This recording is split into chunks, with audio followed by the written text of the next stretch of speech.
Welcome back, everyone. 皆さん、お帰りなさい。今日は約19日目です。It is day 119. We're 2 days after, so this should be smooth sailing. We do have a double stack, maybe a triple stack on something since it's 200. Usually it sits around 120. No, just a single stack. 120 plus maybe 70-ish.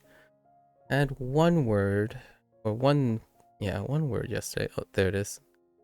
Which is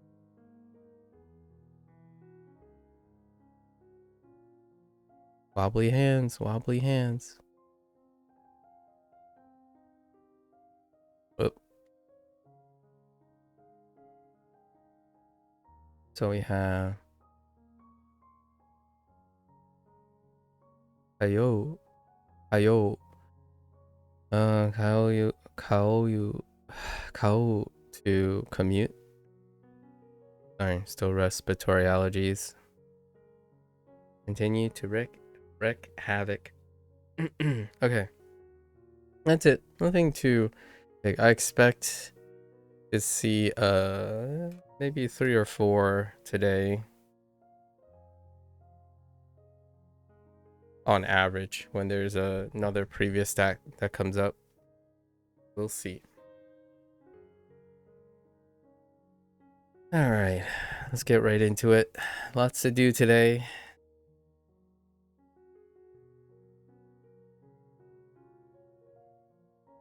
Okay.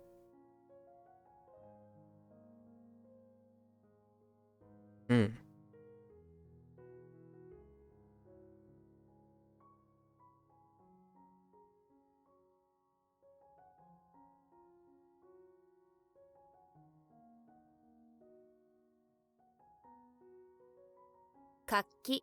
Kaki.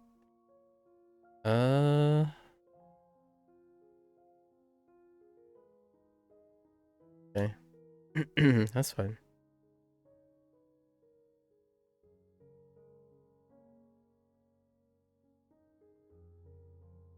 All right.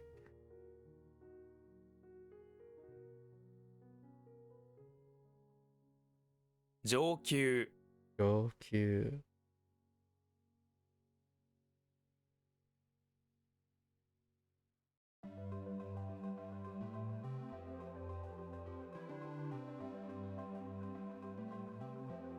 Hen. And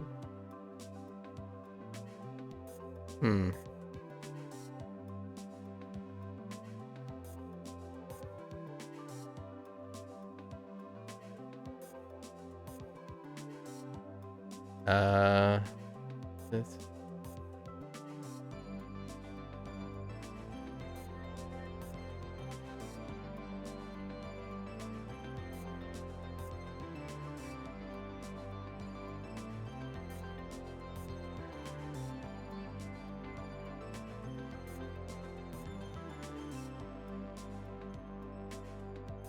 I just popped in to say that you and your friends ended up talking about what you asked about for quite a while, mostly about the constructive and unconstructive parts of overthinking, how that can be applied. Ooh, interesting. Give me some pointers, maybe.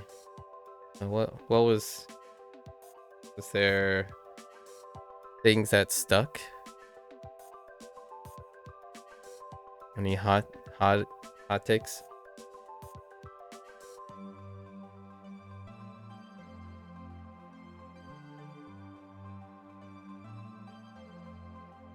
Seiko.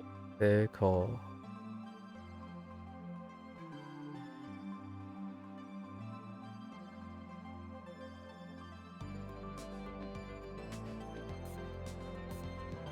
Kimochi.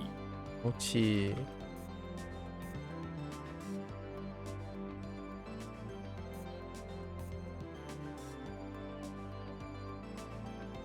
Uchi pocket.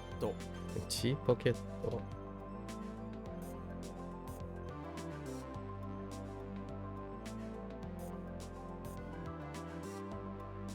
Stawaru. Kawaru.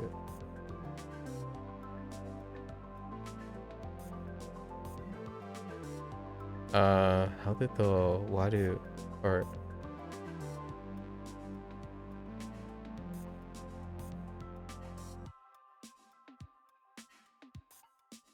okay.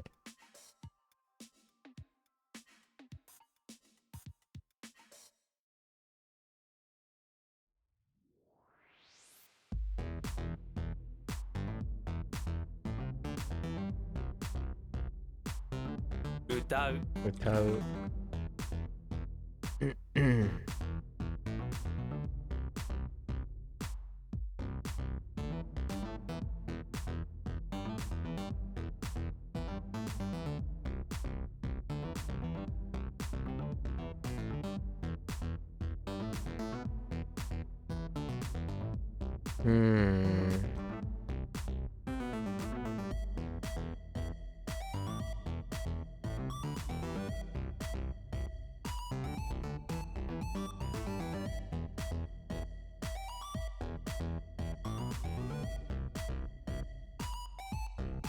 What? 正月 Shogatsu.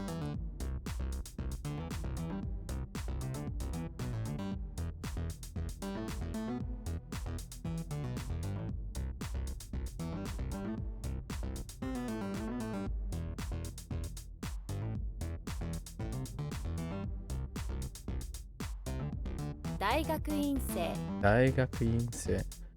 You said that in its raw form, if you can call it that, it's a big jumbled up mess of thoughts, but that when you separate and break down the thoughts, it was often easier to spot bits that are useful. Like all the different possible answers to a question can be very useful if you take each possible answer and try to analyze the likelihood of the answer being true, then weighing the value of those possibilities based on analysis. That sounds great.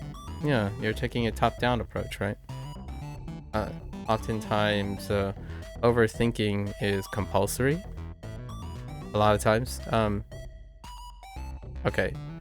I think I would say if I had to generalize something a little bit.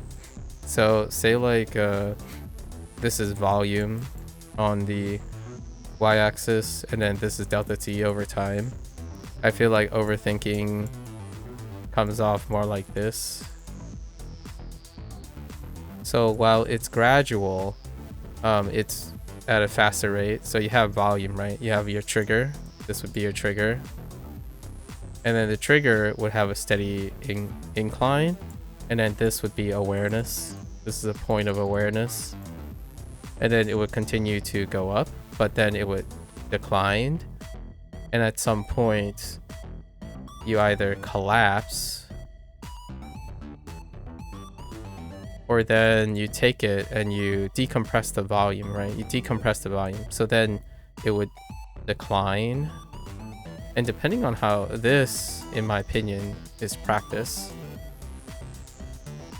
And it's not, this is perceived volume. Perceived volume, not total volume.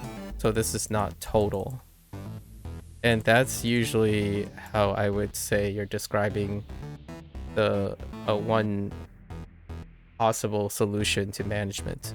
So your perceived volume goes up, and eventually it triggers something, and you're trying to resist it, right? You're trying to resist that increased volume.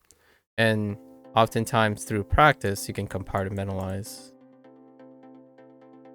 by replacing it with order.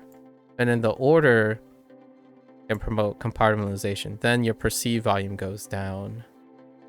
The total volume might actually still continue to go up over time. So with every repeated action of overthinking, you could be handling more total volume. At the same time, your perceived volume gets managed quicker. I drew it this way because this is when this continues to shift to the left, right? And it becomes steeper and steeper. This is how practiced you are at doing the, often seeing the bits of useful things, taking the bits of useful things and compartmentalizing it. So this is probably a somewhat of a graph. I deliberately made it wiggly because, you know, there's noise. But I would say that's what has been described, because overthinking typically deals with volume, the perceived volume. Once it exceeds a specific critical point, it'll reach your awareness and you're thinking to yourself, oh, I'm overthinking now. But in actuality, a lot of times I feel the trigger was really, really soon. So there's an alternative to doing this. You can lower your point of awareness over time through practice. And you can start managing.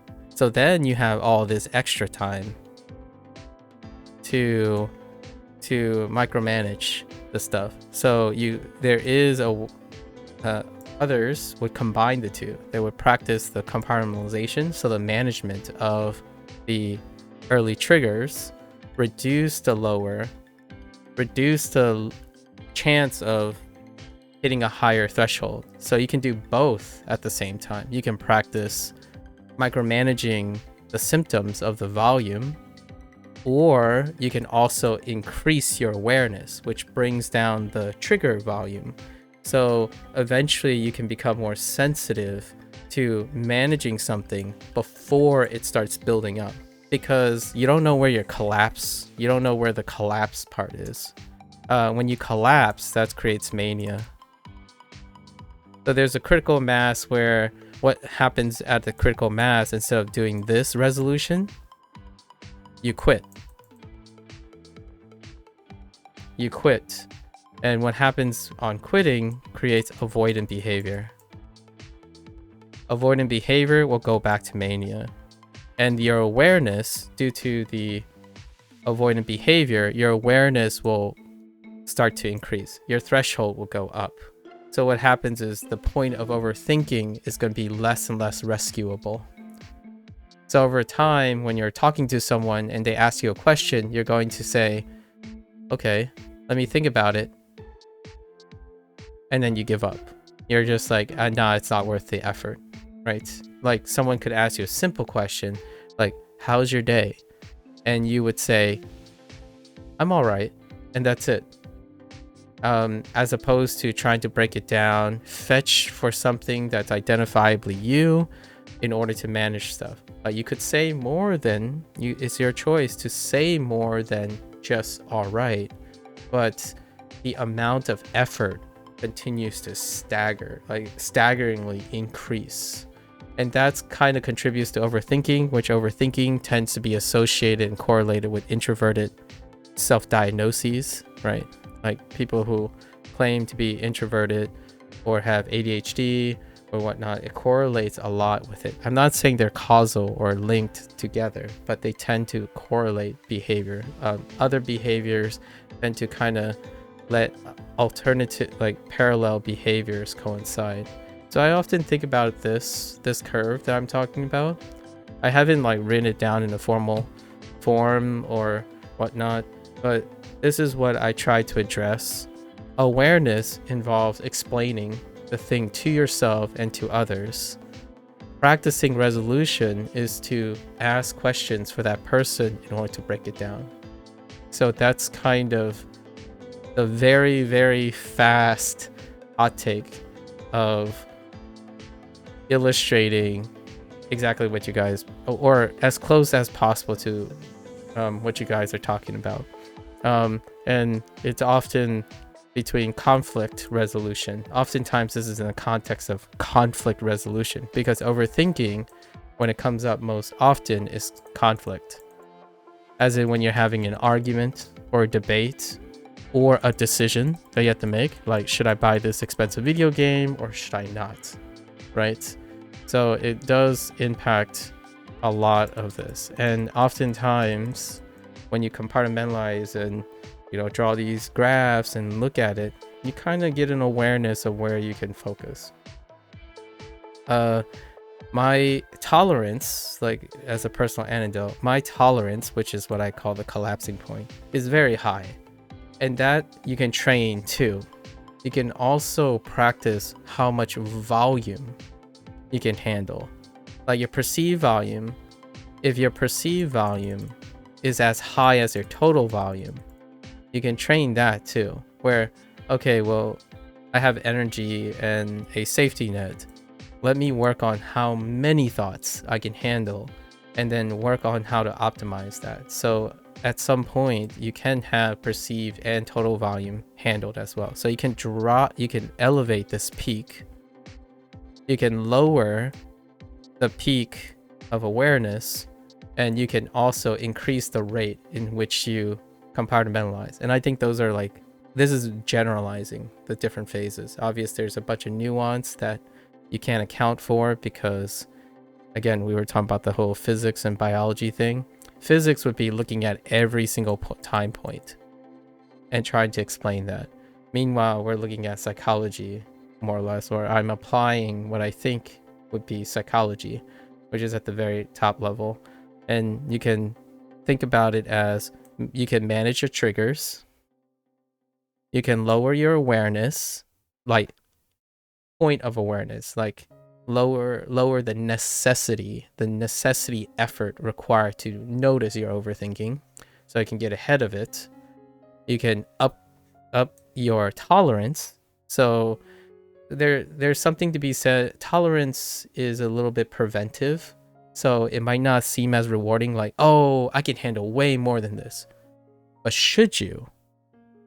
Sometimes you can do it deliberately, which is what I do. I deliberately practice increasing my tolerance at my choice. But understanding that you can do a lot in the moment in obligations, it doesn't mean you have to. So having that safety net can promote confidence. So like when you go and make a decision, should I give this speech in front of 2,000 people who are much more intelligent than I am, or you feel much more intelligent? The idea is, well, I can handle it. I have such a large breathing room. So there is a lot to confidence when you're elevating that. But in my opinion, often I practice this in a isolated form, not when it matters, right? So this is the last thing I do, which is funny because I actually practice it on stream instead. And then compartmentalization, this part is often where I enter the picture a lot of times with people because they focus on this part, right? But all of these can be worked on separately or overlappingly, and then you get overthinking under control. Or in my personal anecdote, it keeps my mania under control. So I up tolerance when I can. Triggers can be managed by your environment. So if you choose to not expose yourself frequently to a trigger, that's a way to manage. You can also intentionally trigger it to see how you manage it every once in a while. So that's kind of what I do. And then to promote awareness, right? I see the trigger, try to promote the awareness, and then at my own expense, practice how much volume I can handle. And then the rest, this part is what I tend to focus on for actual practice. A lot of times when people ask me like, oh, so what do you do to stay consistent? It's usually this part. This is the part that most people think of. Because if you're thinking about it, every time you start a day, like, oh, you're going to start your Anki session, you're doing this already. It's the nice thing about not having to do this part, which builds up, is when you have a task, it focuses on the task. So what happens is, in my opinion, your graph just truncates. This whole part contracts together, and then you're only focusing on. So your graph would end up looking like this when you make an like habit, right? When you're doing habit, it's like you make a decision. So the decision is presented. It spikes to the projected volume that you know, that you think you know, and then you do this. It's not this smooth, but the idea is this is a regular pattern. And that's how I view an established habit. that is sustainable. You hit the trigger, you know exactly where it's going to end up, and you know exactly how long it's going to take to resolve it. It's not messy or anything like that. Yeah. And oftentimes, this is what I'm doing on WaniKani. What I try to do is over time, I'll optimize this so I spend less time doing it. And then what happens is the new extra time I have, I add something. So in the long run, I continue to do this much, but I have more tasks. My volume goes up. I continue to add more to maintain this same steady rate, but the task that I'm doing here changes over time.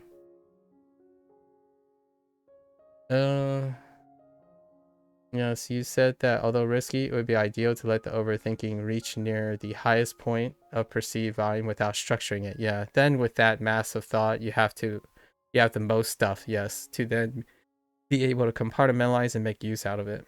It does have the risk, as you said, of a collapse, but that risk will slowly be minimized through practice. Exactly. If you're consistently doing the same volume. And then one day you can push yourself to a higher limit, right?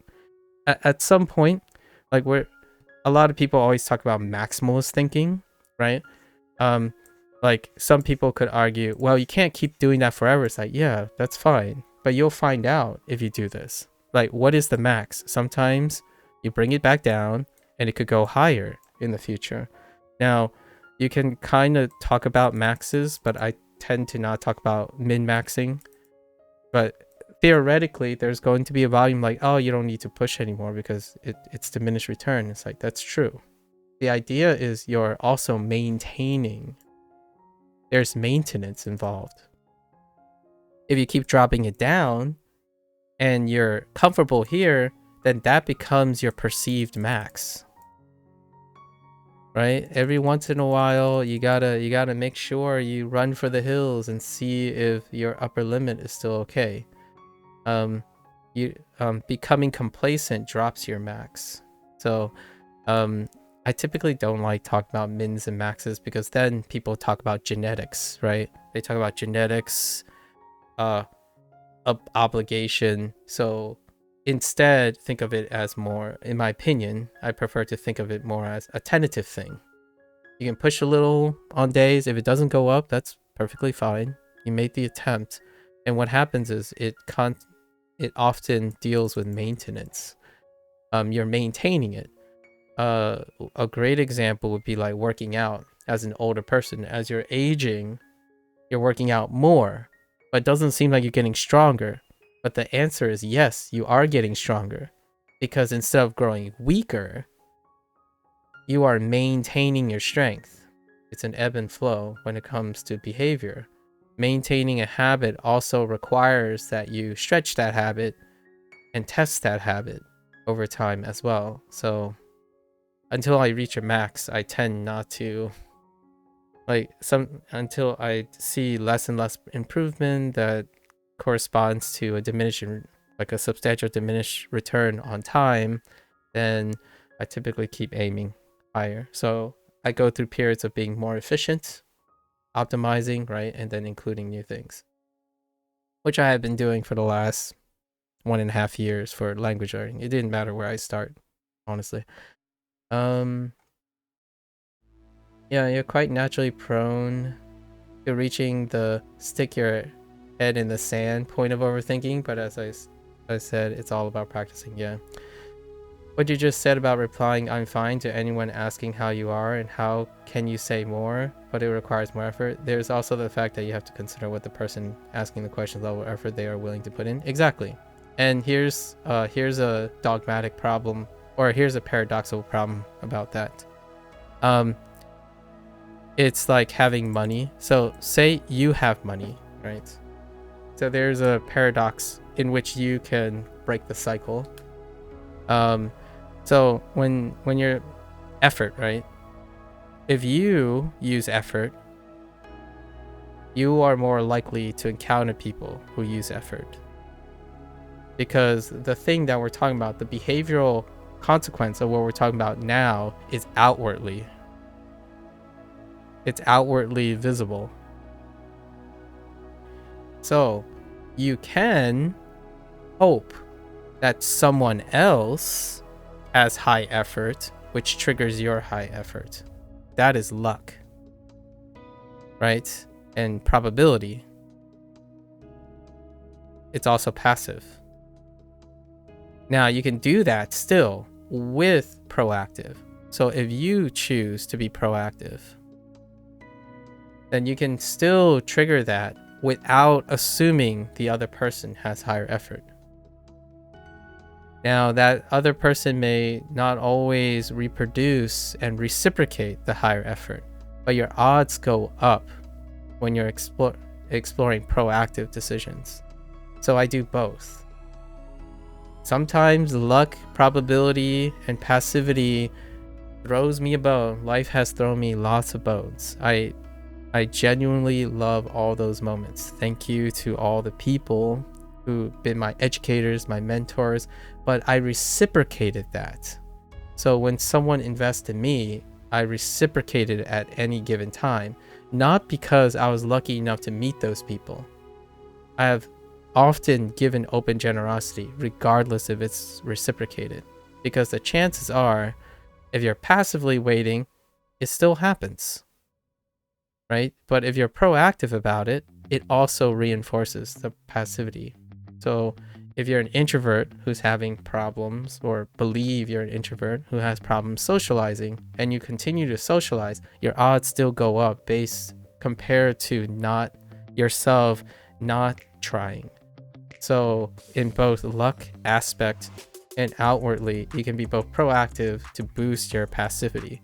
So when someone says something like, someone comes up to me and say, oh, you're so lucky to find teachers and friends, and like, well, I don't see as luck, because regardless if I'm lucky in life, I keep trying, and even trying increases my luck because it's outwardly visible. So if someone see that you're trying, you are more likely. We're not talking about ones and zeros. Not that. You are more likely. We're talking about probability here. You are more likely to have someone reciprocate the effort, because people who reciprocate effort tends to look for reciprocation of effort.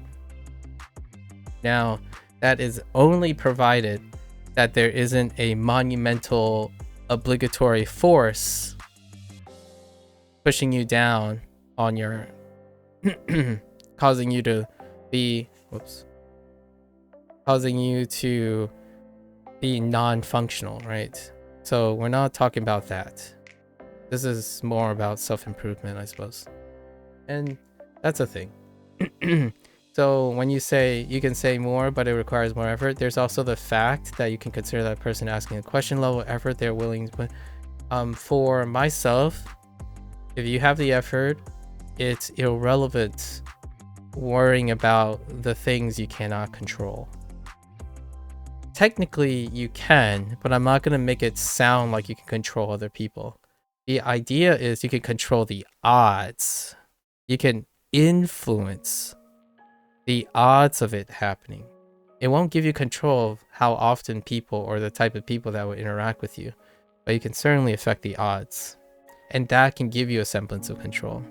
So instead of like, I know that fact does exist, the fact that other people can't reciprocate.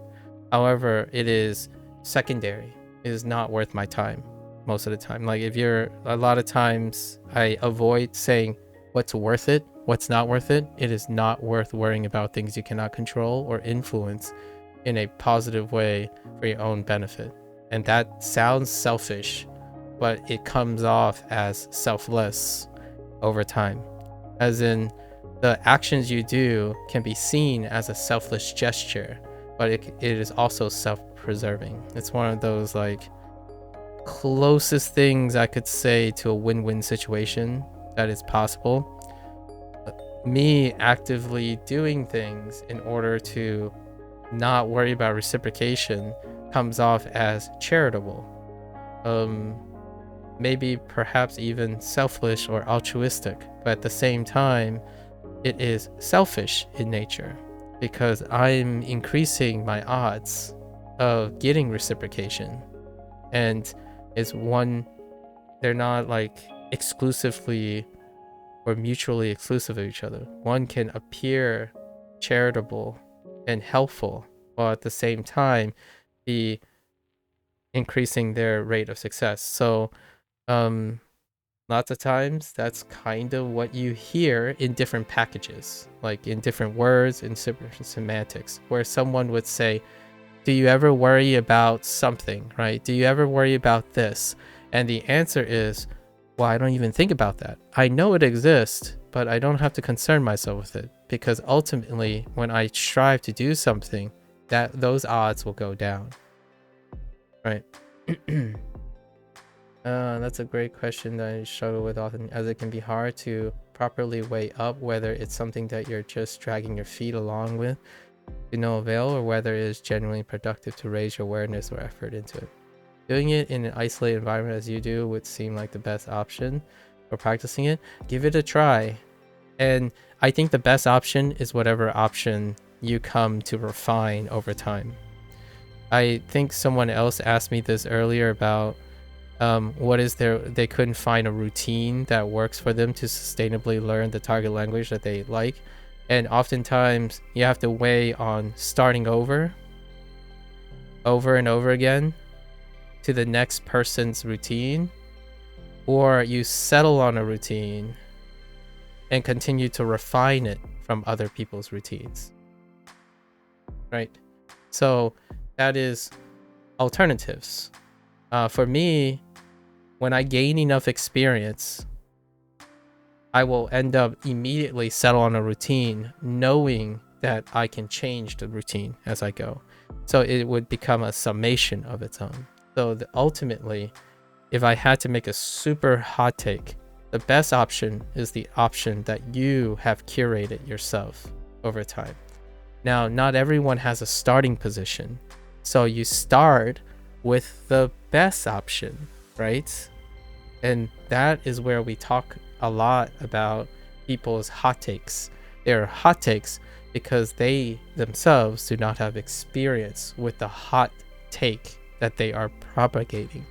And oftentimes my answer is, that sounds like you're very enthusiastic about it. Go do it.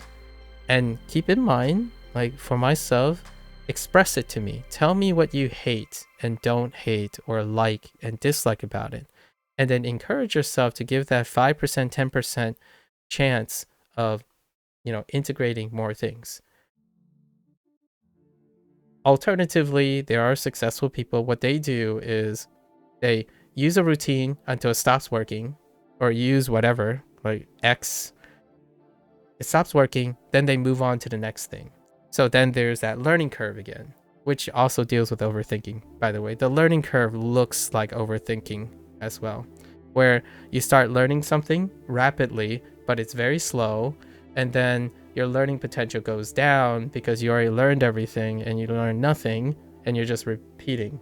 And then you repeat that cycle all over again. That's like playing a video game with unknown rules. So that cycle can work, provided that this arbitrary period is long enough to achieve your goals. And those are the goal-only people. If it doesn't achieve your own goal, you're upset, and then you move on to the next thing. You don't have to think about all the things that I mentioned because you only care about the goal. So then you start to farm and scout for the best methods. And those best methods will continue to have a long learning curve and ups and downs, same repeated ups and downs. And you can learn to manage that too. Like if you know that that's what happens, then it becomes less of a problem. I don't think that's how that works out most of the time for peeps these days. Do you think that practicing it in isolation might miss out on some aspects of overthinking process that would only become apparent in a non-isolation, which may throw off your perceived awareness? No, because life has obligations and it doesn't choose when to show up. So this is not a double standard. This is a facts of life kind of situation. When you say overthinking, non-isolate environment, life throws enough things at you that you don't really need to artificially create that. You can intentionally prepare yourself for it. You're not going to be prepared for it. Like that feeling, you're never going to be prepared with what life is going to throw at you. But working on it makes it so that when it happens, it happens. I mean, unless you're rich, unless you have this super isolated environment, then yes, it can. In a really insane way, you could say your life could be so isolated that you do not get non-isolated events. That can happen for a kid, maybe. For a youngster who has a sheltered life, maybe even rich parents, and rich parents that only allow him or her or they to interact with a specific thing, something like that.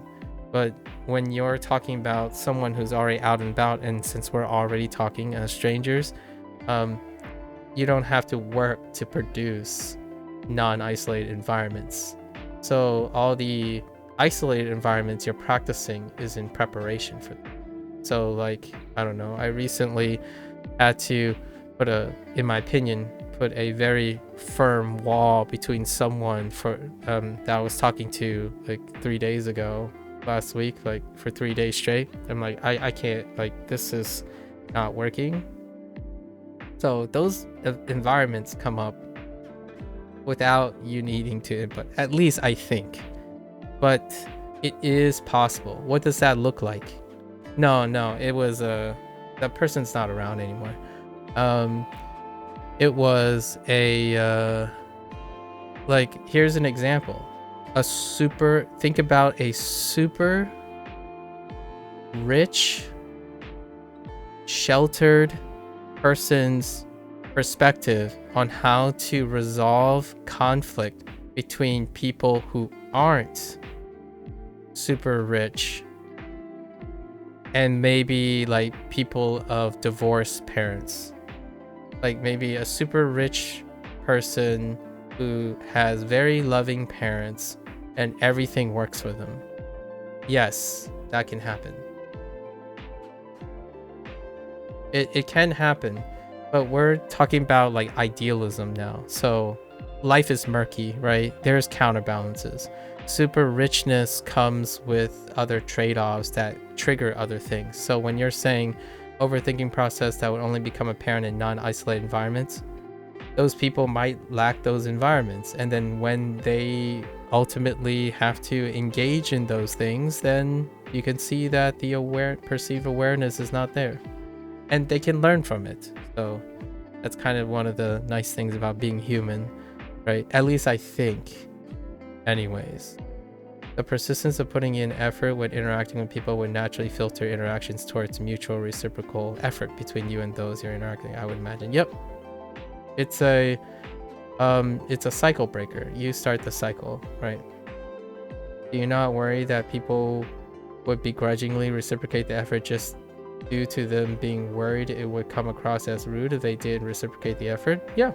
And they leave over time. So it's a weird way to look at it, but it could be like a game of chicken. Only the game of chicken is who's pushing who to be more involved. And ultimately, since I'm not going anywhere, most of those people move on. Yeah, I don't speak to the vast majority of them anymore.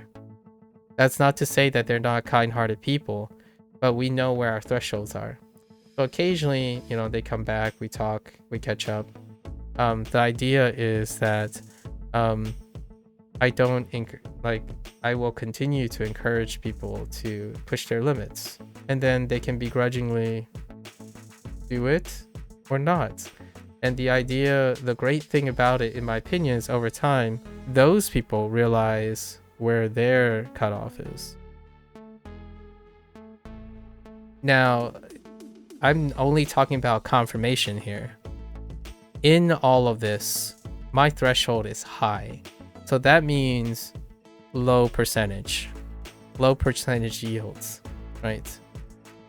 Like, I'm going to the point where now we have to talk about how much success do you want, right? How much success? Well, I place the answer for me is enough. So where is that? Well, it's definitely less than 10%. If I'm obligated, for example, this is voluntary. If I'm obligated to be, I don't know, a PR guy who needs to lower their threshold for a business or something, I'll do it. The idea is, it's, in my opinion, if you can maintain a high standard, you can maintain a low standard. That's not true for everyone. For myself, it's easier to drop down than it is to go up. There are people, min-maxers, or idealism, that it's hard to go up and it's hard to go down. And I'll give you an example of that. Someone who studies Japanese. This is their perceived level. If someone is working harder, they're obviously doing it wrong, because this is ideal.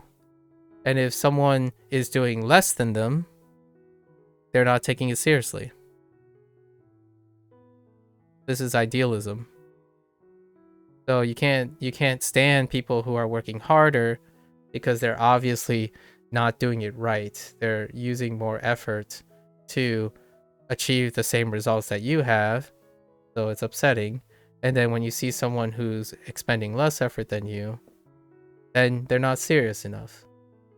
Does it sound like that bothers me? It does not, because I'm up here regardless of what someone thinks, what someone says. I can lower my effort to someone's idealism. It's easier to do that. And what I tend to do is I integrate most of this. So if someone's ideal level is here, someone else's ideal level is here, here, here, here. If I'm working up here, I take theirs and add it to my threshold. So one day when I'm talking to someone, I can get on their level. Like, that's fine. It's not about righteous indignation or reward. The idea is, if I'm working really hard, one day I am more likely to be able to meet eye to eye with someone, and I don't care if they can't reciprocate that. One day, what may happen is people here, or even above me, right? I have no problems going up either. Actually, I prefer to go up. But they could meet eye to eye with me. They can accommodate me, or they up their game to match me. And we're not talking about pragmatism here. We're talking about perceived effort. Perceived effort. That is independent of the context. When two people are mutually feeling the same thing about their effort, they tend to have chemistry. And the more flexible you are, the more likely that you'll have chemistry with someone else. Now, chemistry itself is on a Likert scale, right? So it varies. But the idea is, that's kind of how I go about things. Might not be for everyone's lifestyle though. I'm glad you said it's optional in this environment, as I did worry you were I was pushing you towards your threshold, especially recently with your very long guests, which is why you haven't been coming in every day like you were. Oh yeah, no worries. Oh, yeah, like I think I said this a couple of times. My threshold is This is gonna be a weird flex, right? A weird flex. My threshold's really high. Like I can't tell you. If I can illustrate how high the last time I burned out. Something like 4 undergrads. Of course, my boss. 3 colleagues. 2 parentals, my parents stuff. A partner, sort of. And then obviously all this while maintaining research, teaching assistants. And of course, I was also doing some streaming at the time. That's probably where my highest threshold is. Nowadays, this stuff is pretty all right. Hello there, Edith. How are you? Are we healthy today? Your health is better. Nice. I've been well. You're about to pay off your iPhone. Nice, nice. Oh yeah. Worth every dollar, huh? Right, Edith? Also, that graph showing stuff like the critical mass reminded you a lot of Chernobyl. I was watching that show recently. I have yet to watch Chernobyl. I really should get on that. Yeah, that I should really get on Chernobyl. It's easily one of the top, like, I that's probably what I'm gonna watch soon. I'll have to write a note to myself. Anyways. Oh my gosh, why are you spoiling the show? Oh no. Jeez. Have you played Stalkers 2? Roll call? Have you played Stalker? I think Stalkers 2 might be a natural game to consider playing if that Chernobyl interests you. There's quite a lot of things that use Chernobyl as a setting. It's not technically Chernobyl. It's about Chernobyl. I not like the radioactive thing. It's more like a survival first person shooter thing, solo campaign. Or you could something that's Chernobyl-esque could be like Metro 2033 or something. I forgot the year that they used. But there's quite a lot of like Chernobyl-esque things about like Fallout and stuff. I mean, Fallout itself is Fallout. Have you watched the Fallout show, Roka? You might enjoy a little bit more sci-fi spin. Obviously it's not the same as Chernobyl, like the historical thing about it, but it's a different like spin for that aspect. It's good. You and your mom were watching it when it came out. Chernobyl? Nice. Wow. Everyone see I should really watch Chernobyl at something. I put it on the list for a while, but I haven't gotten around. You watched the first episode, you do need to watch more as you did enjoy it. You really like those type of apocalyptic media. I see. Yeah. I would say Stalker 2, kind of like a Fallout. Yeah. But more closer to the core of Chernobyl than Fallout, which is quite westernized or Americanized. Anyways, well, I'm glad your buds and you had that talk. It's been a while too. Glad you share some of it. I didn't really have anything to go off when you were asking questions because I'm not the greatest with idealism, right? Like asking ideal situations take quite some time. Idealistic things, it's not that I don't want to answer things idealistically. It's against like it takes time to do that because I don't typically spend time thinking about that. So I don't have responses that are idealistic, that are constructive in any way. Like hey, yeah, should get those. You should throw back some protein when you're lifting weights, lifting heavy or something. I don't like. I can't. I don't see how that is useful most of the time. Like for others, maybe.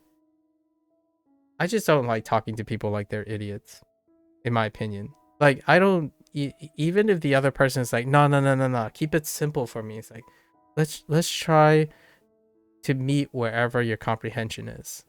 But talking like things are simple or trying to constantly reduce things is something that I feel 90% of the internet does already, so I don't have to do that. And that's my self-selection too, right? You said begrudgingly, what happens when the people are like, nah, this isn't worth it, and they leave. They leave. That's the whole reciprocation thing. So if someone comes by and say like, dude, someone, which happened recently the last 2 days, like, dude, this happened, it's gonna change the face of the world and the game. It's like, yeah, that game that takes 5% of the whole entire world's active players, or if not less.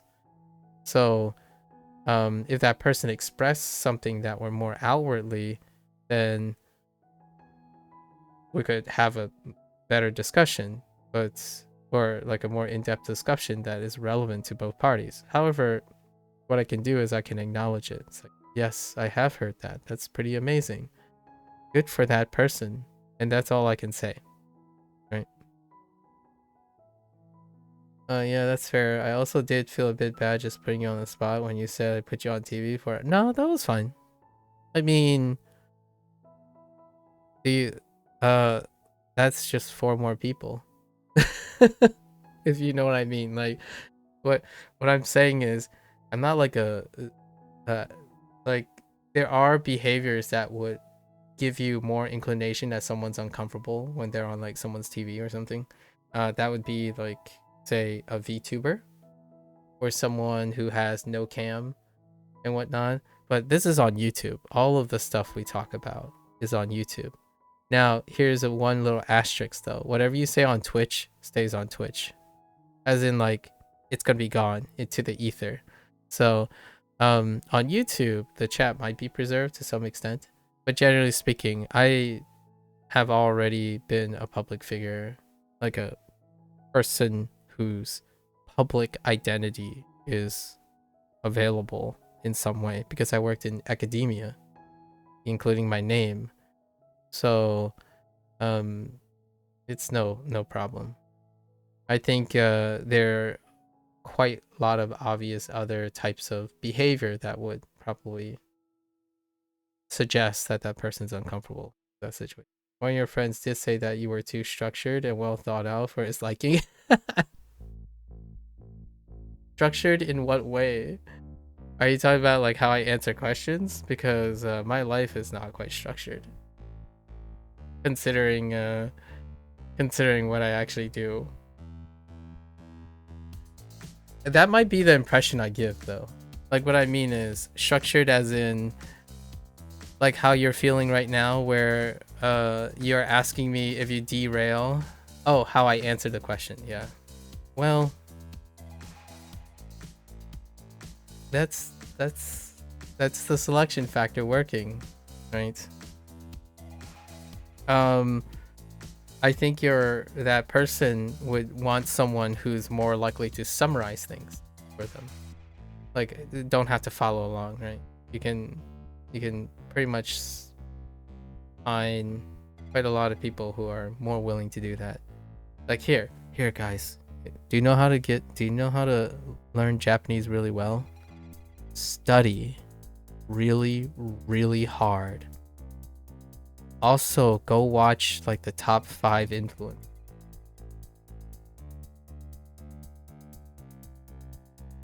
Did you put PhD in your name as a way to naturally filter interactions with people who would decide to join and chat with you? No, I didn't. I put a PhD because it makes MAKU unique, so that I don't have to add a number or space or underscore in anything I use. So when you add MAKU PhD, it's a very short name that I don't have to add X's and Y's, and it's rarely ever taken when I engage in something. So whenever I like have to try something new, I can use the same name without it being taken.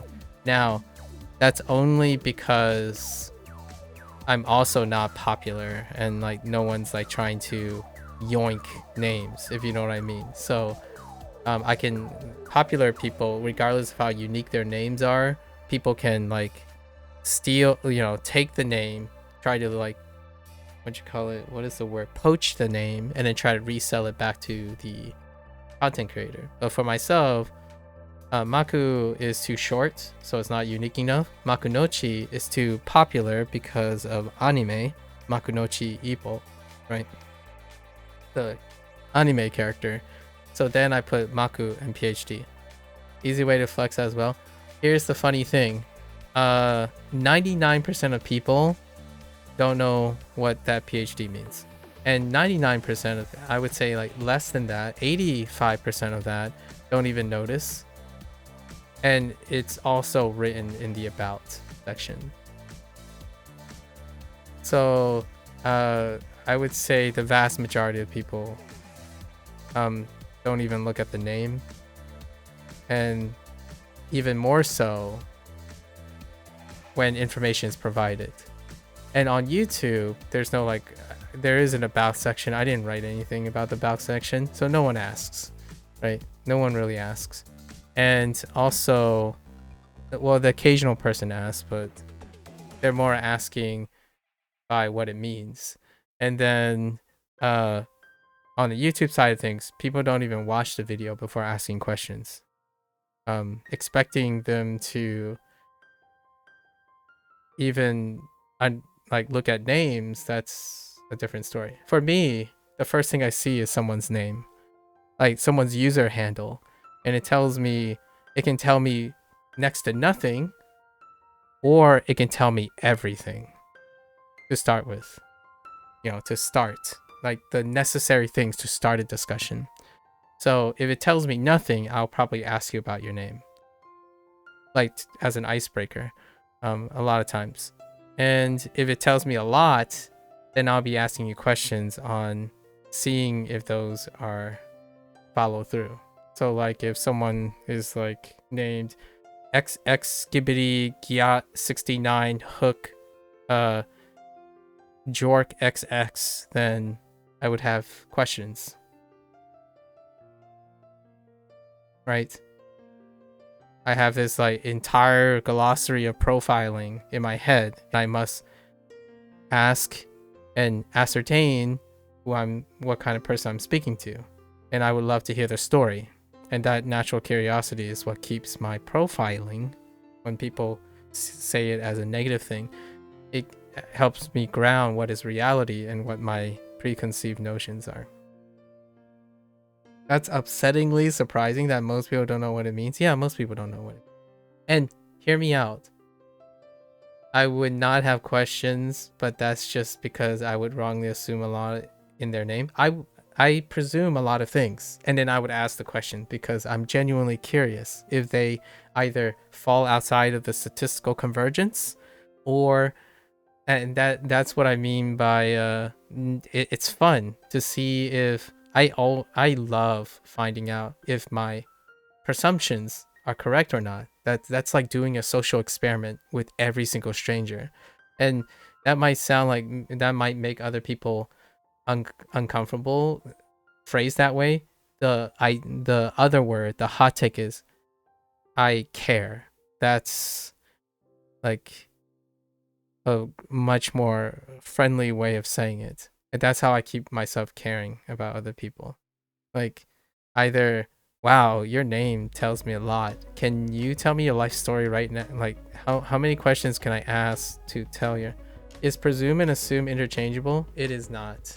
Assuming is to accept it as true without the need for confirmation. Presuming it is based on evidence, as in you presume that statistically this is likely, but you have to confirm, so you go out to confirm it. You presume things before to confirm them.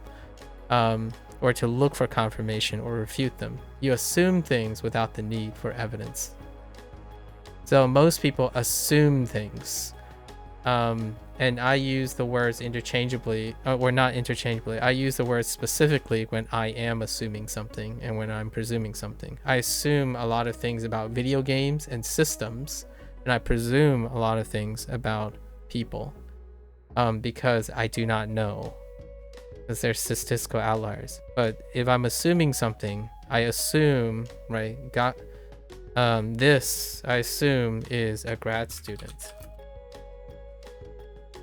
which then I am correct, but you don't have to choose to confirm it. Like the general use for theory versus scientific use of theory. Yeah.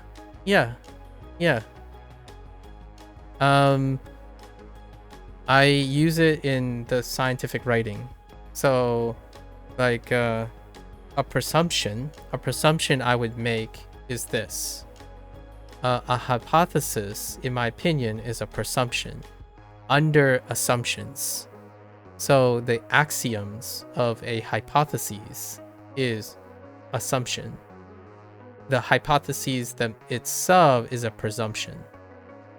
You're deliberately presuming something to be true in order to confirm if it is true or not, refute it or confirm it. You're assuming things in order to form the presumption, which is the hypothesis. And that's kind of the idea. And then the null hypothesis is also presumption. So if you're trying to test the presumption based on your assumptions. Assumptions are typically facts, right? Facts. But I think people tend to use that and pull the facts into interpretation. So that is the classic, in my opinion, the conventional use of assumption. People assume facts, but their interpretation of the facts are also true. So assumptions carry through, not presumptions. So facts, which are assumed to be true, lead to presumptions about things, the application and whatnot, and the extrapolation, right? The transference. But in this day and age, what is assumed to be true is also interpreted as an assumption, which is where we get to the point of stereotypes and whatnot. And I kind of embrace that. I know that that's how it goes. Like, I accept that that's kind of where it goes. So oftentimes I kind of cheekily say, well, I presume this because I assume this to be true in this case. And sometimes even the assumptions are wrong, right? And that's when I concede, like, oh, wait, but I was assuming I understood this, which may be incorrect. It's like, well, clearly my assumptions were incorrect, and therefore everything that follows is erroneous, right? Or can be erroneous. They can sometimes be coincidentally correct, but not based on the same assumptions. So you can technically presume things without being correct about your assumptions, but that's far rarer than assuming something that is correct and then presuming something from it. So the idea is, you saw that Japanese is hard, so you presume that you're going to have a hard time learning Japanese. And that's not how people present it.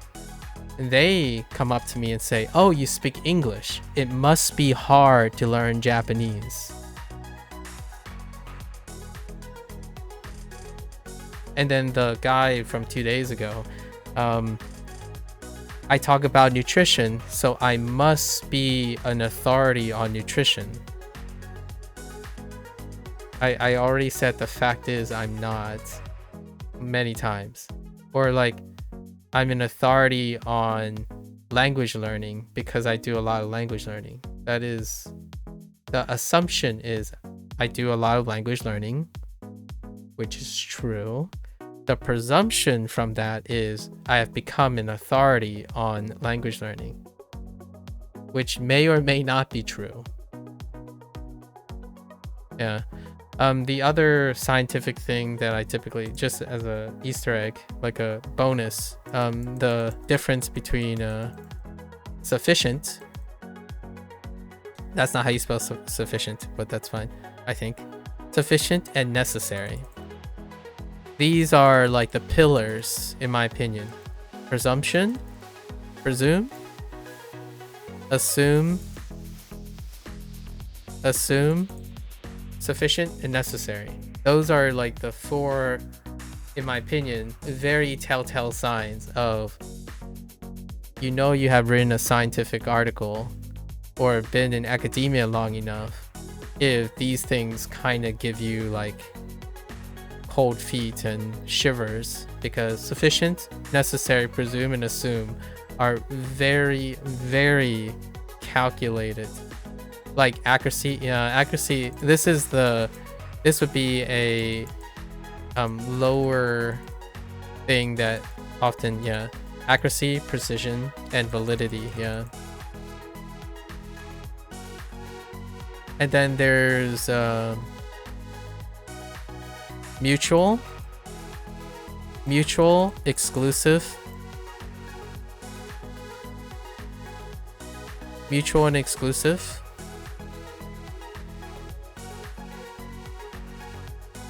The antagonized thing is not as good, but mutual and exclusive. These words really, like, you don't get the opportunity to hear these, but if someone uses these words, the nature of the way they use those words is a very, very large defining line. The downside about this is those words being used in that nature is very rare, largely because you're already anticipating to select for a rare population. I think the last time we talked about the percentage of people, right, in the world to illustrate less than 5%. So we're already talking about probably roughly less than 5%. And then of those people, you would likely see it, but in your circle, how often is those 5% of people will show up, right? It's like, what is a great testament to affect versus affect? Yeah, affect versus affect.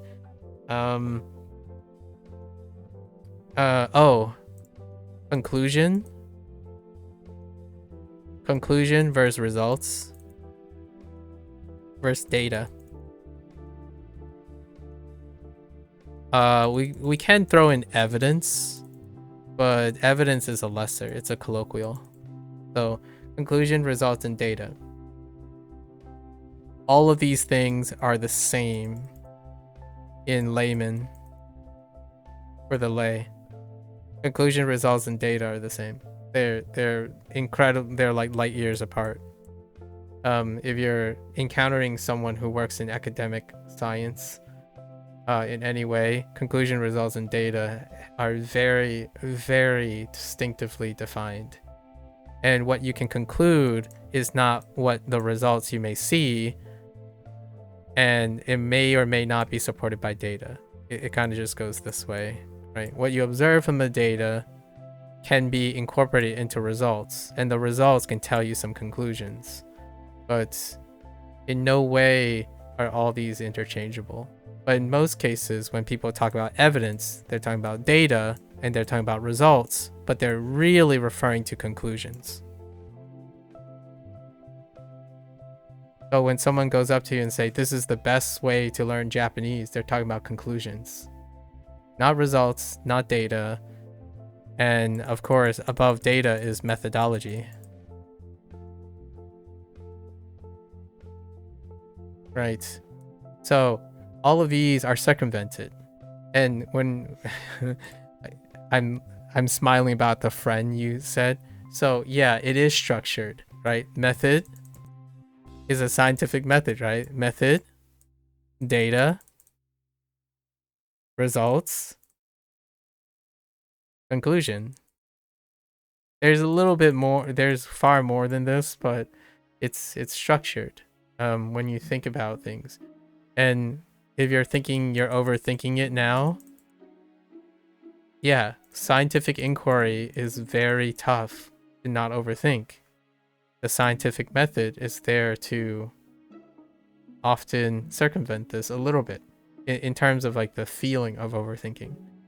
You break something down, it's actually problem first, but you know, hypotheses.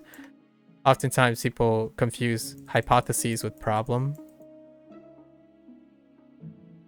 Like those are different things too. Oftentimes they would use it interchangeably because the hypothesis is addressing the problem. That's not true. That's typically not true. Unless you're working in applied or something.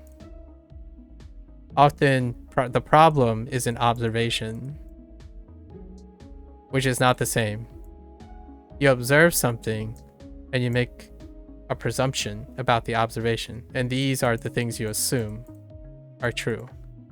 So you assume Japanese is hard because there are people who think Japanese is hard, especially English people, English-speaking people. English-speaking people think Japanese is hard. That's the assumed observation. Now you must test that hypothesis. Have people test that hypothesis. Sort of.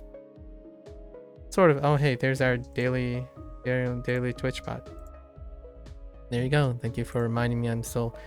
so they kind of tested it. Like, the moment you say that they tested it, the answer is going to be likely no. Because all I can think about is randomly selecting 10,000 people who speak English but don't know anything about Japanese and doing a double blind study where you separate the 10,000 people into like 3,000, and then how you're going to control for people who already learn Japanese in order to have a point of reference. Like, it is a wild thing when it comes to testing human experimental behavior things. So the moment that comes up in this structured argument, you start thinking, oh yeah, that's why correlation is not causation. Right? And you might be thinking, well, couldn't you just have said correlation is not causation in the beginning? It's like, I don't think people appreciate that phrase, in my opinion. Personally, when you say something like a cliche terminating thing, that's different from explaining it. All of the stuff that I said up to this point deals with appreciating correlation is not causation. Down to presuming, assuming, sufficiency, necessary, data, results, conclusion, the scientific method, observations, hypothesis, null hypothesis testing, they all filter in to correlation is not causation. It is one of the consequences.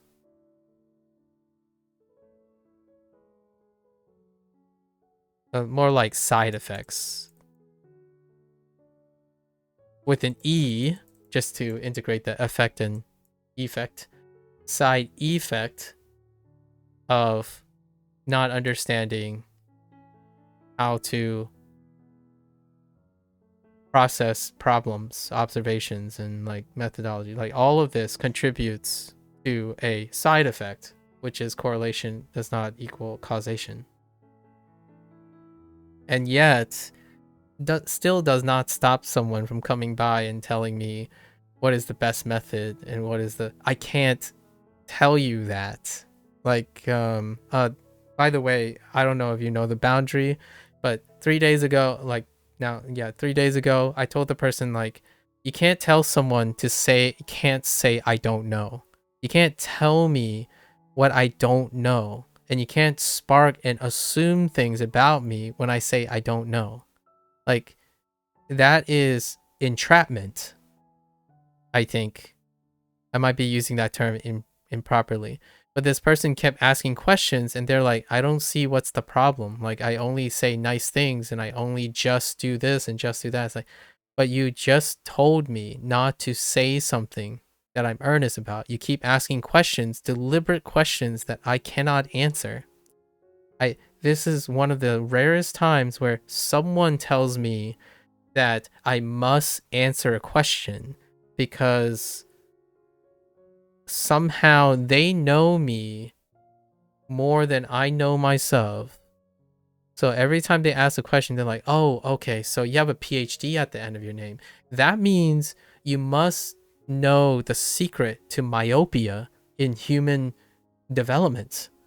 I'm like, no, that's not the word they use. They said, I must know the secret to naturally healing nearsightedness or farsightedness in eyes.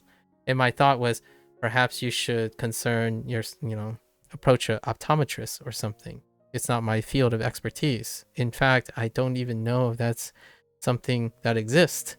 And they immediately brushed it off. It's like, yeah, you're just like everyone else. Like, you think I didn't go to optometrist? I don't know that. You didn't tell me.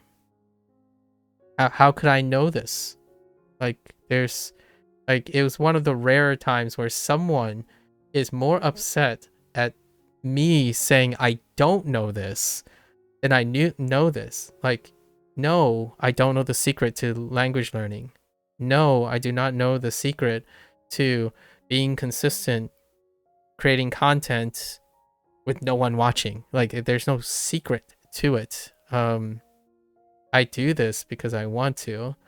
And the things that I talk about most of the time, which I did spend all that time talking about it with this person, but clearly this person says no, they care about what I hear, and continue to perpetuate the same behavior. So I told the person in a more thought out way than this, I think you're looking for someone else. You're looking for a different type of person. And then they're like, no, like, I didn't do anything wrong. It's like, I didn't say you are doing anything wrong. I'm telling you that I think the type of person you're looking for is not me.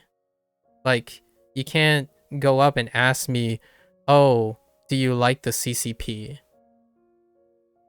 Indirectly. Or do you think Sasquatch and Bigfoot exist?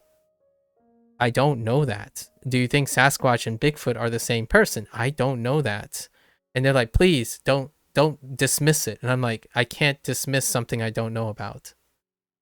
Like, don't just say I don't know. I'm like, but that's the truth.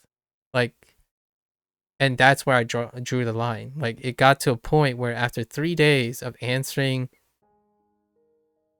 innocuous questions, who are very direct and very selective based on who they see, they kept asking me about Chinese things, very specific Chinese things, and then very specific anti-scientific research things, very, like, incredibly specific. And they're arguing that at the end, when I told them, hey, this is beginning a little suspicious, I want to let you know that I don't think you're stupid, and I think you know exactly what you're doing.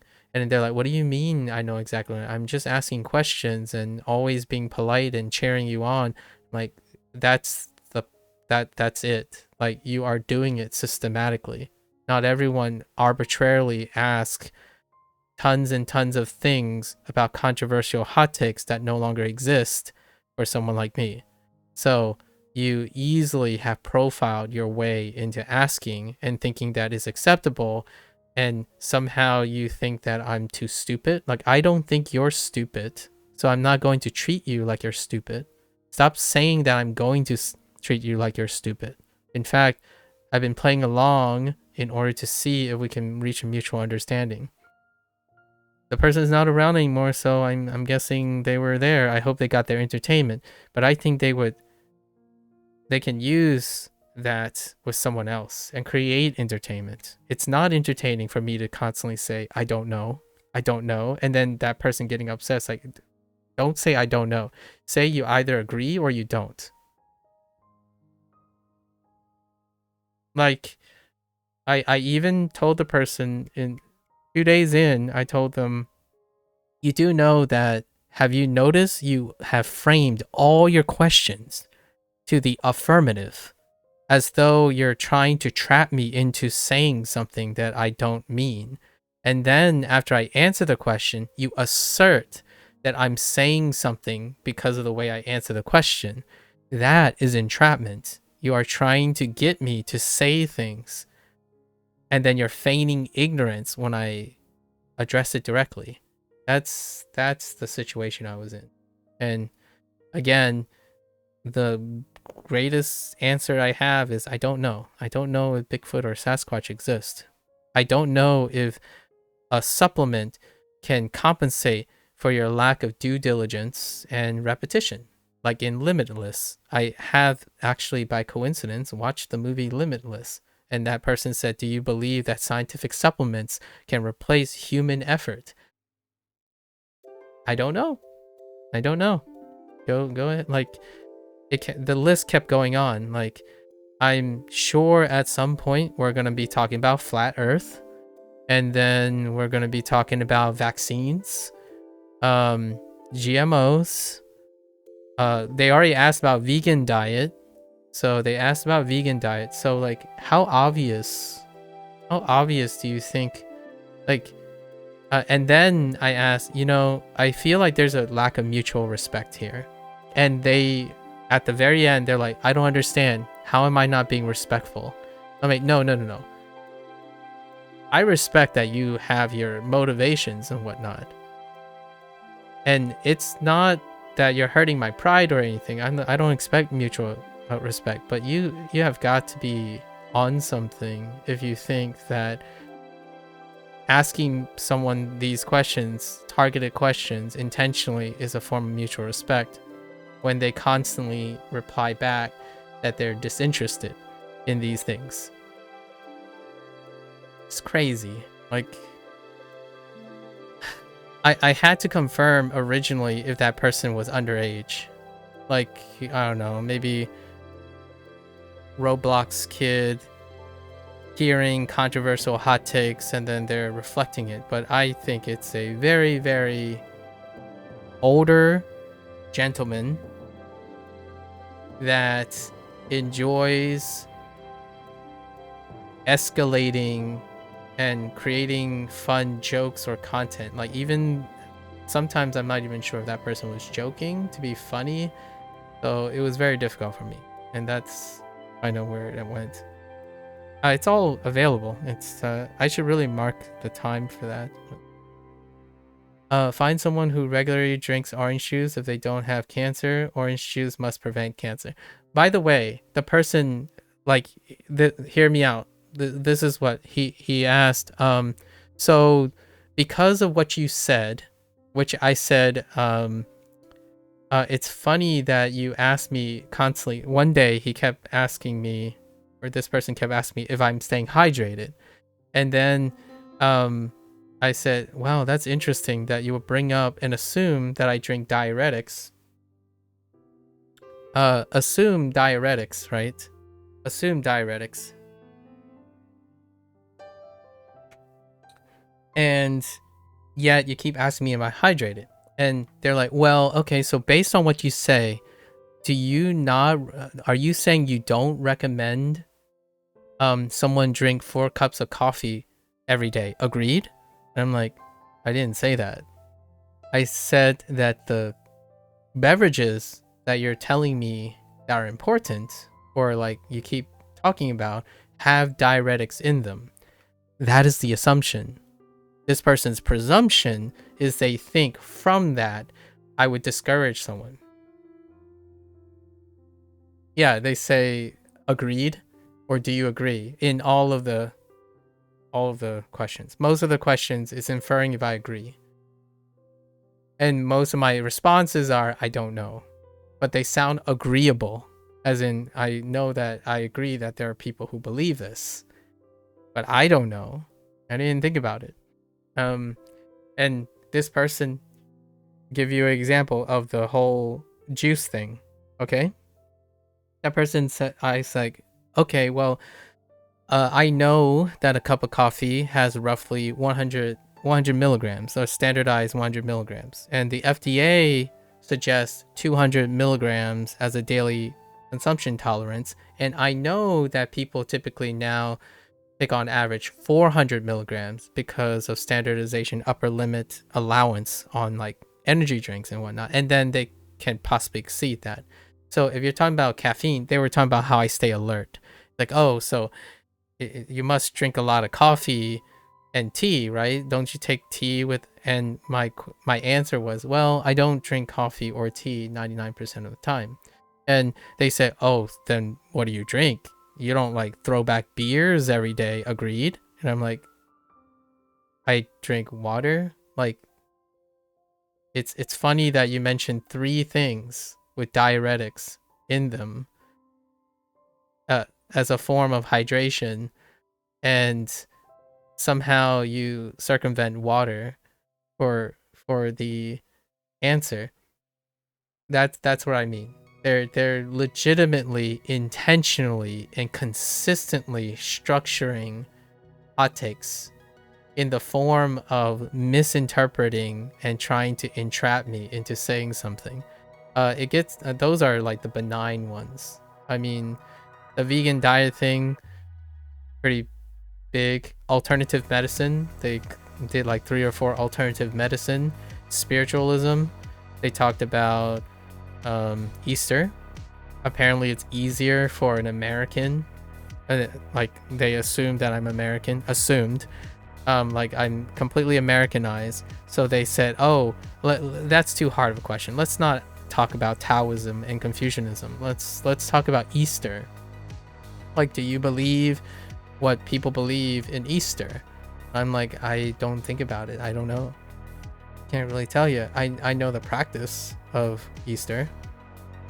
That's something I assume, but you're presuming a lot to think that I've normalized Easter somehow because I grew up in the United States. It kept going on, by the way. These are some tame ones.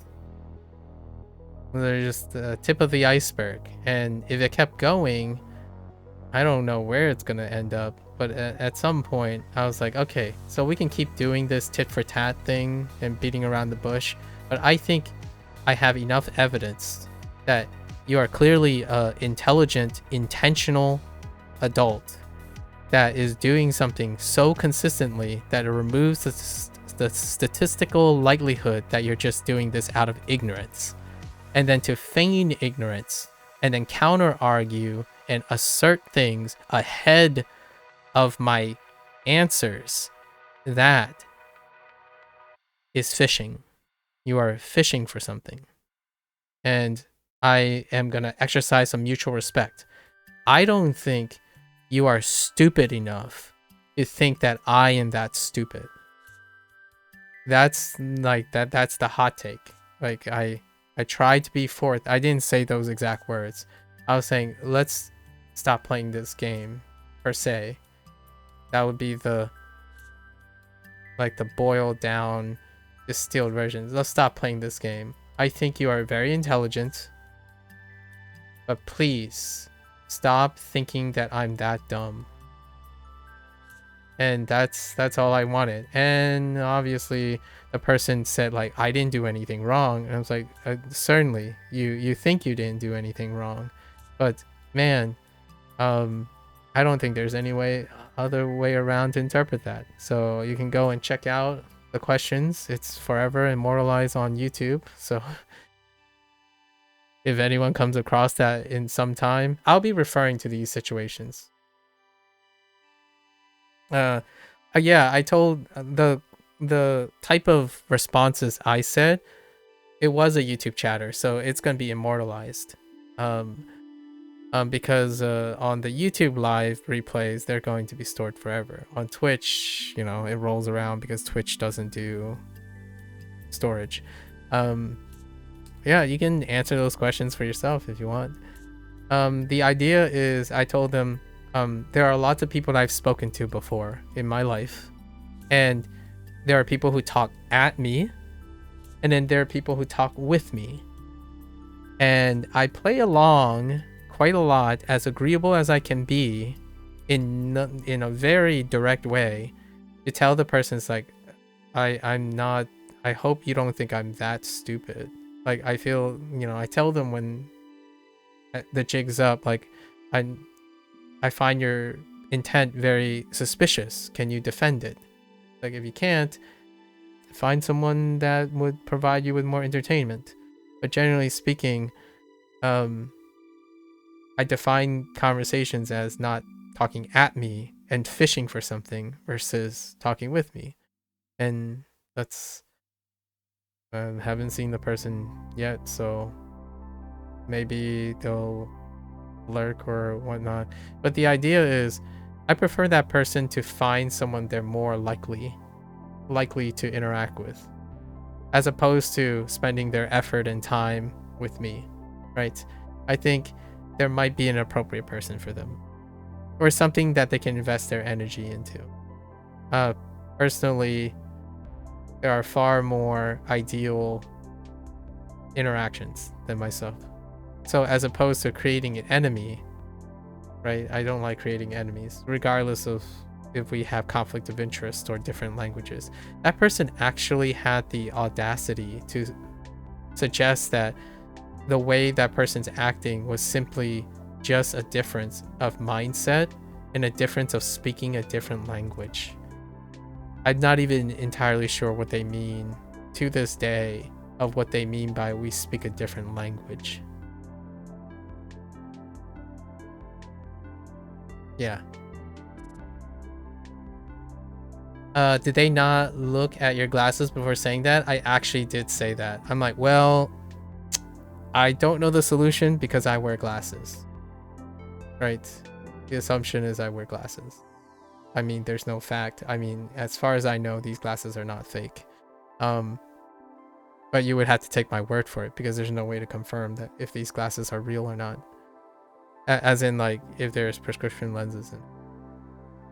Have I heard of the famous court case surrounding the health effects of smoking, in which someone used correlation to convince people that smoking does not have negative health benefits? He used the fact that storks migration correlated with birth rate to show that it's ridiculous to say that correlation between smoke is still. Yeah. Here's another thing, Procall. This is very real topic when it comes to smoking. Smoking's link with lung cancer, right? Smoking's link with lung cancer is due to a theorem, and I forgot what it's called, but it's when there is so much converging data that it is accepted as true. And the key word here is converging. Converging evidence, I guess. I said data, but converging evidence is that no, it wasn't demonstrated empirically that smoking literally led to lung cancer. That's like kind of finding the universal law for physics, right? Where you can literally prove the missing link issue with evolution or etc. But the idea is, for the longest time, you can lobby, like gravity, you can lobby on the premise that all of the converging evidence is correlational. And to this day, it's still true. Now, however, there is a threshold that with sufficient converging evidence, people who study, or like of the body of people, would commonly accept it as true because it's insurmountable amount of converging evidence. You can probably find the essay that I'm referring to. There was a documentary or a couple of documentaries on how smoking was not, and smoking's link to lung cancer is still very difficult to empirically demonstrate. And the word empirically is kind of used as a thing to see, can you show it to literally happen? And the answer is it's scarce. However, there's overwhelming converging evidence. There was let me see if I can find the theory very quickly. What theorem? Overwhelming converging evidence. Convergence of evidence. The concept of overwhelming converging evidence is more of a principle. Okay, it's a principle or a strong indication in scientific reasoning. Likelihood ratio convergence theorem, right? Or I'm relying on Gemini, so this could be there's some hallucination stuff, but there is an existing principle of scientific inquiry, that when you provide a sufficient, it's still kind of arbitrary, a sufficient amount of converging evidence, it is accepted as true. And that can get hairy saying it that way all the time. So this is used in very extreme cases, because then it would validate arguments like that court case where you use correlational data and you can assert that it's sufficient. You can accumulate enough correlational data to convince anything. So it's a principle and slash theory that's used very loosely, largely because it's a double standard. The people trying to prove something is much more easily refuted than the people who are saying it's not. And this has been true for most of human history.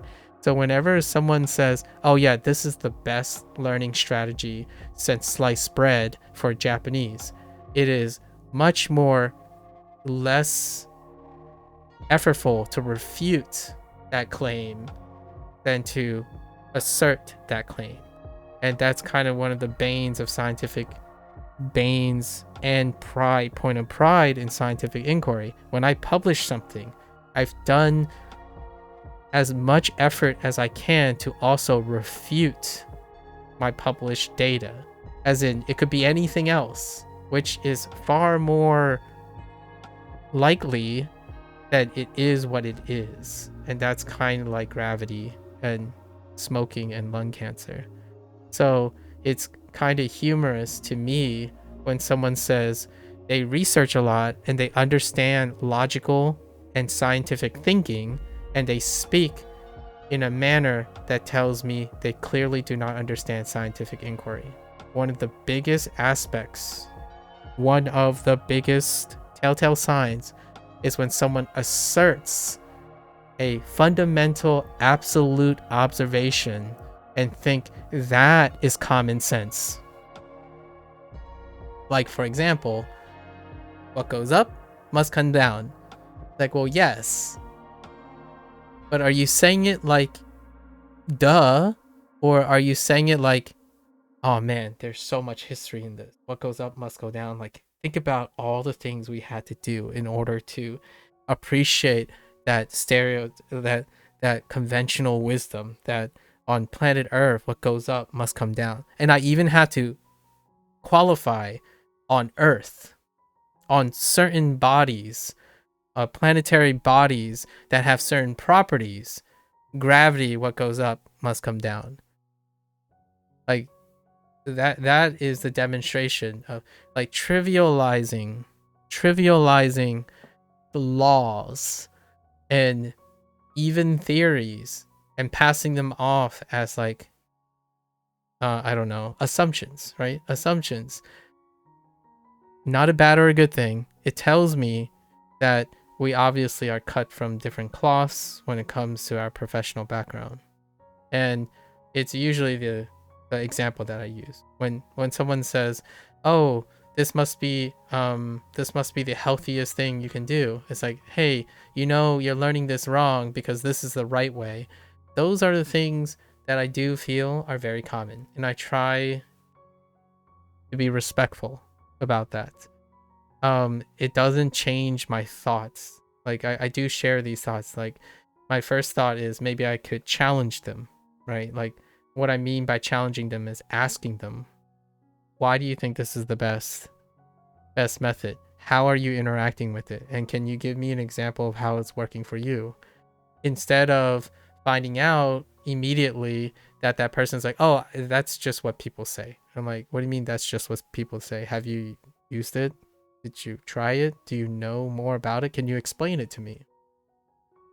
Because when I tell someone, in my opinion, personally, for integrity, when I tell someone that I usually do this, I can at least explain my interpretation and theory and expression behind it.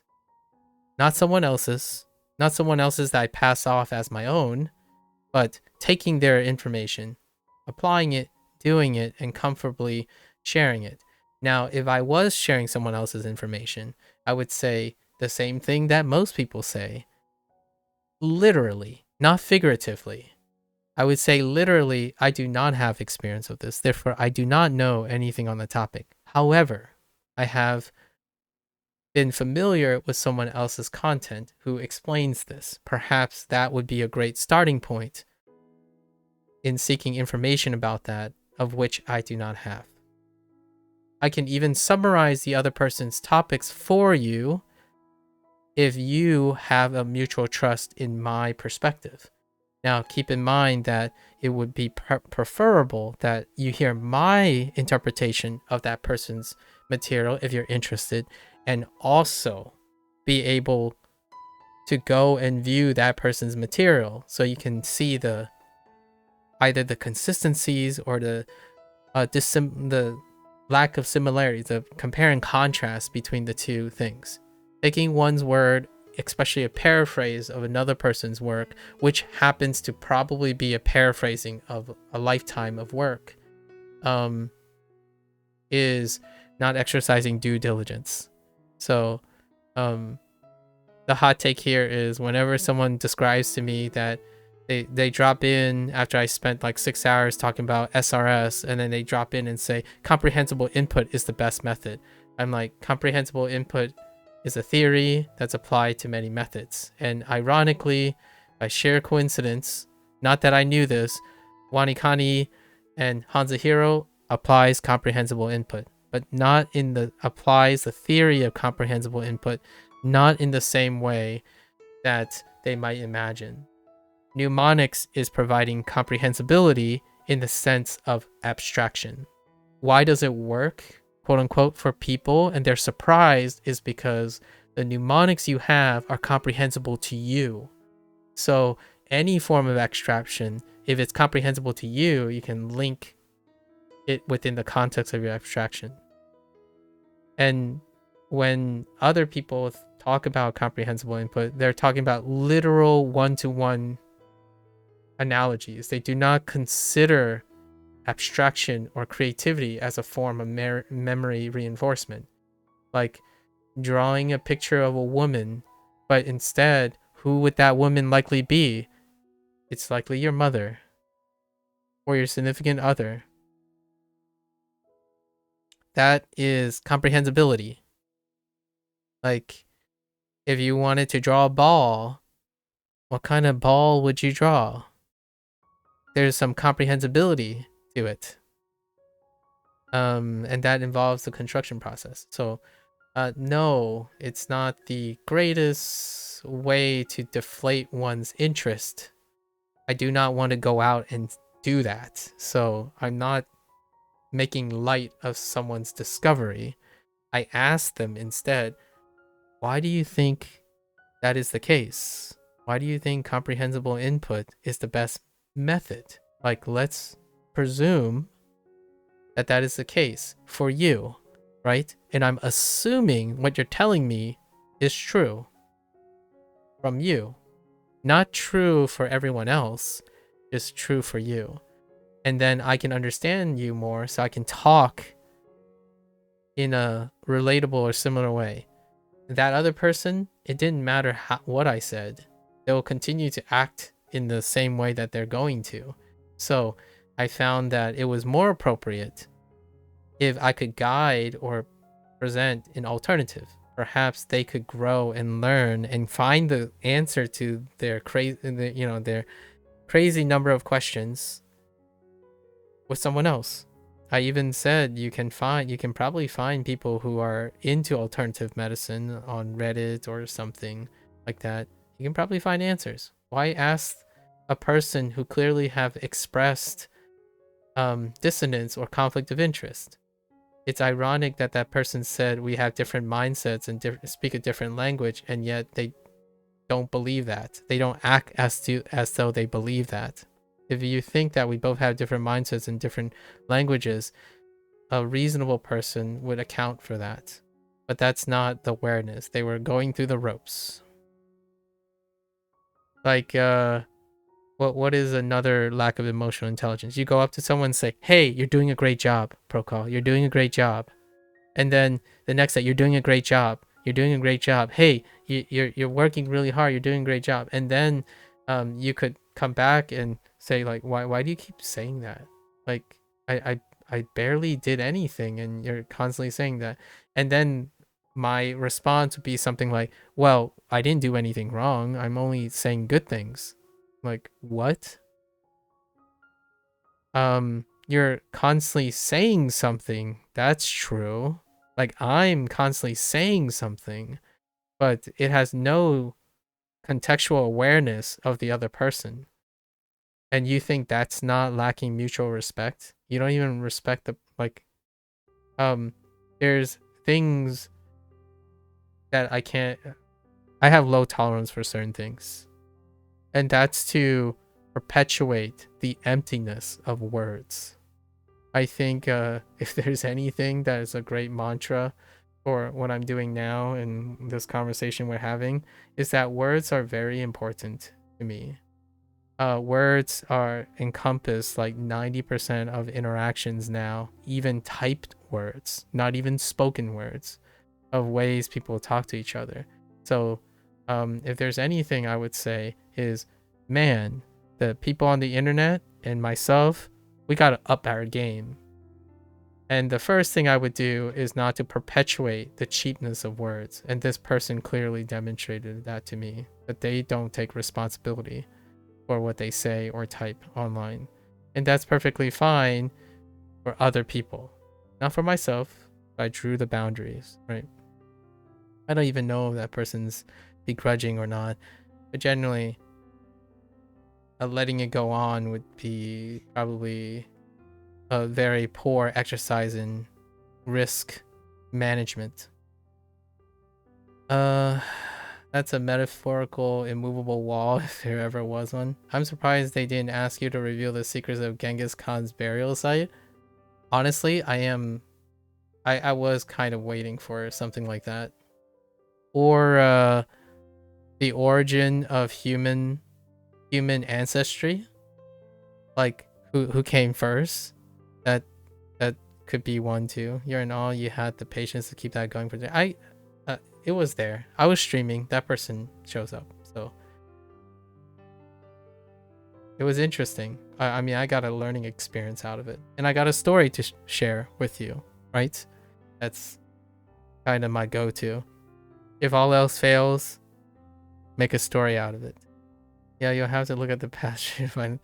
Did he actually say, yeah, that boils my blood, like when people ask you to do something and say please and thank you before you actually answer whether you will do it or not. Yeah, there's a lot of gaslighting involved in it, or intentional directed gaslighting.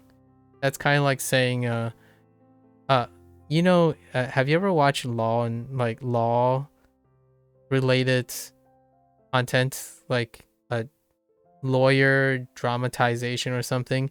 Leading questions is the concept that I told that person earlier. You watched some of Suits? Okay, well, when you lead a question, it leads the person to believe, like it leads an audience, jurors or anyone who watches the video, that this person believes in certain things by phrasing questions in a way that affects or influences the way they respond. And then when they can't get that, they remove deniability, right? They remove deniability by saying, oh, well, we clearly know you know something about this, so you can't say I don't know. In this case, they can't possibly know that. It can't, usually in the court of law, leading questions are objectionable. So there would be an objection to, an objection, a sustained objection to leading questions. Would you say that there was an aspect of maliciousness in that? I think it might be more of an entertaining factor. Like, how far can this random YouTube streamer or someone handle my shenanigans or something? I might even think that this person clearly was putting up a front or something, and I wouldn't have mind that if they were gonna challenge me openly. Like, what I mean is, hey, Maku, I'm gonna ask you a bunch of things. We're just gonna play our roles, right? And then that's for content. It's like, yeah, sure, why not? That would have been a great way to go about it. It's like, if you like doing that, I'm all game. Let's do it. But instead, this person continuously attempted to feign ignorance, and that is different. That is misleading, but I don't think it's malicious. It's very difficult to confirm malicious intent, especially the way the internet is now. It's very difficult to malicious intent is so difficult. I would not, like, some part of me do not want to ascribe people to maliciousness, but more to boredom. I would be more willing to jump to boredom versus maliciousness. Exploration out of boredom. So you did that because of this reason type of question. Yes. So, Prokal, you mentioned you were British. So as British person, you must hate Americans. Agreed? That's the type of phrasing that that person was using. Despite you talking to me, which I happen to be an American, so despite that, it's kind of like asking a person who wears glasses that they know the secret to naturally healing the eyes to not wear glasses. Regardless of the context or the objectionable opinion of everybody else, you still ask a leading question to get the person to entrap themselves. And that was all of the questions. In fact, I even brought it up on day 2, and the questions continue to be framed in that way. So naturally, then I'm like, yeah, we have a problem. But it's not, and here's the kicker. That person suggested, they played the victim card and suggested that I was offended, so I'm emotionally acting out against this person while I'm systematically explaining to them how we have a conflict of interest here.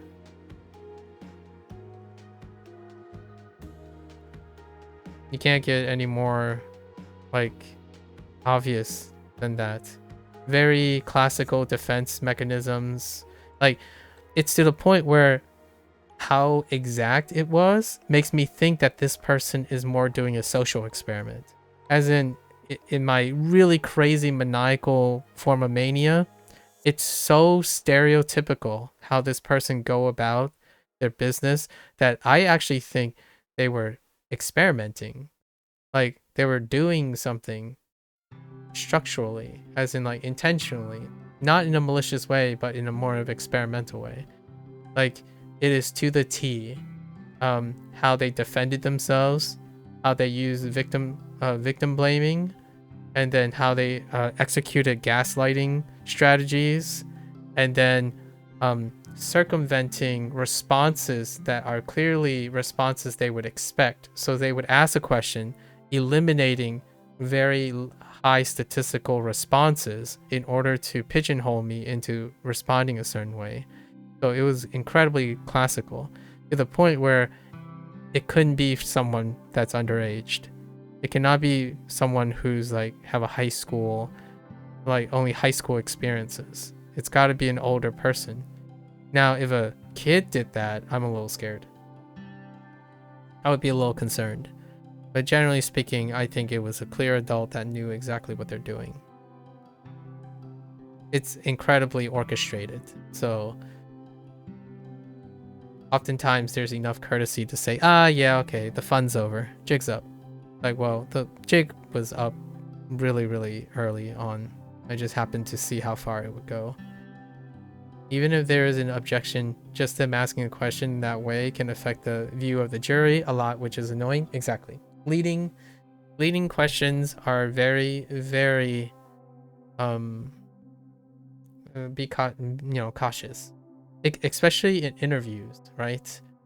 That's why I feel that there are certain times when I listen to a lot of podcasts and interviews, watch interviews, people talking about their interviews, and then the interviewee. That's what I like to do. I like asking people questions and whatnot. So it could be a hyper attentiveness to it. However, that type of thing, that doesn't fly with me. One of the worst things is that when answering those questions, it's nearly impossible to start the answer from a neutral position and then build up for that. From that, it's difficult to even get a position because your position is already primed by the other people. Like you don't even you don't even aim for a neutral position. Like the position is already provided for you from outside yourself. Like how the person prefaced by saying, as an authority on linguistics and science. I'm like, I didn't say I was an authority on linguistics and science. That was the first thing I said. Because that is terrifying. Like, where did you get this? So instead, I would have to make a disclaimer. It's like, I did not claim that I was an authority on language learning or science or inquiry or nutrition. If I given that impression, I apologize. That's the first thing you can do, right?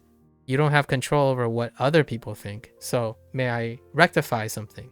I am not an authority. So if you do believe that I am an authority, that is erroneous. I will proceed to answer your question on the acceptance that you understand that you are making a assumption about me, and I would like to correct it.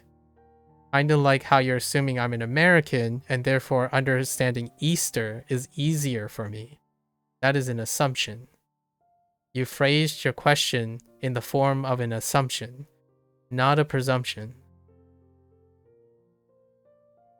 You did something a toddler can do. Well done. Then when you bring the condescending tone to the commendation, what am I doing wrong? I was congratulating you. That's insane. Yeah. Nailed it, Brokaw. That's exactly the defense mechanism that they employed. Now, I'm not even sure if they were doing it because they wanted to do a social experiment. It's so calculated, in my opinion. It's so difficult to ignore how calculated it is. You know, it's like someone putting up a trap in front of you and behind you, then saying, "You agree that going forward is the best move, right?" Yes. And hopefully, that person finds a better use for their time. I don't know. All right. Yeah. So you get the point now. Like, there's no denying that you're familiar with this. Well, that was the last, not yesterday, but the day before, the last 3 days with this particular person. It started raising a bunch of red flags that I don't want to continue entertaining. So we had to politely, or at least I thought I was trying to be polite and say, you can probably find another streamer who will probably give you a lot more entertainment for whatever you're doing. When I say I don't know, I don't say that to dismiss people. I genuinely don't know. If I do know about something, you're going to see graphs, circles, diagramming. I try to answer things to the best of my ability. Tentatively to the best of my ability. When I say I don't know, it's not trivial. So don't gaslight me into thinking that I'm dismissing something because I want to. I say I don't know out of obligation, of personal integrity. I don't say I don't know out of trivialization and avoidant behavior. If you talk to me for 3 straight days, I think you should rationally know that. When I say I don't know, it's not cheap. It's very, very anxiety inducing mania. I don't like telling people I don't know, but I choose to say I don't know because of personal integrity. There's a quick little question as we've come to a good stopping point in this conversation. Have you seen the new Hearthstone Battleground seasons coming out tomorrow? It looks very exciting from the new cards reveal. I have not yet. Did they reveal it today? Yeah, I was beginning to wonder when the new season is coming out. Yesterday, I played for... I do Battlegrounds every day, so... The question was, do you look at the reveal for the upcoming season, or do you like to play with... No, I just go in. Yeah, I just go in. Trinket season again? Okay. Trinket season is borked as heck that last time, so I'm looking forward to how they... Yeah, I go in vanilla. Most of the time I go in vanilla. Unless it's a game that I don't actively play, I watch other people play instead. Like Souls games, I watch other people play Souls games. But since I do Hearthstone Battlegrounds on a daily basis, we'll see. We'll talk about it later. You know, in the next couple days, we can talk about it. Yeah. Thanks for the little question. I didn't know. That's a great spoiler for today. I'm looking forward to it. There's a new mechanic that's making it so you can buff the stats of tavern spells that give stats. Oh, yeah, that's an untapped resources. Oh, wait, but wait, did they also hear me out? I also was curious if they can upgrade tavern spells. Imagine upgrading tavern spells. Like not like in the form of stats, but like it would be kind of cool if they had like, okay, your next you like buy a tavern spell and your next tavern spell it becomes a choose or something. Oh man, there's so many things it can do. But that's cool that now you can further manipulate tavern spell. I'm looking forward to it. I wonder if you can that applies to all that's like to tavern spells that get multiple procs. So like end of turn tavern spells. Oh my gosh, that's like multiplicative now. Intriguing.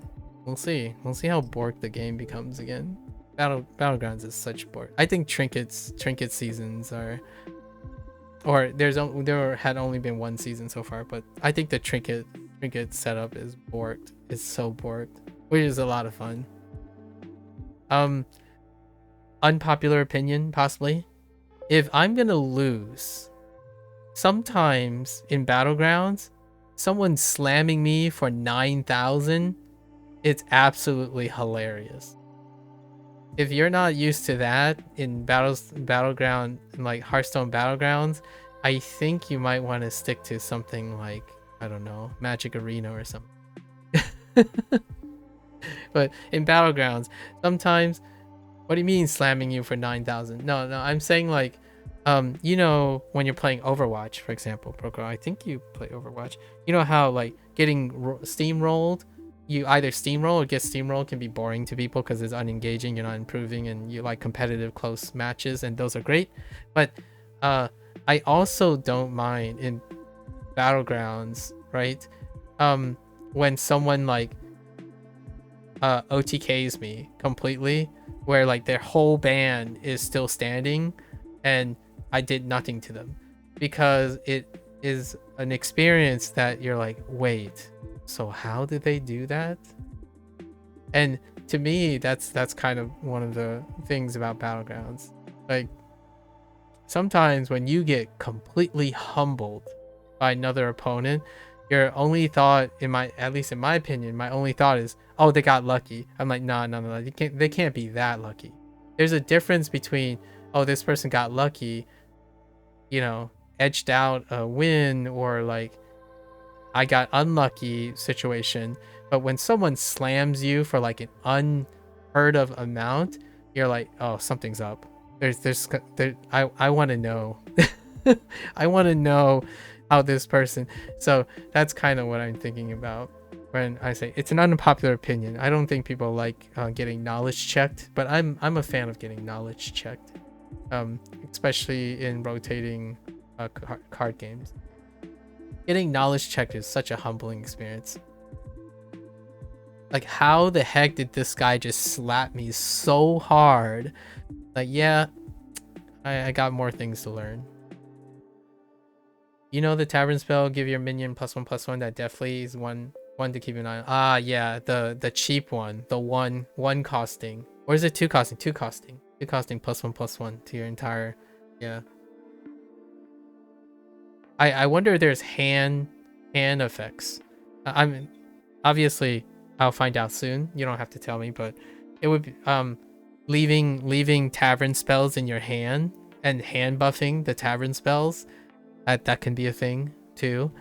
I mean, they could do even crazier things like Murlocs buffing tavern spell hands or demons because they have some sort of hand stuff where if a tavern spell stays in your hand, they already have some mechanics around that where the longer the tavern spell stays in your hand, the more it gets buffed, and then it plays off where how many tavern spells are in your hand at any time, apply that buff.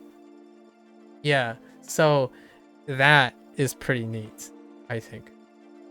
Yeah, and you're in awe when you come across someone having an insane good. I got humbled yesterday. That's all I remember. I'm like, it was what was it? So the anomaly happened. The anomaly is evolving scroll. So at the beginning of every turn, you get a scroll, and it goes up a tier at the beginning of your turn, right? And then it chooses a random spell. And my thought was, oh my gosh, there's too many spells. Like, where do I stop? Do I do 6? So I went with the 6th thing. I went for, I will only use my spells as contingency counterplays. So my whole hand was played off spells. And meanwhile, I'm like, okay, I'm okay. I'm still okay for the next 2 turns. And suddenly the guy at the top, they had like 6 T7s in a non T7 game. I'm like, what the, how, what?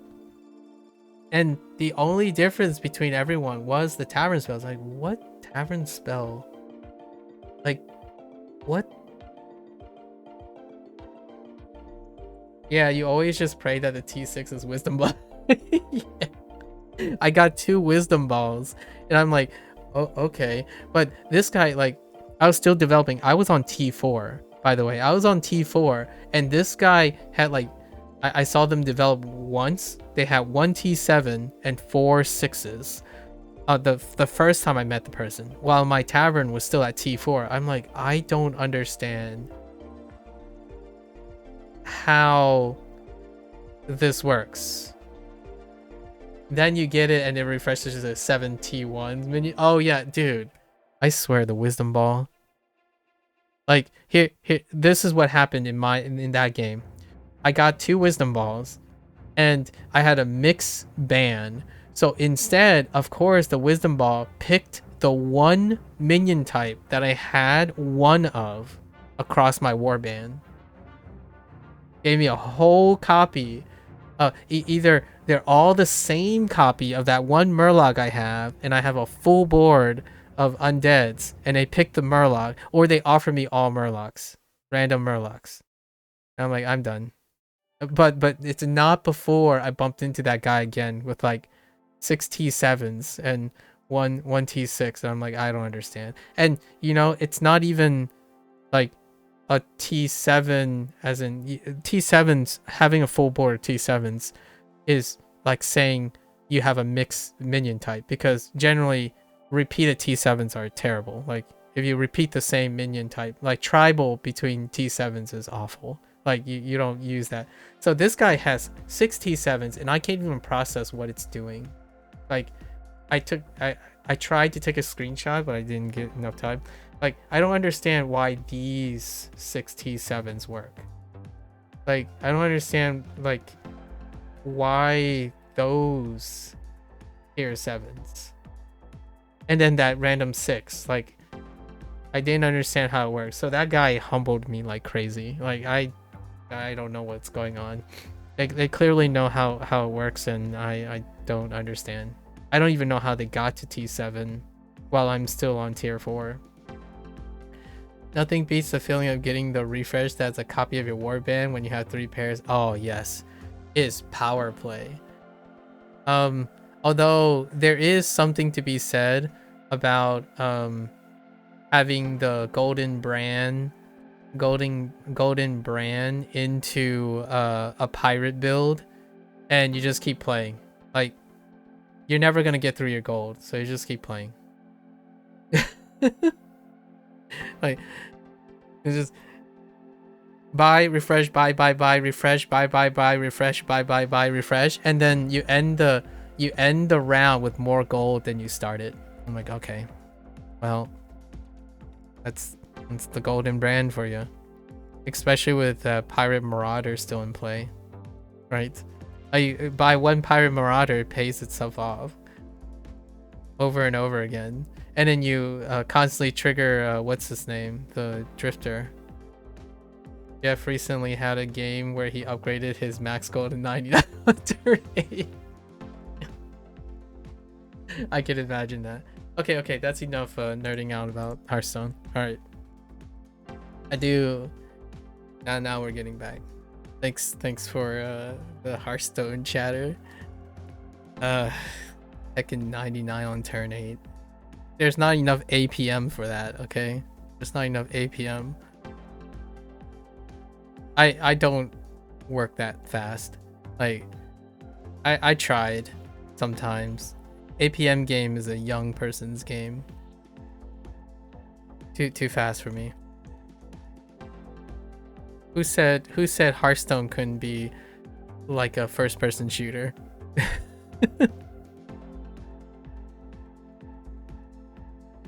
All right.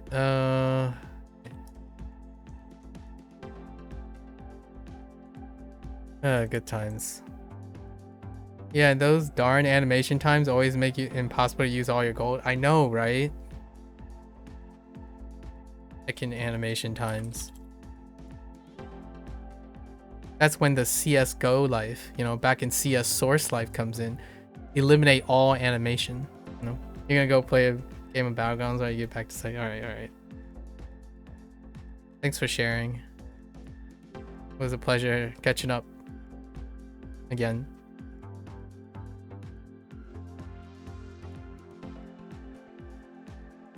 Yoi.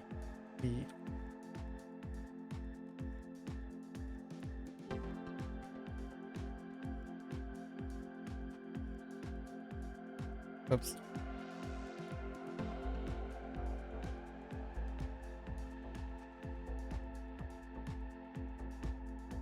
Kurushimu. Kurushimu.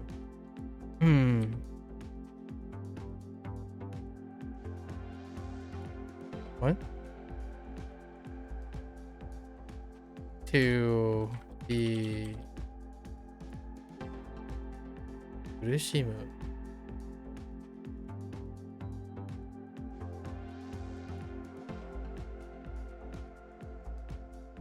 The sped up combat was a very... Oh, yes. The sped up Yeah. The sped up combat, yeah. Yeah, that word is to, like, to hurt, to suffer. Yep.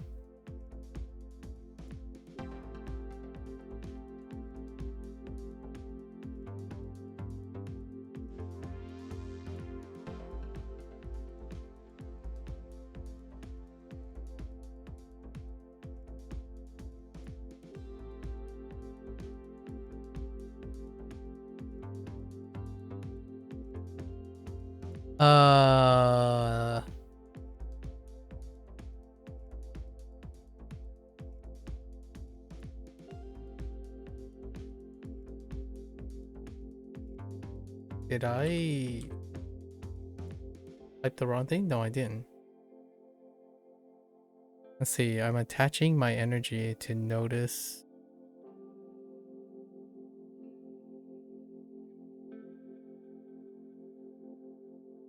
What? That's to notice or to realize, right?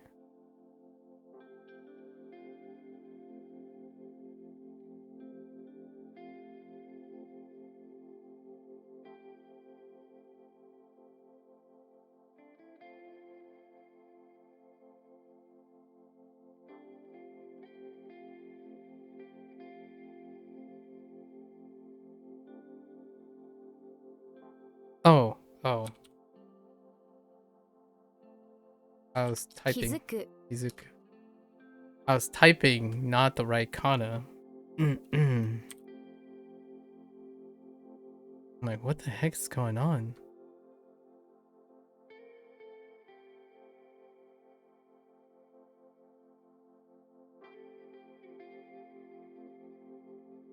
Naru. Naru.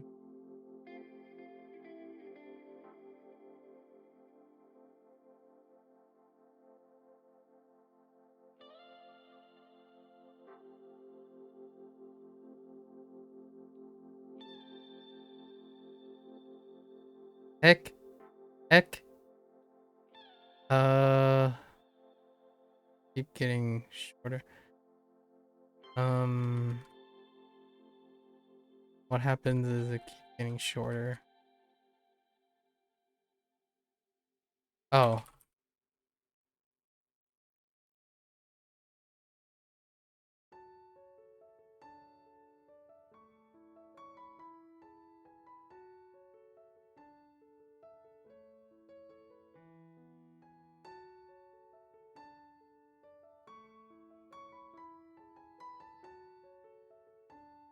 Heck.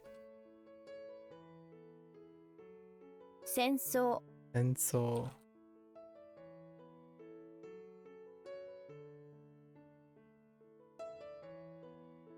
意味 Mimi.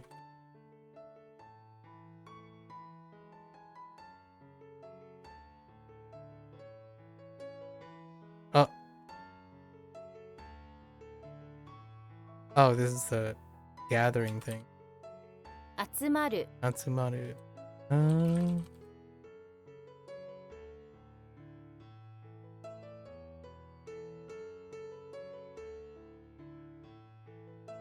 What? Tori. Dasu. Oh, 取り出す。 toridasu. "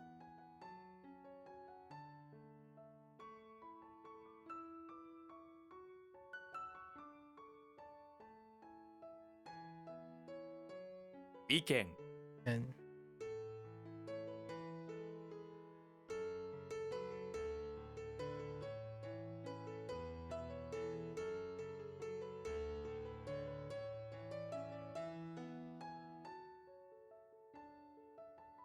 what was this? Seeing the meaning? 意見はありますか？このブランについて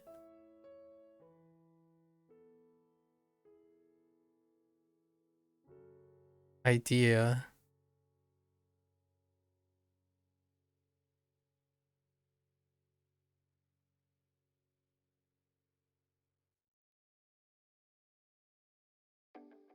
can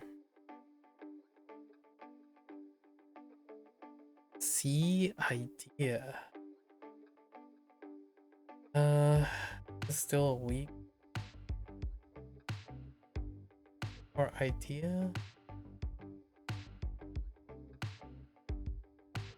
Opinion. What do you think of tweet of this brand?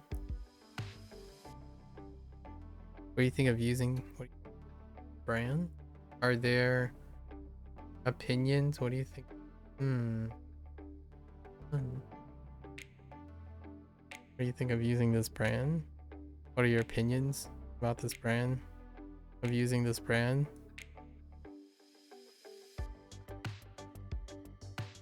And idea. That's still a little weak. Okay. Brand? No, not that brand. Shush. Shush, not that brand. Although, that is a funny pun that you could do, though, from that sentence. They could be referring to Buran, because Buran would probably still be Buran. That's kind of funny.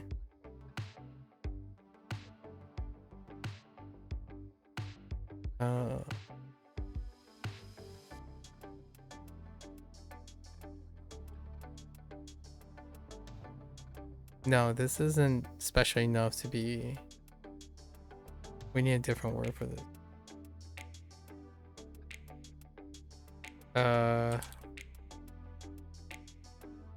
Oops. 命 Inochi. Inochi. 中級 UQ.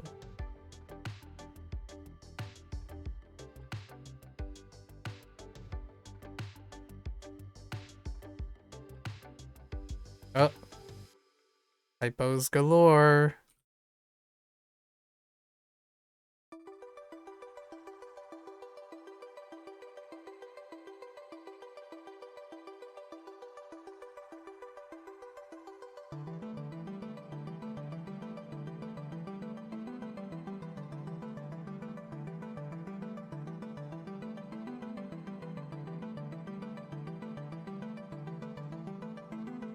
The battle.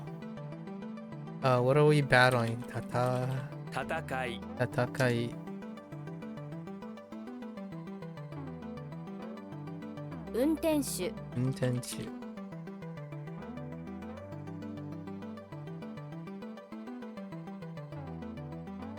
青空 Aozora. What? Sky blue is it's fine.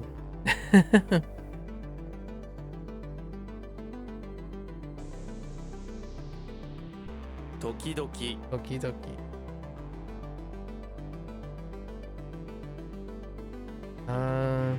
Did this change? No. Mukashi. 昔 Compete? What are we competing for?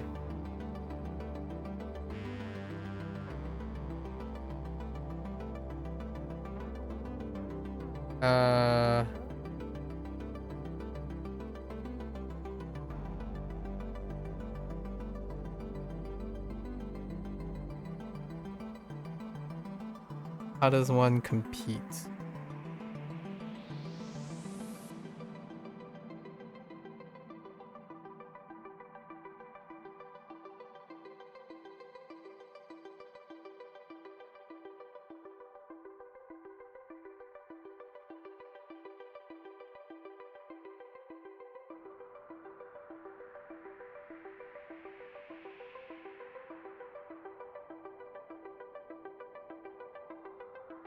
There are many forms of comparison, but oh, soap. We're competing for soap. That's right. 基礎 Iso. That's right. Iso.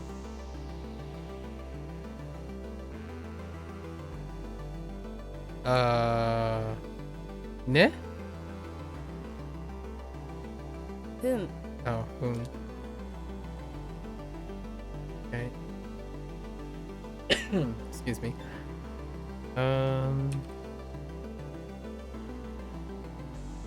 顔文字 Almost.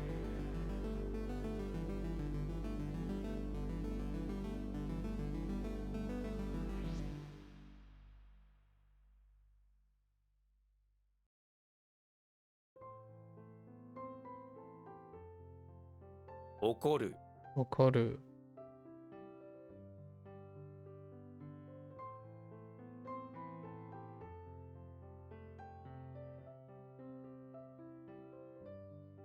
Korobu Korobu.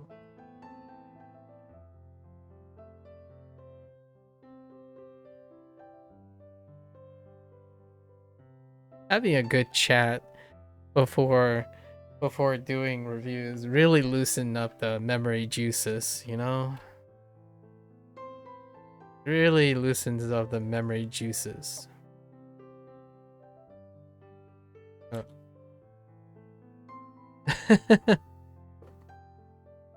Oh.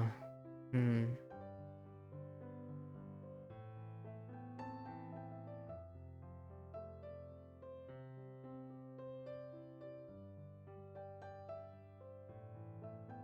Skin. Oh, right. 波 Nami, yeah. The juice. Oh.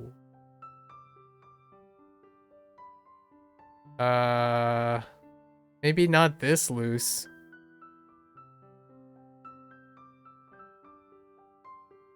Uh,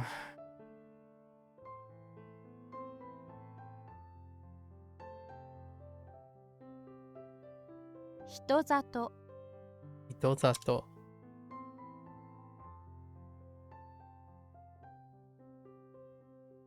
Hitozato. Maybe like full in town. Oh, I already typed that. Hometown people? They're like, I know this is something. Hitozato. Okay, この道は Hitozato ni. And oh, I know what this is. It's a really weird phrase. What is it? It's like human habitation.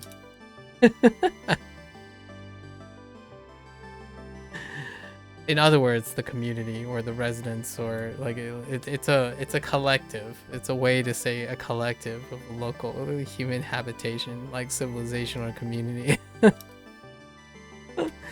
That context sentence though. Like, oh, okay. Yep.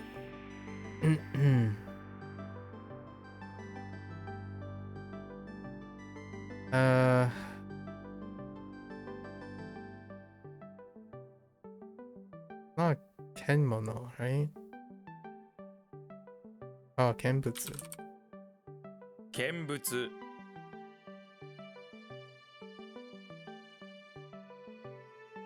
Sounds like it would be used when we colonize Mars. I know, right? Let's go establish some human habitation. I.e., let's go establish a colony. Let's colonize human habitation. I wonder if colony is an alternative. That's kind of funny. 神社 Ninja. Jeez. Okay. Gee Willikers. 共同 Yodo.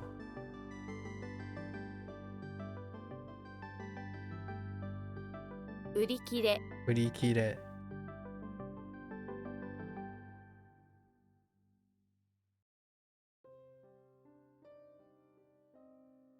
姉 Ane.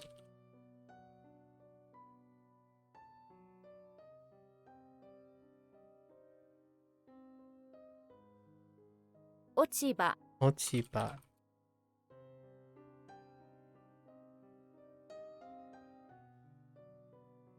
はじめに Hajime.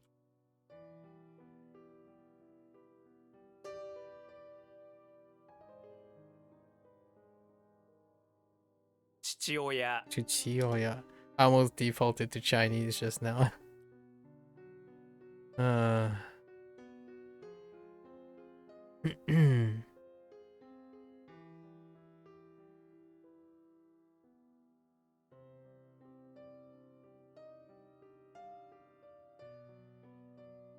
Ooh.「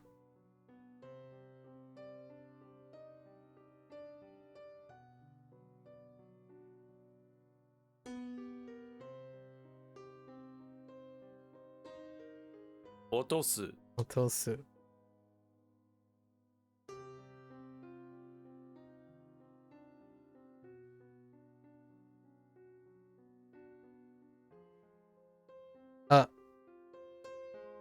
落ち Ochi.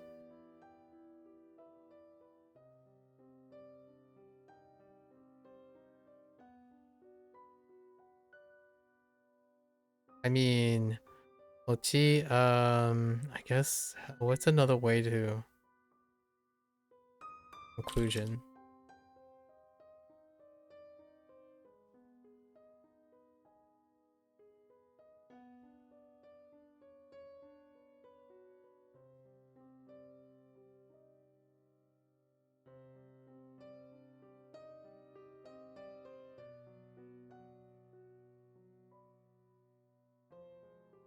Poor idea.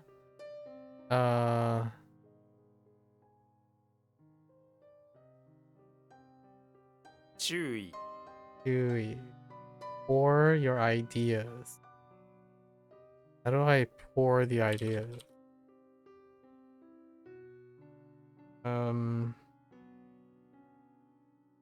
Pour the idea.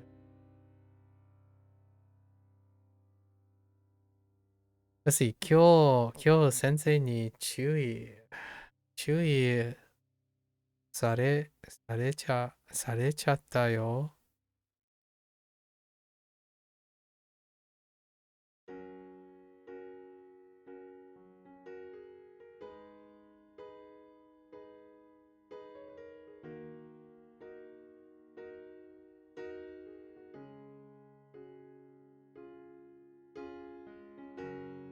Not quite idea, or it's not quite orders.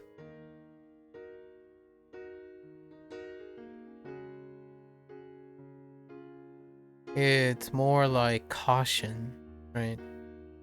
Caution, attention, warning.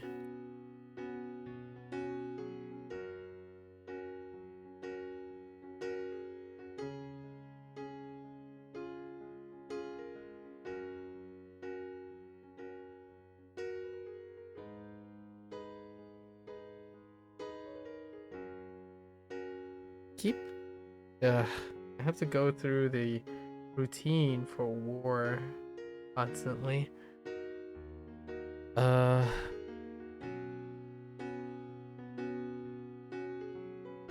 作戦 Accent. Fix. あの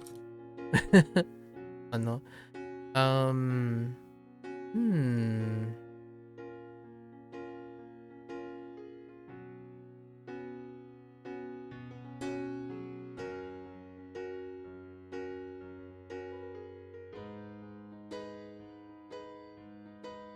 Uh-oh. Or what was the other one? Choku.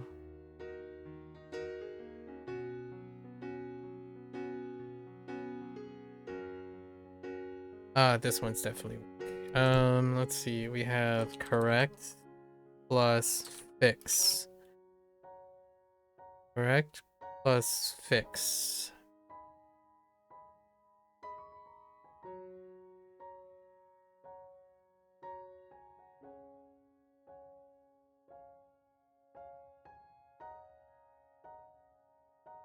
It's not a verb. It reminds me of to evaluate, but correct fix is like, if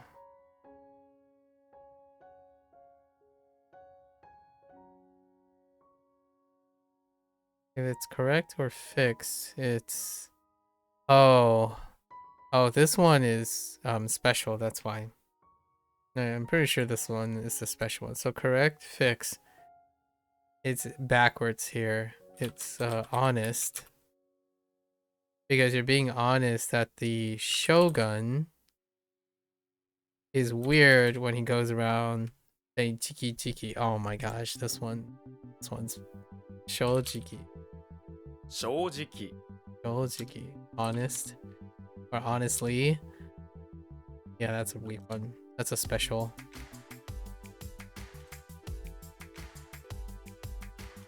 言い方 Yikata.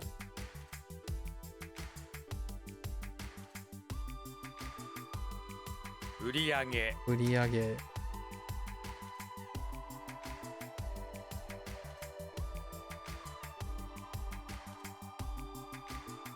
Is this still Byo? Yeah, it's the second. 秒 Yo.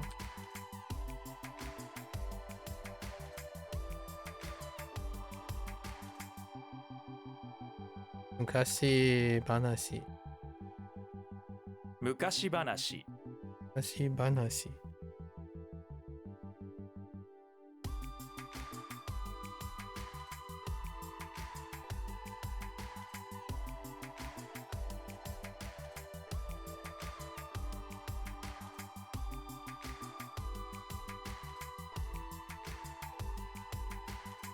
乗り場 Noriba.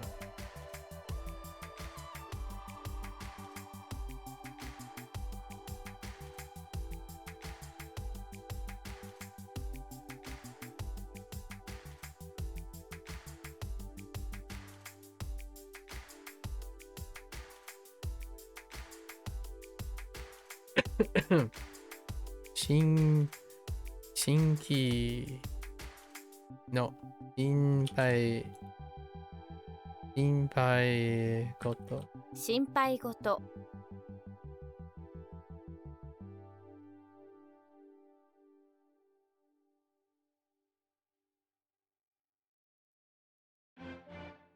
終える Oeru. Why did the S sound so loud? Oeru.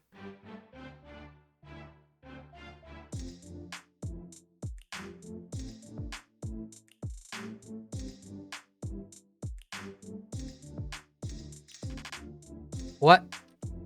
Oh, I typed the wrong thing. 考え方 Angai kata.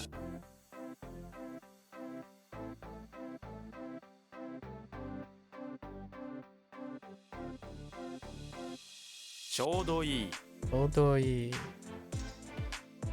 Odoi.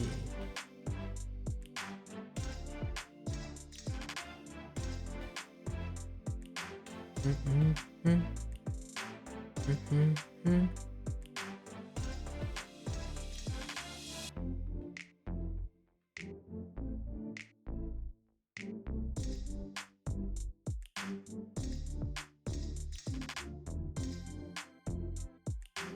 不良 不良。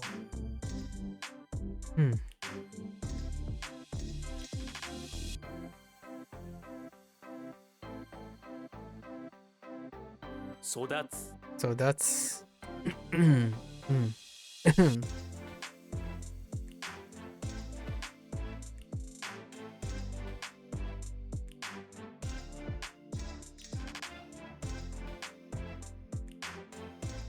I'm like, to grow up, there's another grow, but to grow up, do I want the up?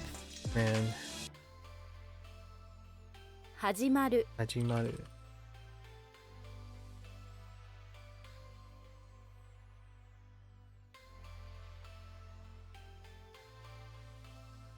Kyujitsu Jujutsu.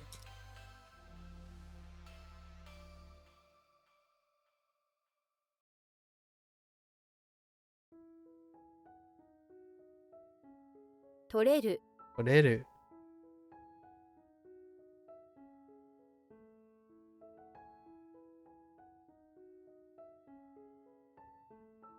What?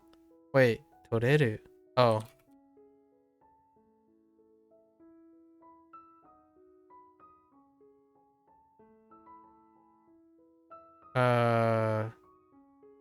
To be sold? How do you wait. Take?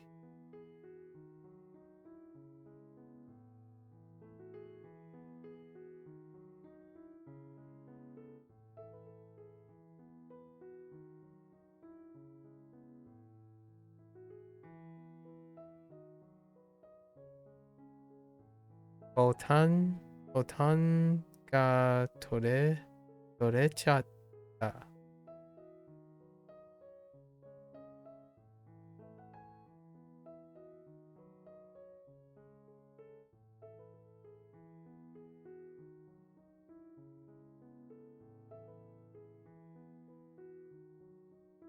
How do I phrase this?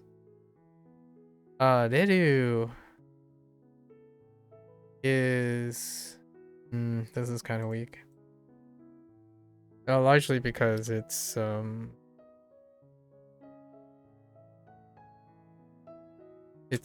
verb, and this type of format is terrible in my opinion with predicates.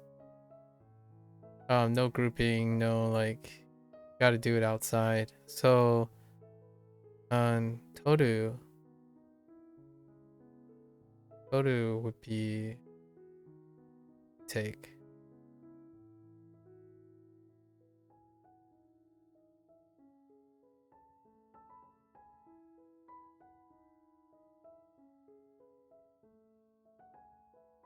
I guess we can write toreru because we already know by default that's what it sounds like. And making, I mean, it could be anything, a button. You can do anything to a button. Not just take.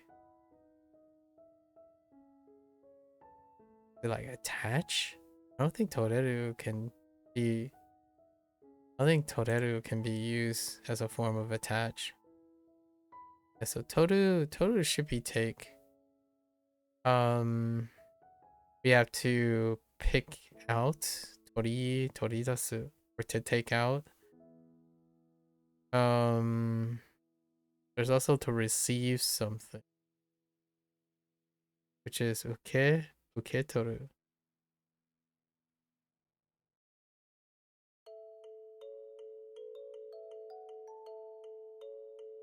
This is something really different. I think it's to come out. I don't know why or how. Come out? Yeah, this is recent. Or, oh, it's not to come out. To come off. Oh, to remove. Okay, to remove, to fall off. Now, how does that work?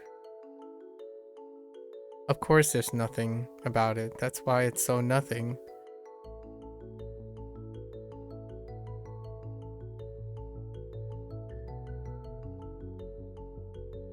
You just randomly come off. Okay. Fall off.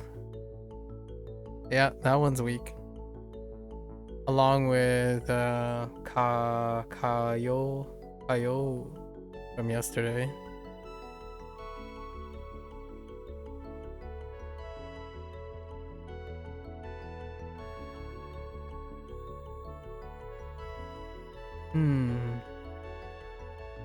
Something I can use is rare. Reru.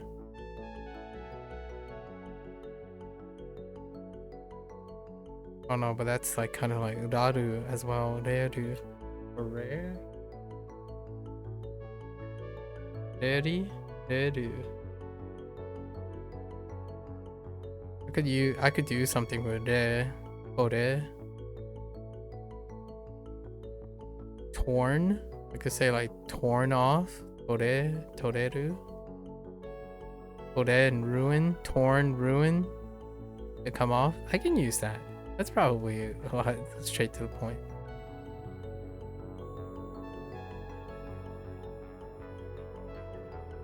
What the heck is this? Sun. Ease. So wait. I gotta make sure. This is place.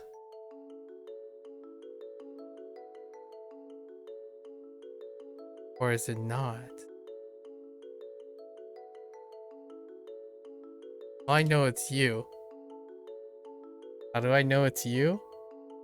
Guessing that. On the right.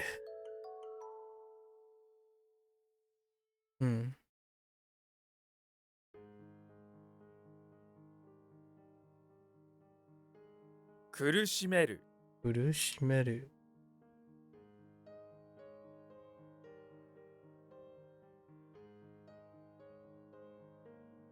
To hurt someone, I guess, is what they want, to hurt someone. I keep thinking of it the other way, from not the speaker perspective.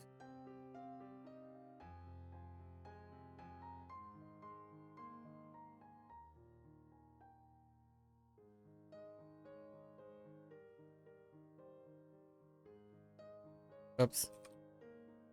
Arata. Arata.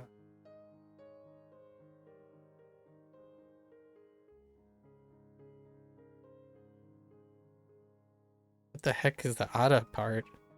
What do you got for ara? A raw steak? Oh yeah, that's why that's not memorable. Raw steak. We don't need it. Okay.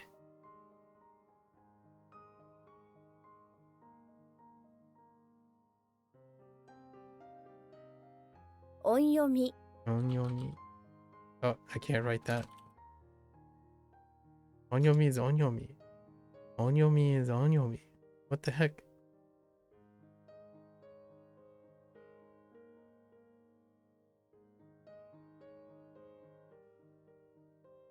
I pressed enter too quickly.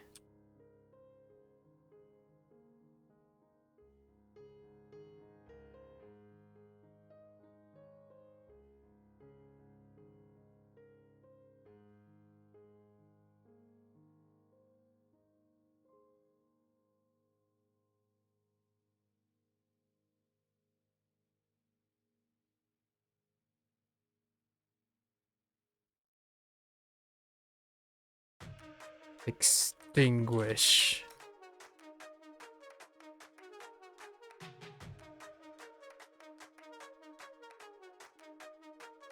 神道 Into. 悪 Maku.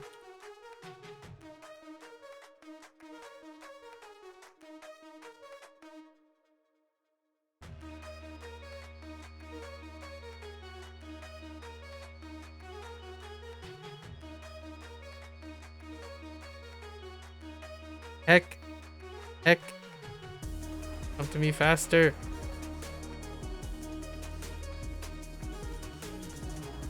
Oops. 電波 Denpa.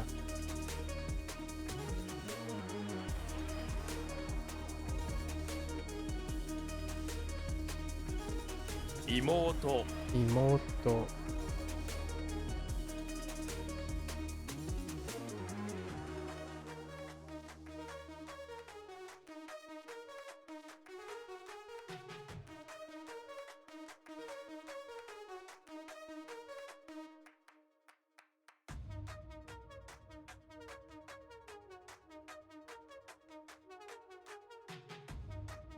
Whoa. Wait.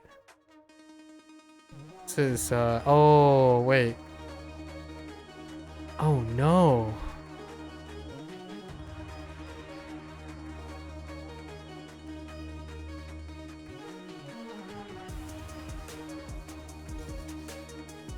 No? 文字通り Oh, yeah. I missed I mistyped. Mojidori.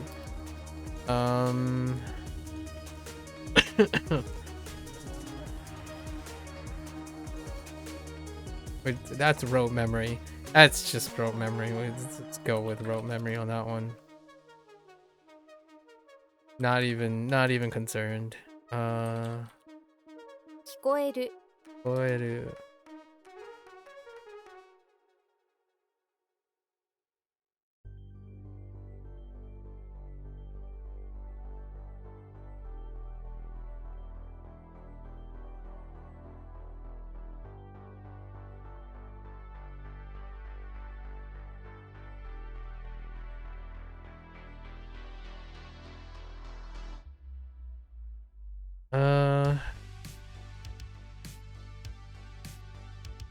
Oh my gosh, that typo. 心持ち Kokoromochi.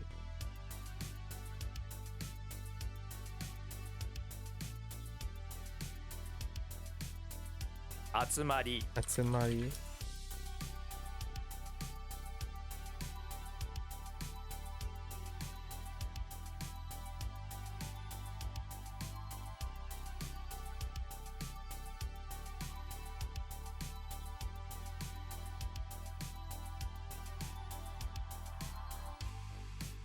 共有 Kyoyu.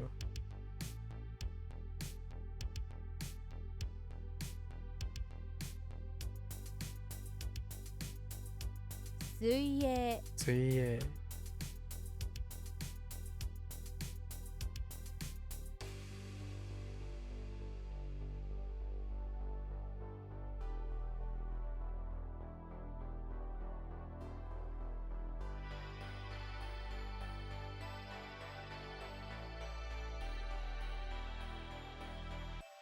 No. 受付 Uketsuki.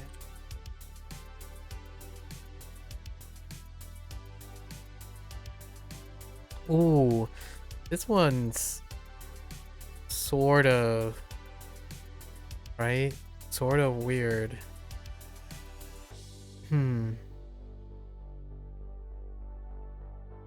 Or is it? Oh no, it's not. Well, it's kind of. Oh,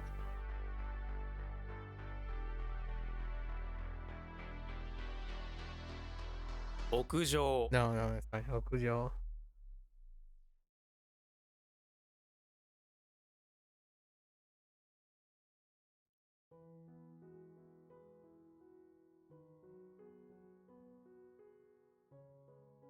社会 Okay.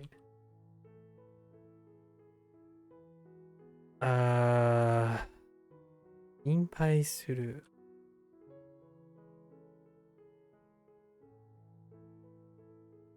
心配する Shinpai suru.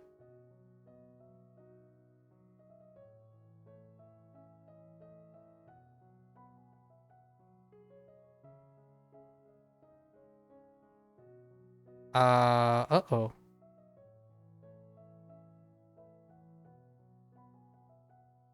書く Aku. That one's fine.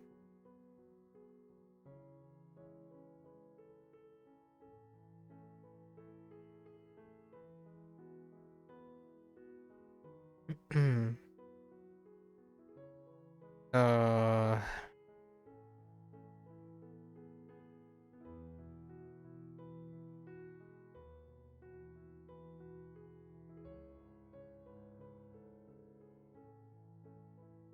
言葉言葉。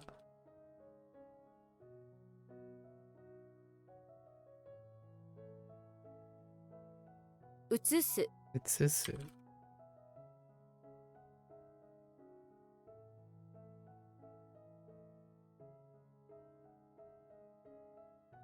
大学生大学生。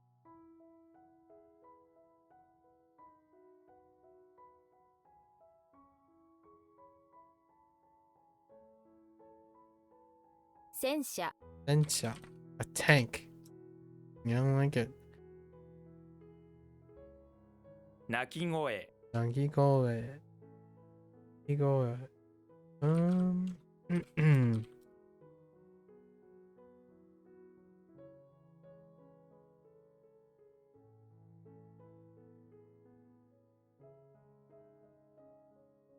用意用意。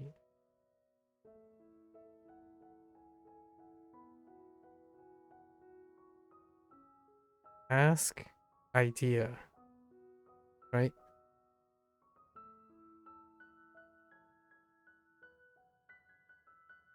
もしものの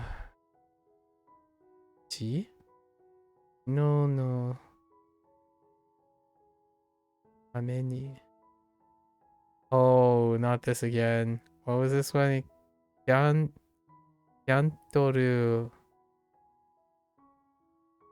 トルとライダー。That's lighter. Oh, I had this before. I stopped on the same thing. What the heck is Kyantoru again? Candle. Candle and light.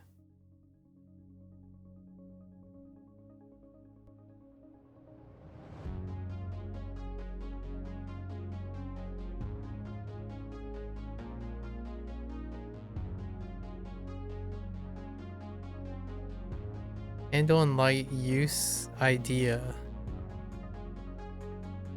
Candle and light use idea. Or task ID.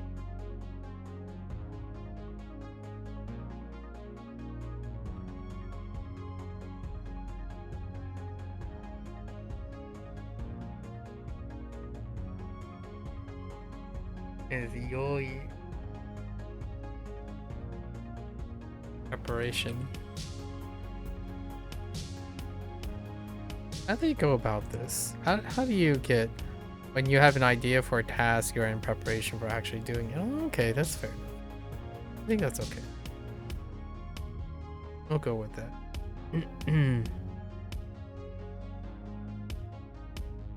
使い方使い方。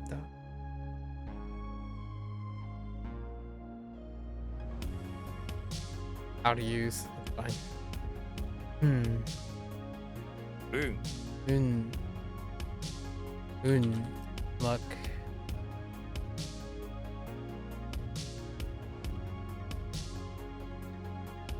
神 Honey.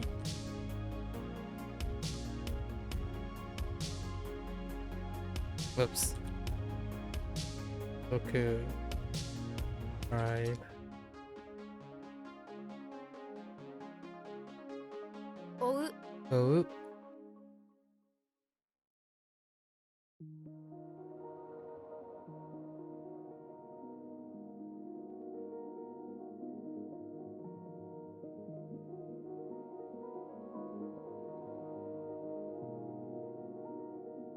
集中する Suru.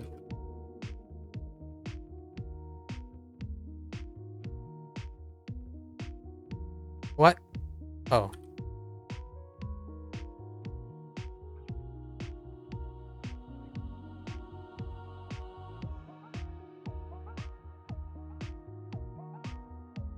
運命 Unme.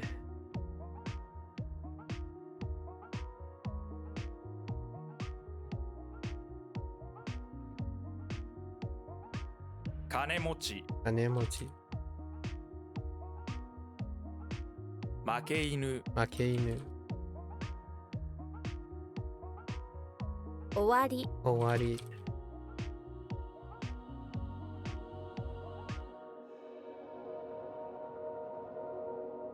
高級 OQ.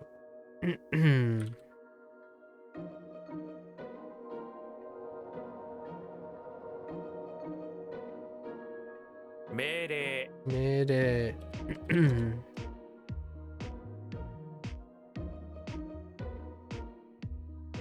要求する Yoku suru.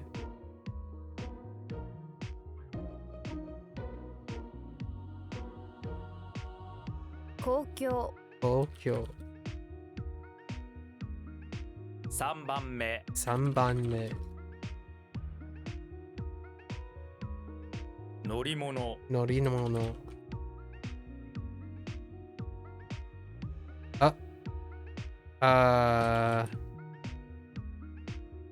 What? Wait.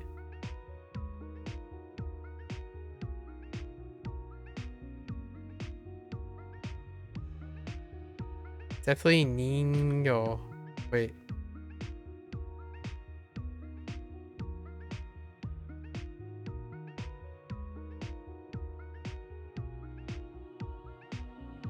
You won your game of Hearth? Nice.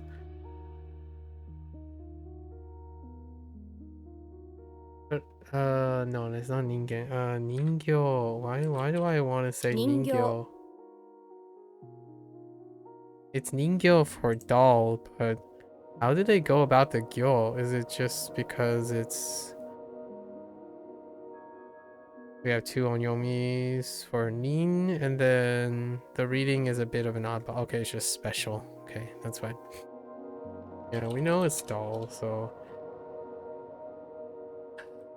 話し方 Anashikata. Eh?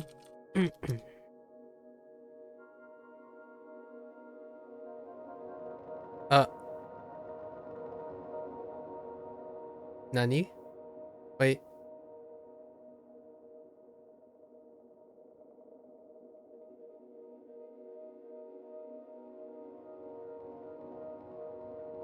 Yasuri Yasuri. Discount. No. Yes? No? Yes? No? Yakten. 弱点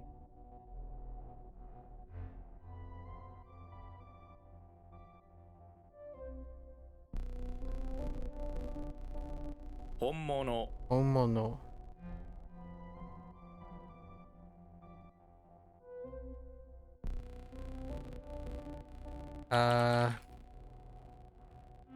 Live thing? Serious thing? Important thing? Main thing? Maine? It's all, it's kind of all of those. No, wait. Real thing? Are they looking for real? Real deal? Real thing? Jeez. Genuine article, real thing. That's fine, I guess. I mean, I'm gonna take serious thing as well. Probably serious thing as well for all those. I think that's a little bit too much of a flex. Or the others are too much of a little flex. Too much flex.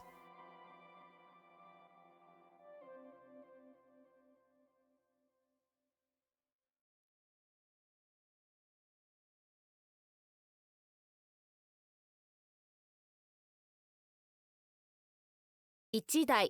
Ichidai. Whoa, lifetime. This one's special, lifetime. Ichidai. It's a little bit of a flex on the getting to it. It's fine.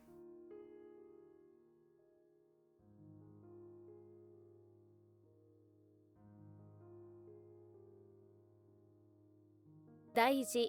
Daiji.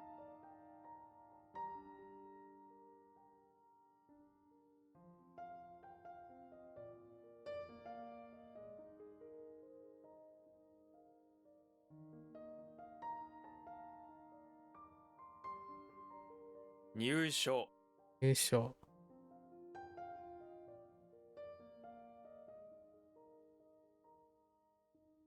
Temperature. What say you? Warm.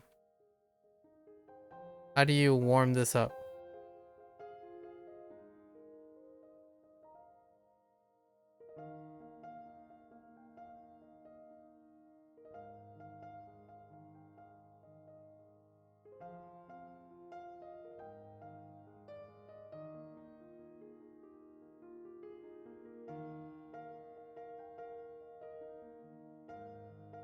Nomimono.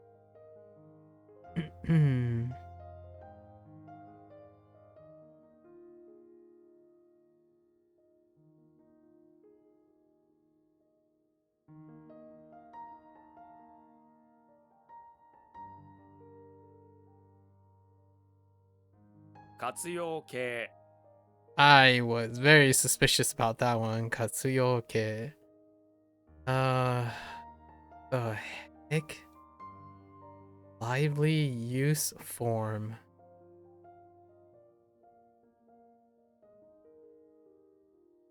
Katsuyoke. Tatsu. That says Tatsu. Tatsu no Katsuyoke ga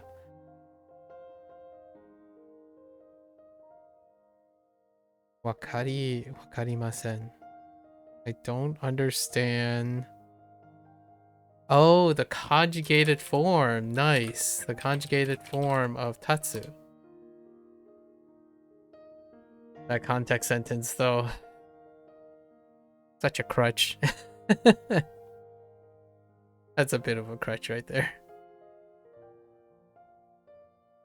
I'm like, lively use form. What the heck?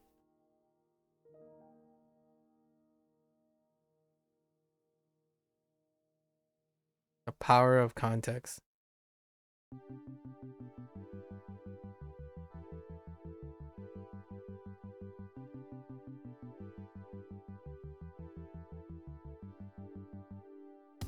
Battlefield.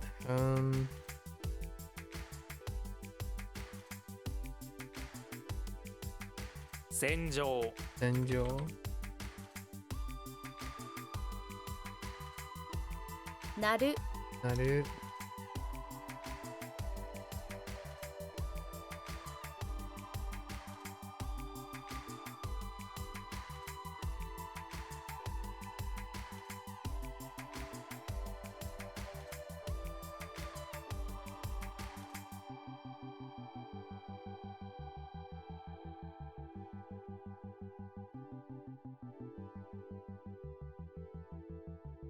Kakigori.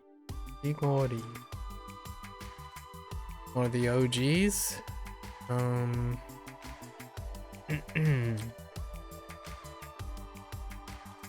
競争 Yoso.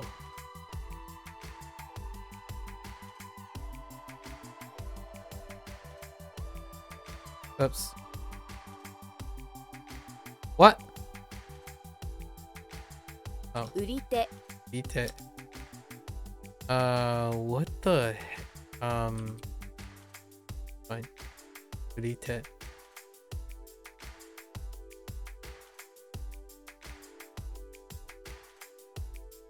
Oh, I think it's. Well, what? Hold.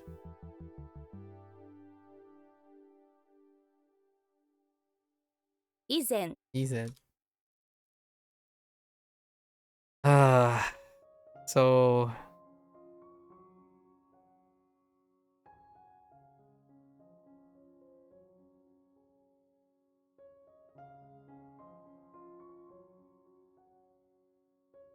it's in front, so it's after. What? Before? I mean,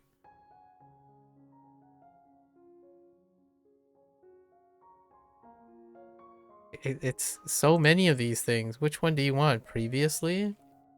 Before, previously? Okay.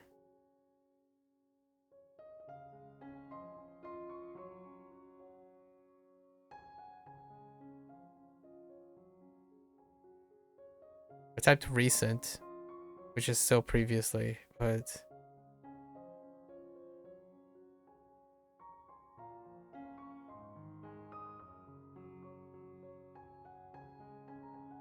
nah, it's okay. That's the really big semantics. 誰か Areka. Oh boy.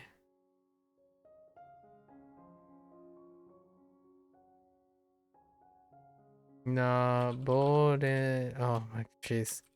Napoleon Sanse. ナポレオン三世 Uh.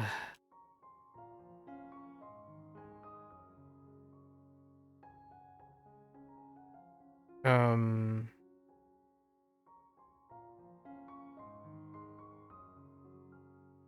Nope.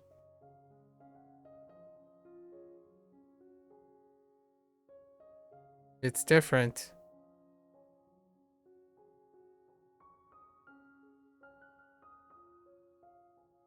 How's this different? 親分 Oyabun.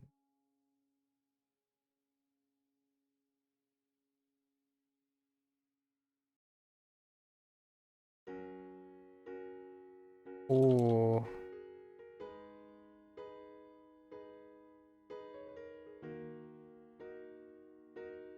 共通点 Yotsuten. Yotsuten. Common point. "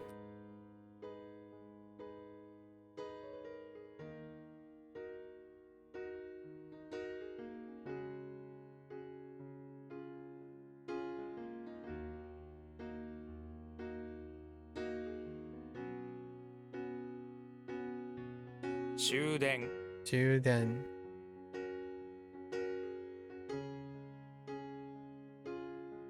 母親 Aoya.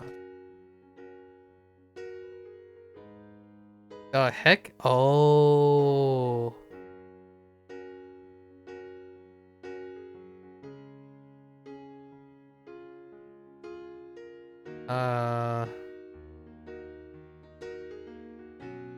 Atachi. 形 Atachi.「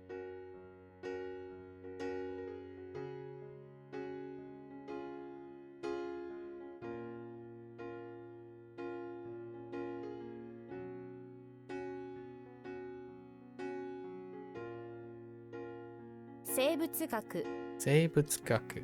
Biology. 直す Naosu.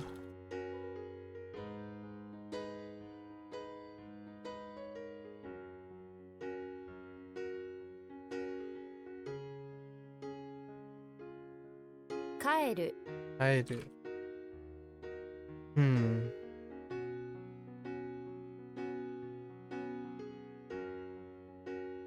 Oh. Oh. 物質物質。買い物買い物。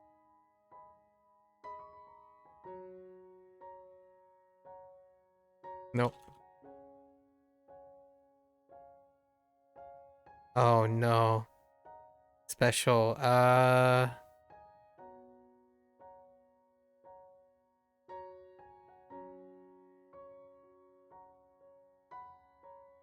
Blood. How does blood work? Oh, I know. It's cheese. 血 E-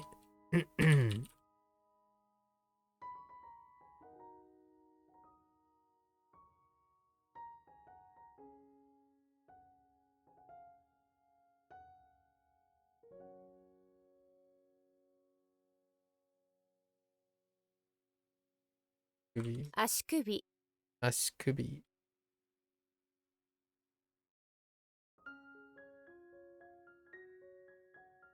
初級初級。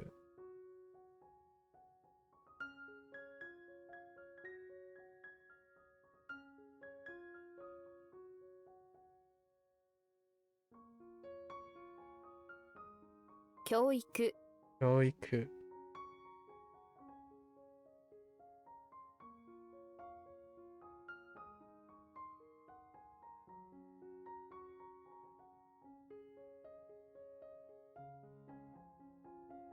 Ooh.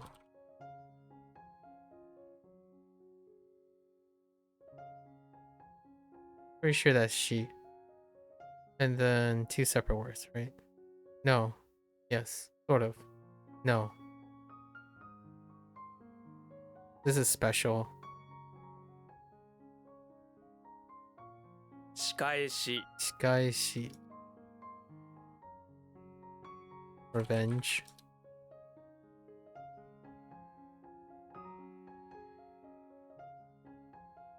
保持する保持する。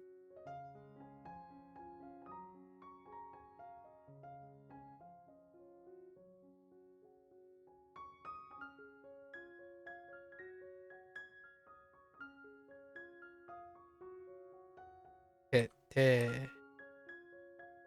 決定。決定する。決定する決定する。Okay.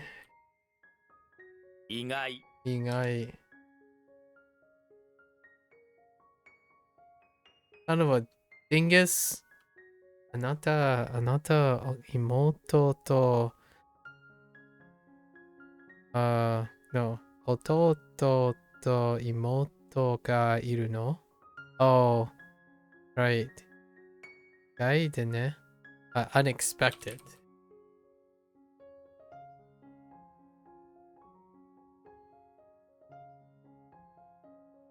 Um.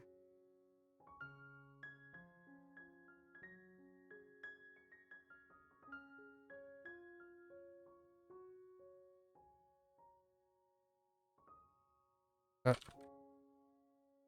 苦手苦手。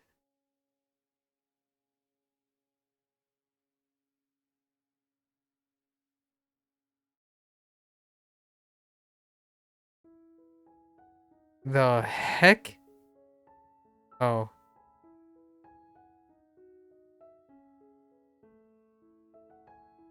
Whoops.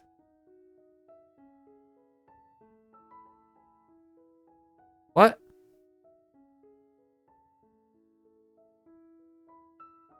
Oh.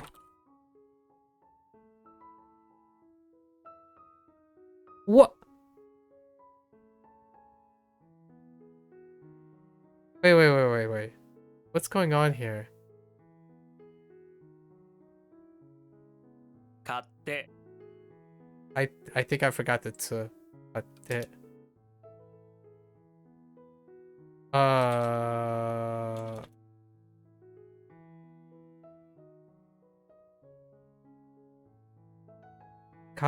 Kate.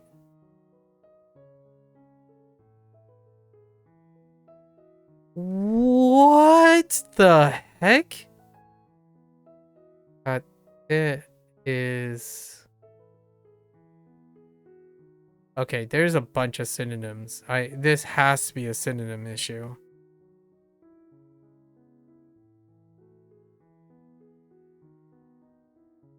What could it mean then? Kate.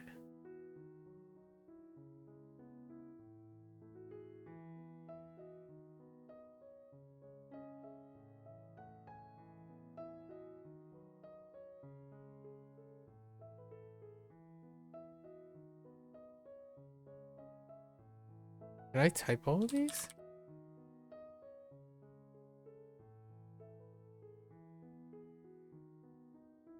Kate. Maybe like I'm really stretching. I'm really scraping the barrel. This is definitely a synonym issue. But let me think if I can figure out what word phrasing.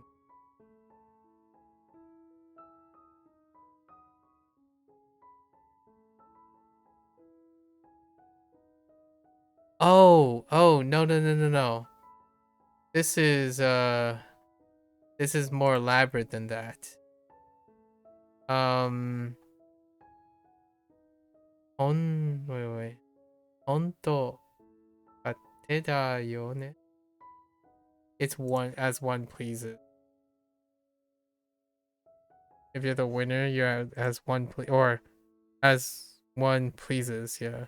One's own convenience, one's way, one's way. We're gonna add some more things. Selfish, probably. One's convenience. Without due consideration, yeah, selfish. Groundless assumption. I see the think. Groundless. Selfish. Don't say whatever you want. Yeah, this one, it's okay. It's new, but that's a bit of a stretch. Maybe we'll write that. It took too long. So win plus hand. More like win plus person. Is the flex here. Win plus person. Got it, which is special as well. As one. Just gonna write. As one, please. That's 3. That's not too bad. We're right near the end. Sake no mi. Oh, I know we got 18 from... Yeah, it's past 8.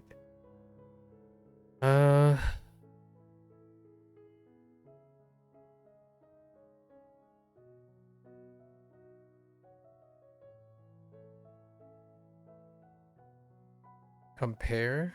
What are we comparing?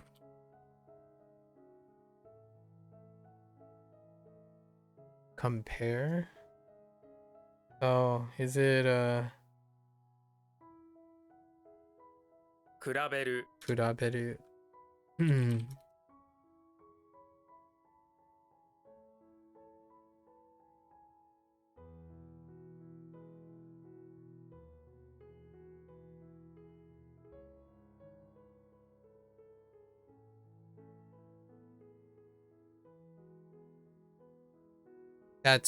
That's acceptable. Don't even at me.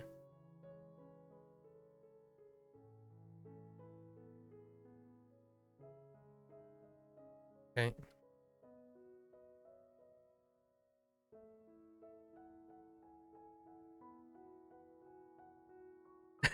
仕事 仕事.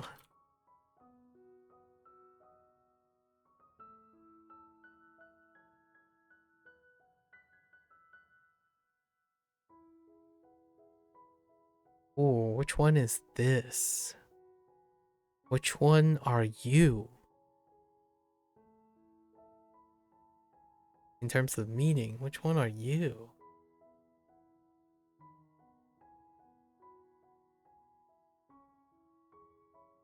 試す Oh, it's to attempt.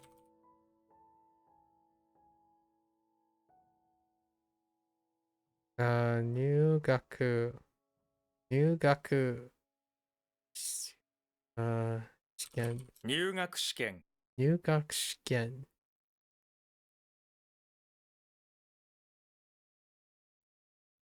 Oh, which one are you? かかす Akasu.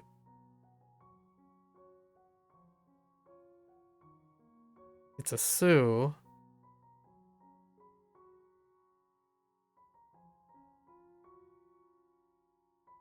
Or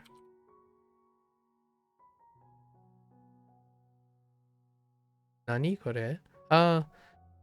Let's see. 毎日の生活にヨガは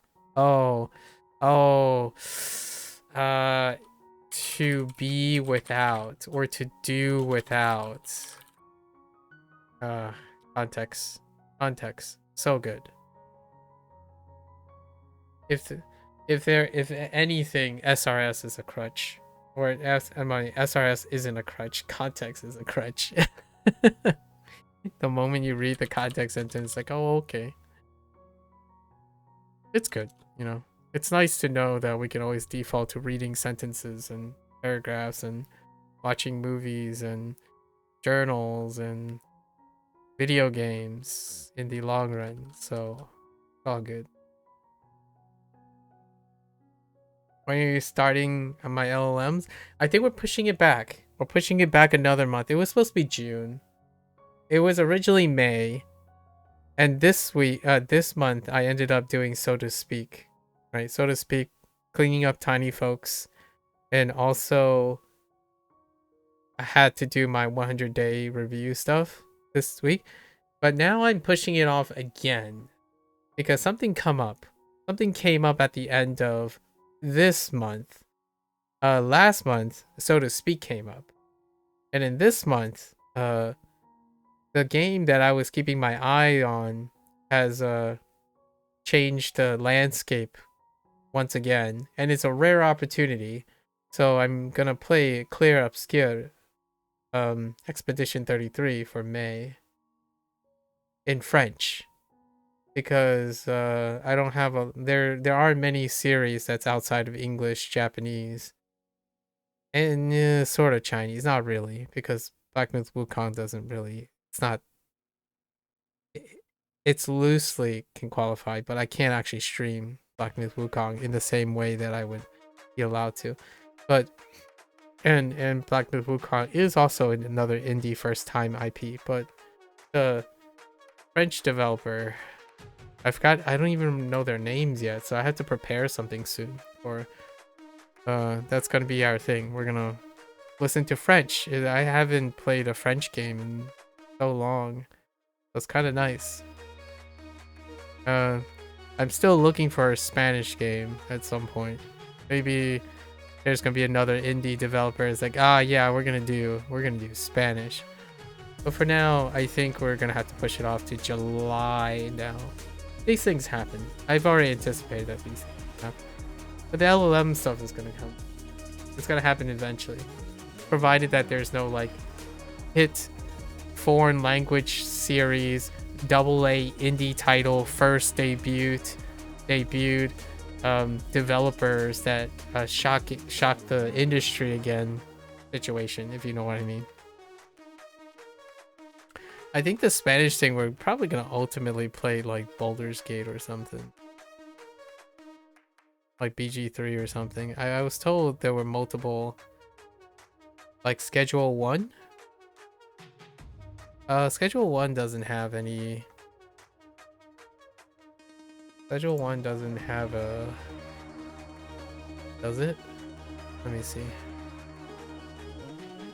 Oh, you mean like the single dev thing? Schedule 1 is like single dev thing.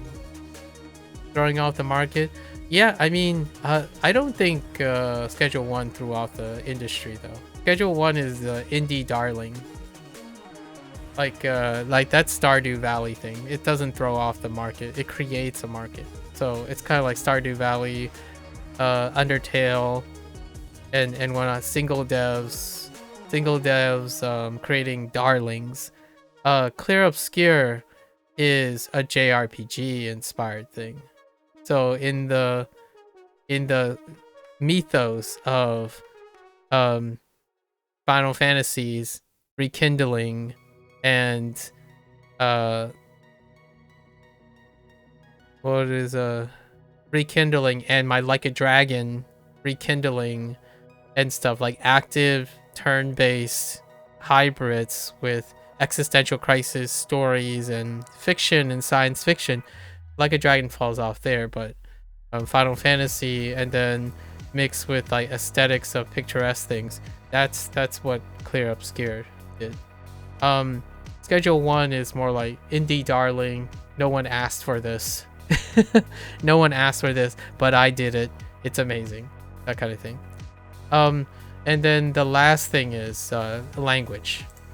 Language. We have to link it with language. So Clear Obscure is double dubbed. Its cast, its American cast, is incredible too. Like Andy Serkis plays one of the characters. So I've heard. I don't know which character. But I think Andy Serkis plays the lead character in the English cast. So it's like a dragon. I mean, Matt Mercer played Majima. So we're gonna. It's one of those games I would play both, right? So it's a very, very specific reason. Very specific reason. So I wouldn't make a. I can't overlook that. Being that I have an interest in language quite a lot, and I wanted to show that in a way that I can show it, because I do watch shows in different languages on a normal basis. Like I'm fairly agnostic to what language, what like the politics and the comparisons of language. I hear sounds first. I think language has different sounds. So I don't necessarily have to comprehend French to enjoy French, that kind of thing. As opposed to many other people who typically chooses programming based on the way they comprehend the language. Like, oh yeah, I don't really get much out of this because I can't understand language, that type of thing. But yeah, it's been a while. You'll never enjoy anything surrounding French. Well, this won't be of interest to you then. So does that mean you don't like Arcane?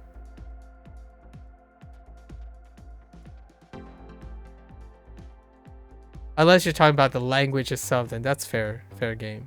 But Arcane is a French studio. If you like the animation. League of Legends Arcane? Yeah, it's a French studio. That like design language, the animation design language is French. That's why Clear Obscure looks a very specific way as well.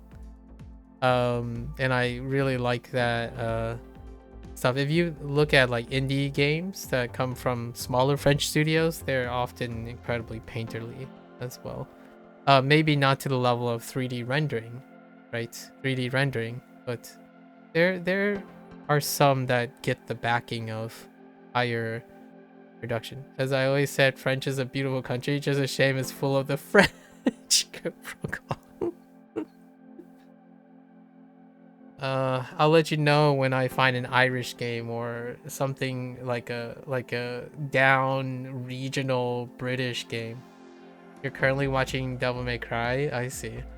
I don't know what which, by the way, Devil May Cry also has aesthetics that are grounded in French architecture as well, along with like, British architecture and stuff. You can see by the themes in Devil May Cry. Not all the Devil May Cry things, but a lot of it. When a potato simulator comes out, you can bet the house I'll be there. Wait, of potato farming. There's plenty of potato farming. What are you talking about? I mean, adjacent. Potato farming's part of it. A Devil May Cry, some of it's gonna look like Devil May Cry, actually.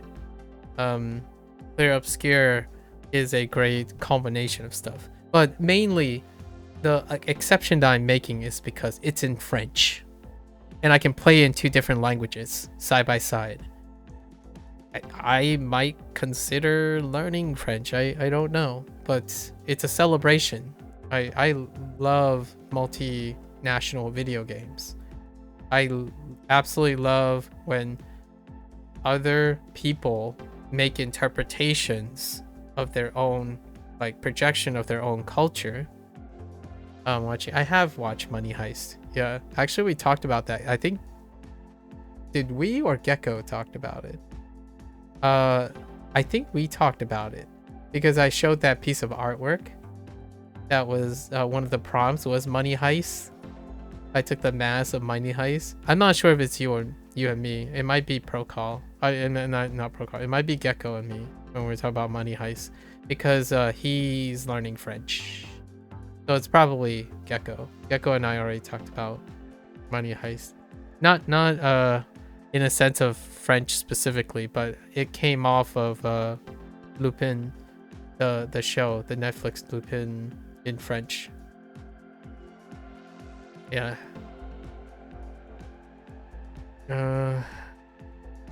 It was definitely Gecko. I don't want to admit you have a crap memory. Yeah, like Lupin is a very great is an excellent show dealing with a very famous, like, sort of mythical French tale, you know, of the greatest thief, or one of the greatest thieves. But yeah, it may have been that you talked about it with. Yeah, I brought it up a couple of times, but it's a special exception. I love when, like, this, by the way, this is a AA title, or even less than that. It's their first time. It's published by an indie publisher. So there are quite a lot of few indie publishers now where their idea is to create a collage of indie devs debuted IPs, like Team 17, and Annapurna. Annapurna is probably the biggest publisher of indies, and this one is, I think it's Kepler. It's probably Kepler. And then there's like Devolver and whatnot. So they've been, those type of publishers have been putting some iron on to reaching for that AA release. Random tangent, but your dad hates when people say they're talking with each other instead of talking to each other. I'll have to check those publishers. Yeah. I like, you know, I'm still waiting on Thunderfall next game, but I think Annapurna, anything from Annapurna it's one of those, how do I define these publishers? These publishers, they look for indie of a specific nature, and Annapurna is a great example. Their collection is a collection of like artsy fartsy games. So like Annapurna published Outer Wilds, Stray, recently Wonder Shop, right? Wonder Shop. I love Edith Finch. Like, not that, that's not the title, but What Remains of Edith Finch. I really love that game. Journey, Cocoon, Gora, like Solar Ash, like 12 minutes, dude. Annapurna is, it's Anna, so Annapurna. So there are quite a lot of other indie publishers, and they're publishers that they try to collect a specific type of projects to represent their brand. And this group, like, when they see a project that they want, and then you're like, oh, why is this in the front of Games Awards? And then immediately it's probably going to say Annapurna. Like, they pick up lots of games I like, but in this case, it's not Annapurna this time. Claire Obscure was picked up by Kepler, I think. Kepler Publishing, I think. Hold up, let me actually see. I'm starting to do some background stuff, so to get ready for starting a new project in less than 2 days because May is around the corner. Yeah, it's Kepler Interactive is the publisher. What do I know from Kepler? Oh, I know how I know Kepler, and this is a closet playing. Before I streamed everything, I played a game called Cat Quest, and then I played Cat Quest 2, and I haven't played Cat Quest 3 yet, but they published the Cat Quest people. It's like really low, minimalistic, like it's a cat ARPG. That's all it is. It's like a small little cute cat ARPG. So I played Cat Quest 1 and 2. That's how I know Kepler Publishing. I think this developer only makes Cat Quest. They're called the Gentle Bros. The developer is called the Gentle Bros, and they make these Cat Quest games. Oh, and Kepler published Sifu. So the last really big title that Kepler Interactive picked up were the Sifu developers. And they also published Scorn, right?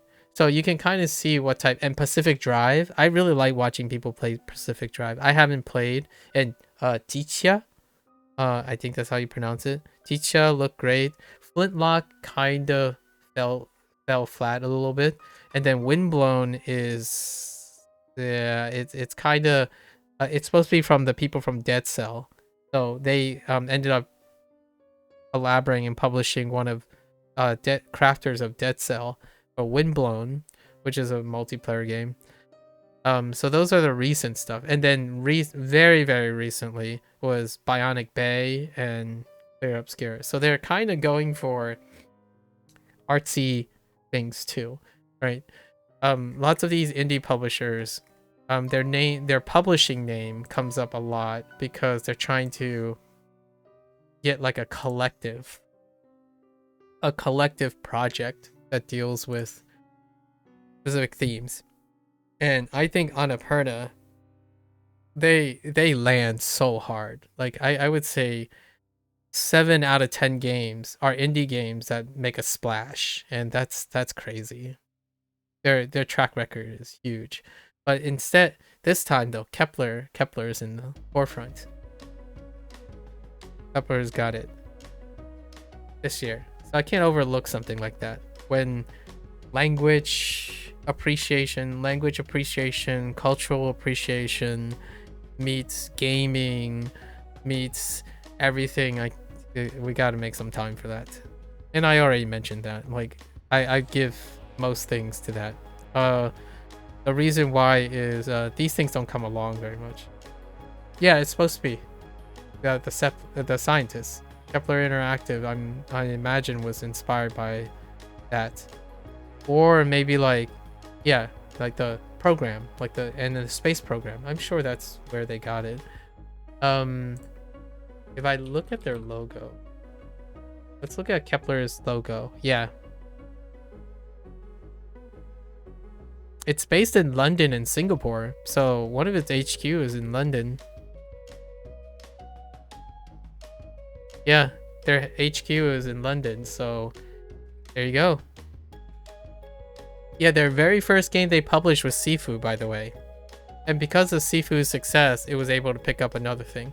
Like, that was 3 years ago. Kepler's first publication was Sifu 3 years ago. And then since then, the rest is history. They're expanding. And Claire Obscure is going to widely expand their publishing abilities, which is great in my opinion, because that also means that Kepler would end up picking up more projects like this. And that's cool because it's a European-based interactive publisher who's looking for like European content. Like I would love to see a German game, right? A German-made game, like maybe Norwegian games, like something.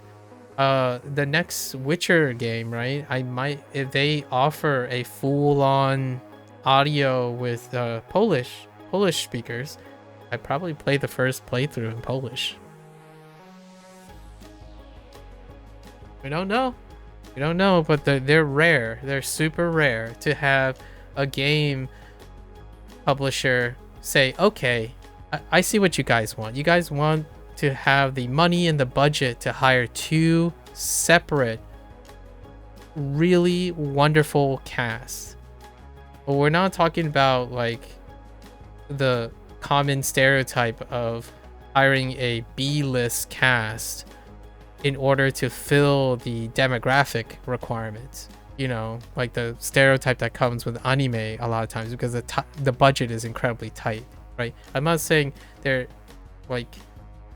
doing it intentionally to be like low effort, but budget is tight for these things. And for myself, it's pandering to me, in my opinion. Like when you are saying this game has 2 different casts, sign me up. I'm gonna play the game twice in some way, shape, or form.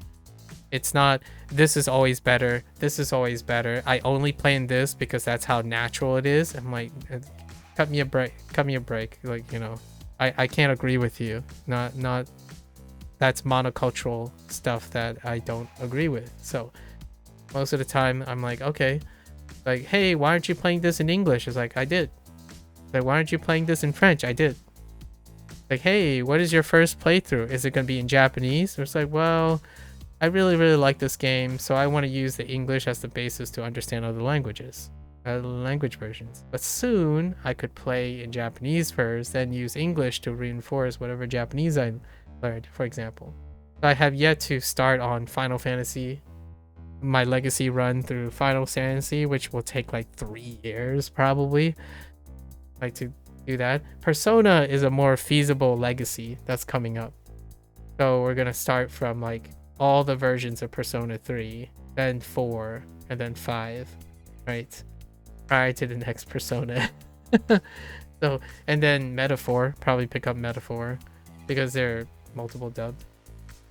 I saw the list of English voice actors that they hired for Claire Obscure, and it's really excellent.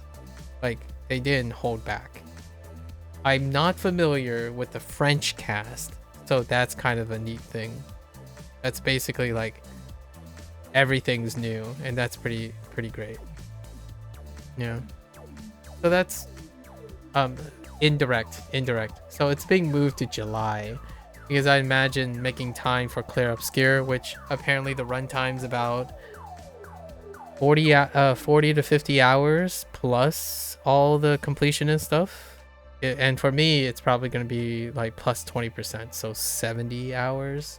And spreading 70 hours while lesson learning across a month sounds about right. If I subtract Spanish, then I could do it like it took me like a week, no, 2 weeks, 2.5 weeks for Like a Dragon, Pirate Yakuza. So, but now I have Spanish, so that means it'll probably take the whole month. So yeah, something to think about. And then you can get agitated about hearing French all the time. Rocco. It takes place in a it's a, I'm gonna say it's more of a chaotic order depiction of French locations. So like surrealism, they're using surrealism for the game. It does talk about deep topics like existential crises and situational behaviorism stuff. Are you familiar with the premise of Protocol? I mean, of Expedition 33? Protocol? This is something that's introduced immediately for the game. The premise is there is an all-powerful being, presumably, right, on the surface. The story is what's giving it Game of the Year contention, by the way. All the other mechanics I've seen from other different things married together, so we'll talk about them in the future. There's a powerful being that somehow can erase all individuals of a certain age. And when that number declines to that number, so it's descending order, everyone of that age is wiped out. And they build an entire environment and story and like life, but like a universe around what happens if everyone who's 34 and older died. So it's called Expedition 33 is because presumably all the characters that you have are going to be 33 or potentially younger, but I think the idea is in the expedition, everyone of that oldest age goes out to try to stop this presumable being from erasing the next one.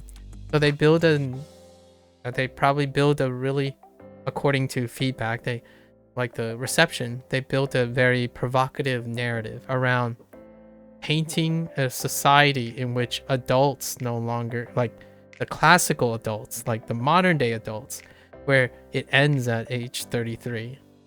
So what happens? What do they do? How do they? I have so many questions, and that's what piqued my interest originally when the game was announced, like half a year ago, maybe half a year ago. And that's the premise of the game. And now, if Final Fantasy, if it looks Final Fantasy-esque and like other-esque, JRPG-esque, you know there's a twist. You know there's got to be a twist. And my guess is that all the people who go off in an expedition turned out to be the people to agree to wipe out their entire generation.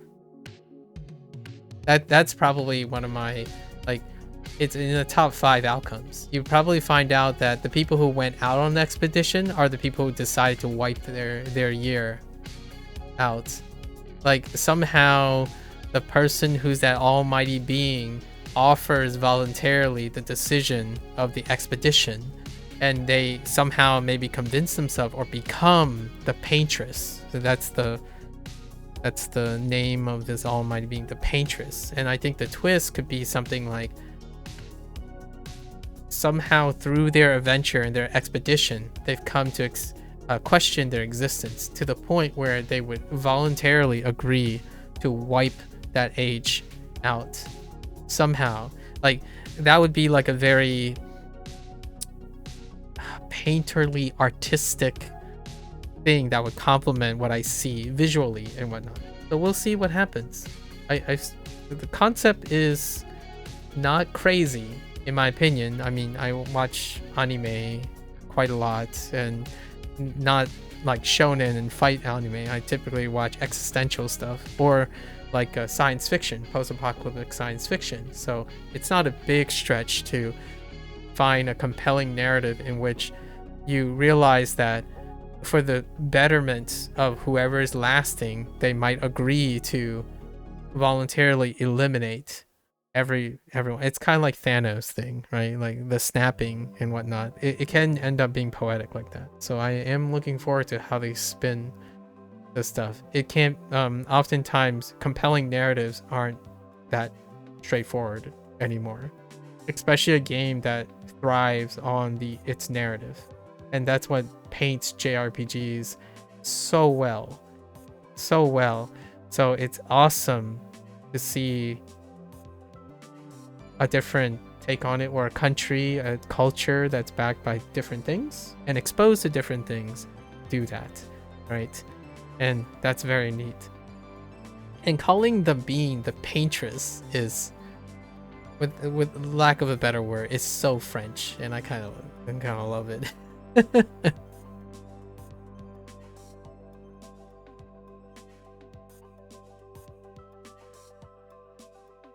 Like, for example, for contrast, if it was a German game, it's probably called the Architect. If it was a American game, the Director. If it was Japanese, maybe like a Sephirin, or like it has to be like an angelic body, something like that. You get lots of themes, but you kind of collectively see the culture kind of imbue the JRPG, especially the visuals and the execution and intonation. I'm excited to hear what it's like when French people emote their characters. It's been so long. I frankly, I don't even remember the last time I played a game where French dialogue was one of the bases. So it's still difficult to think about. I think people are so stereotypically already normalized to Japanese dialogue, where the American English is adapted to Japanese emoting and actions versus the other way around. And then I didn't ever get the opportunity to see the other way around, largely because the Japanese audience is way smaller than the American audience, so, or the English speaking audience. And when a game comes out with English, there's a rare occasional adaptation of Japanese over the English, but the other way around is a business move as well. So for Japanese publishers, and that execution, in my opinion, for lack of a better word, budget is tight. It's secondary, unless you're talking about Sega's Like a Dragon series. I do not think they pull punches for the American cast. I think the Chinese cast is all right. I don't think it's like slam dunk. It might also be because I'm not as familiar with who the people are that they do. They used a talent, a scouting talent for the Chinese cast of Like a Dragon. For the American cast, for the English, largely American cast, actually I think almost all of them are American, because of their English. It could be some maybe British or like others who assumed an American accent, but as far as I know, I did not encounter anyone with a non-Americanized accent in the group. But they were selected. They were like picked and offered, much like the cast for Final Fantasy Rebirth and remake. They were selected, and so these games, in my opinion, have a really important part to all of this. Games that are fantastic, they play well, but really does not invest in cast, story writing, or something, they're fine.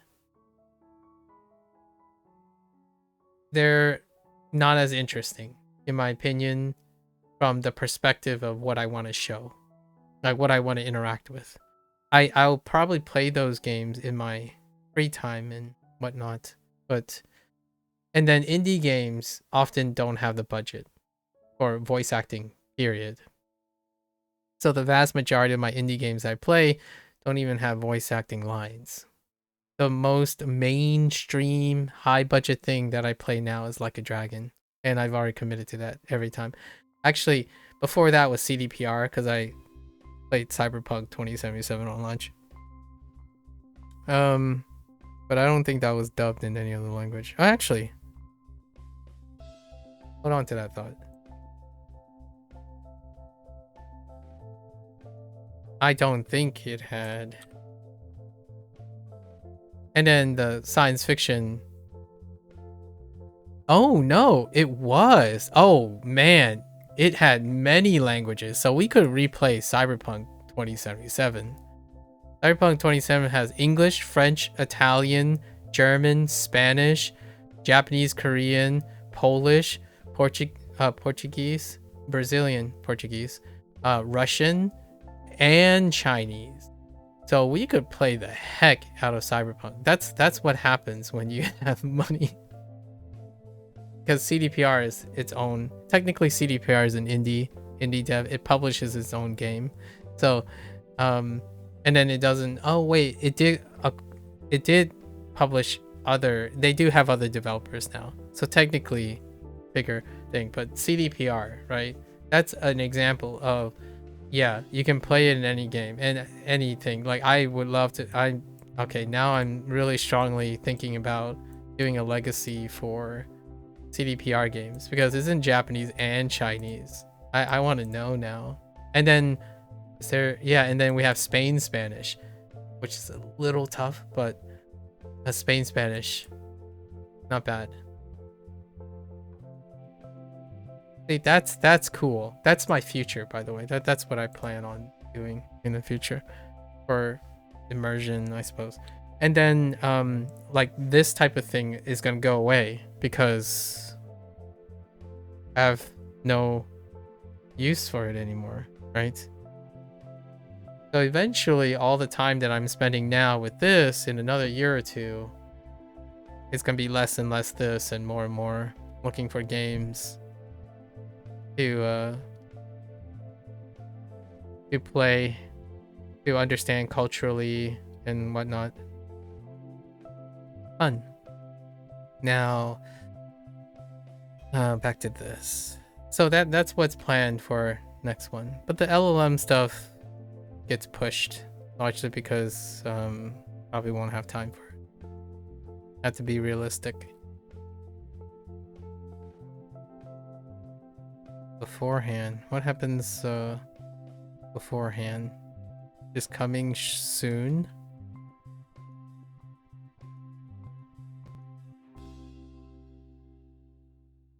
Gotta prep.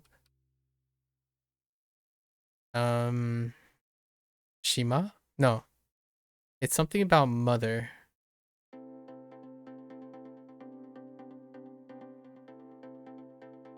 Shirame? No. Shitame?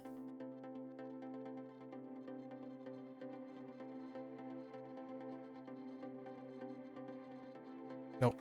Just wanted to check. I didn't feel too confident about that either.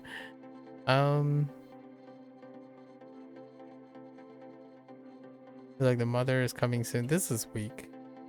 Let's put this on here. So beforehand. Plus meh. Shortly. So it's like, oh, your mother is coming shortly. So you wanted the like prepare. How does that work?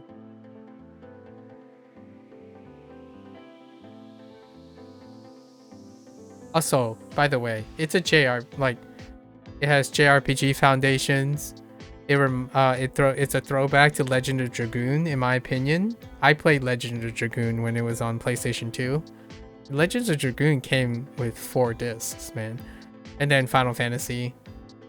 And I like French aesthetics and animation, and it screams my need for more French animation and direction.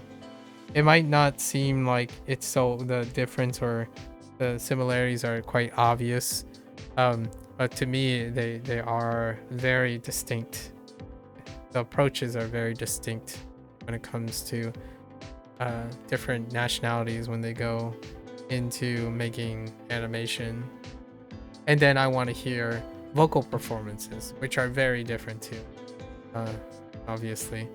And I would love to compare and contrast the American cast, or it's actually not even an American cast, it's a mixed cast, so that's cool too. The English speaking cast is a mixed cast because this is from Europe, not from the United States.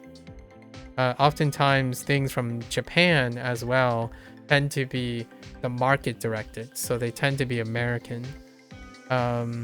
So you're gonna hear what I usually hear when I'm watching shows. I actually, the funny thing is, a lot of times some of the most iconic American characters are British. You know, we don't have to go through a laundry list. You can pick like Hugh Laurie, for example, or if you're going MCU, just pick Tom Holland's. That works too. Or if you're really not a Marvel's fan, you go to DC, Christian Bale's. They are British. They're not they're not American.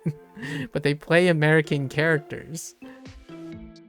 So yeah, you always see people getting surprised that British actors are British. Wait, you mean people get surprised when they think that Benedict Cumberbatch is British? Not kidding. Or Martin Freeman. But hear me out. People are surprised when good actors like there's a lot to be said about like seeing what you want to see and then not seeing what you don't want, like not paying attention to the things you don't want to see. But with all that said, it's kind of like there's also surprise when people think that people that look European end up being American, or they identify themselves as American, like directors and whatnot. So it goes the other way around too. When you see people outside of the United States say like, oh well, that person's basically Irish, and then in an interview it's like, nah, American. That kind of thing happens too, you know, like, as a flip. But the actor thing is pretty funny, largely because their characters are American. So that's kind of a interesting double take, right? Double take. I don't know how often British industry is saying like, oh yeah, you know what? We need an American actor to be this British character. I'm not sure if that happens too often, but a good example would be Robert Downey Jr. as Sherlock Holmes. Now, the writer is obviously very different, and it's not coming from a British studio, like a British writing studio. It's coming from an American studio making an adaptation that something is British, and therefore there is an American actor. So it's very different if you're saying, oh yeah, you know, BBC wants to make another TV show on Sherlock. It's like, let's hire an American to play a British person.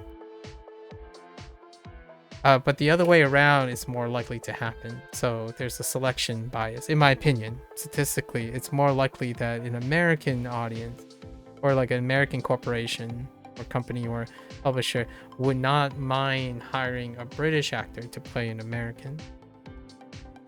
Yeah, I've yet to be surprised that an American actor that plays a British character is American. But that depends. How often do you watch an American actor play a British character that is not American before you knew that person was American? I've sometimes been surprised by American directors' depth of knowledge on English culture. Yeah, I have yet, and for myself, selection bias, I have yet to be surprised by a British director understanding American culture, and not even considering which American culture. In fact, American culture is like the portrayal of regional American culture.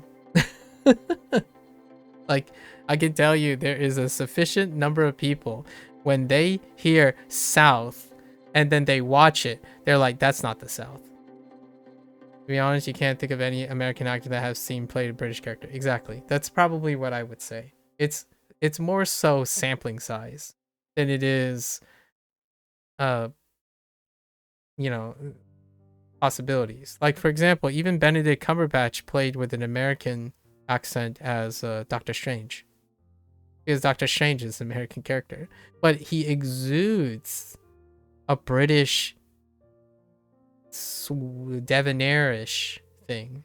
You know what I mean? Like, it's kind of funny. I think this topic is really funny. I could talk about this topic for quite some time. But it would be fun to see what would happen though. Like, can you convince Brad Pitt to play a British person? You probably can. In fact, that's the closest thing that I can think of. Brad Pitt has played, but he played comedies. He was in comedies. So it was deliberately like overacted. Yeah, he played Irish in Stretch. Yeah, in we can't say the name of the show, but name of the movie, but I know exactly which one you're referring to. If you know what I mean. We can't actually say that word without incurring some problems. So, he played that one movie. That one movie we probably have seen, and it's a comedy though. So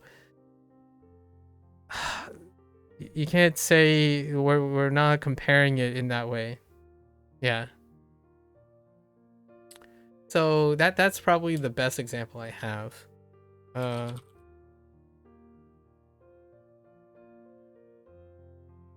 What's another one? Renee Zellweger played one, but that is also a comedy. It's a rom-com. I think the one I'm thinking about is Bridget Jones' Diary, right? Bridget Jones' Diary. Are you familiar that Peter? Oh no, wait. You might know one. Game of Thrones. Game of Thrones. Pro call. Peter Dinklage. Peter Dinklage is American. And Game of Thrones is British. Oh. You haven't watched it. Dang. Johnny Depp? Johnny Depp's probably a good example too. He played quite a lot of roles, if I can think of it.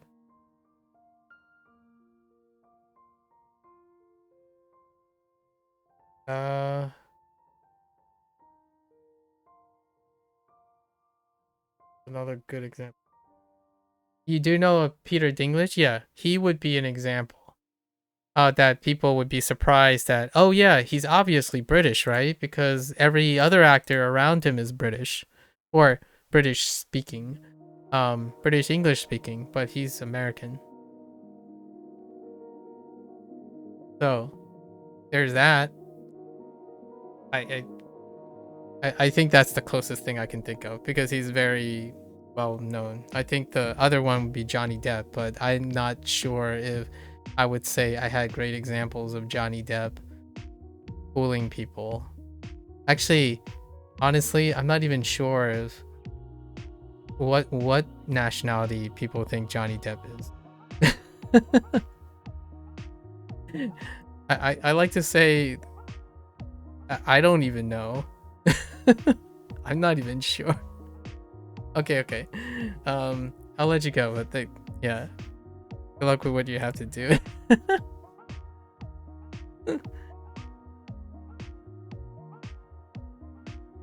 Okay, so beforehand, he's about to be here shortly, right? Oh, こうなることは分かっていたので、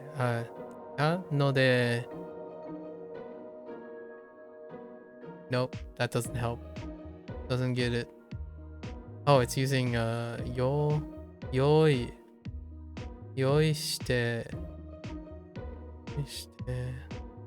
ました。What are you?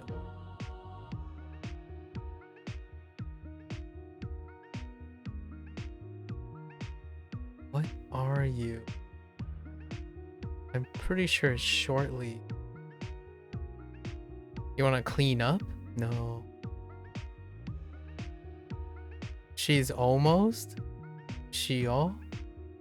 Yome? No.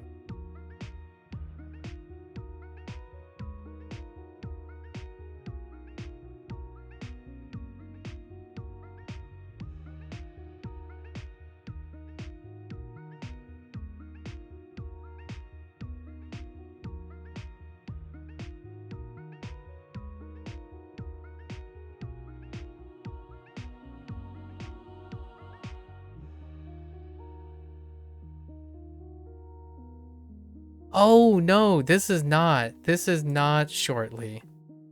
It's beforehand. Oh, this one's hard. Oh no, it's back again. It's A casual. Oh no, this is bad. It's like beforehand. So a casual encounter with a raw cage. Oh no, this is ara arakajime. Oh, this one's awful. I don't know what to do about this one. Arakajime. あらかじめ Yep. This is just beforehand. I don't know what to do about that one. We're just gonna keep reinforcing it with rote memory or something. I can't with that one.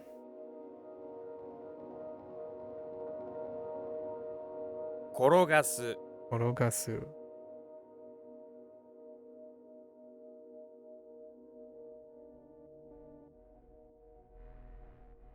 What does my time look like today? Okay, I think I'm still okay with time.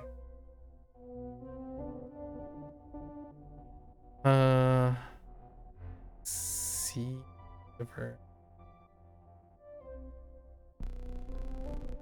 見送る Miyokuru. 気持ち Chi.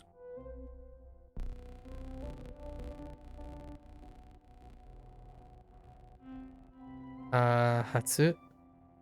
Hatsu. Ne? Hatsubai. Yeah, Hatsubai to. Hatsubai to. Ah! Hatsubai. 発売中 Hatsubai to. Which was. What? Departure sale. Oh.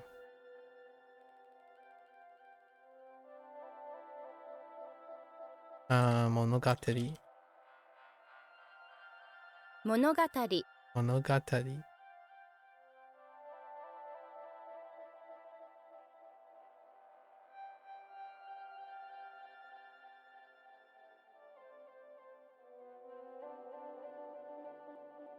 Uh,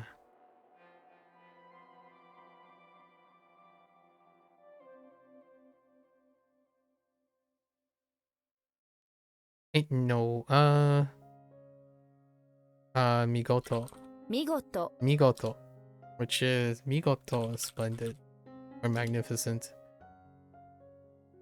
Alright. It's not too bad. You kind of figure it all out at once. I don't know if I prefer to just have the SRS do it for me. I don't like the SRS just doing it for me. I think we can prevent from making mistakes just by brainstorming. Put in more time. Okay, so we're on 3 now, so tomorrow's we gotta be hitting the ground. Hitting the ground here. Early, younger brother, someone, Asia, crab, yoga, jackhammer, excuse, public, before, business, request, tofu, fix. Okay. Let's do our reads.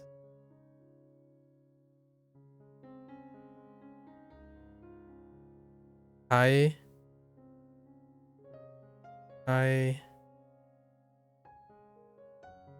Soku.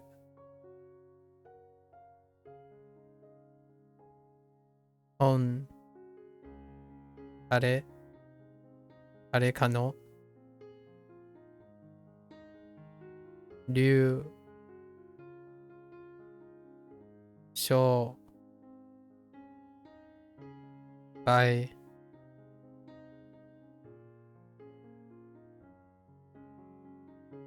I. In. Shima. Do. Shou. Oh, no. Zoku.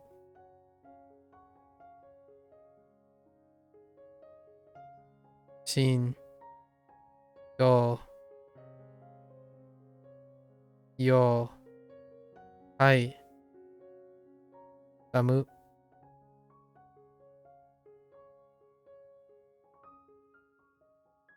Ha. Was ha?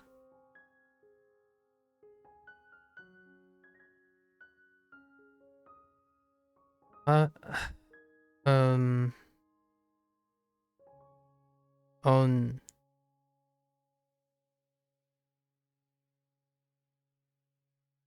You. To. Chaku.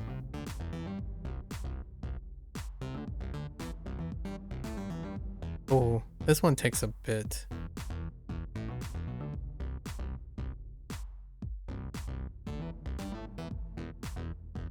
Yeah, it still takes a bit.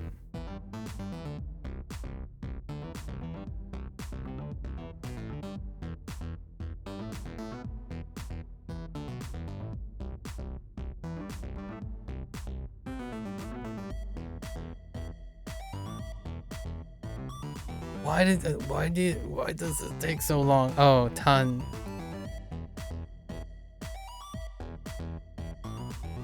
Gotta improve. Tan. Sen. Go. And then we have 4 here. We have correct plus fix.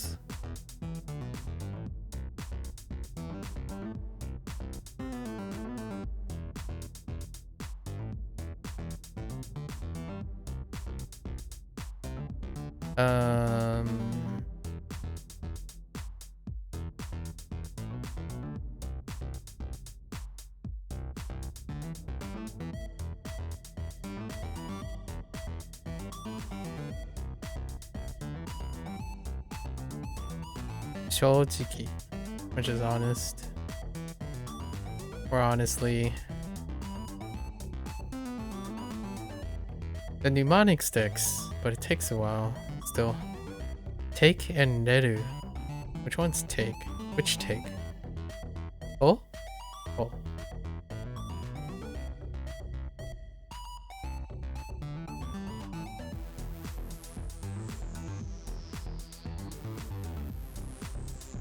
Oreru.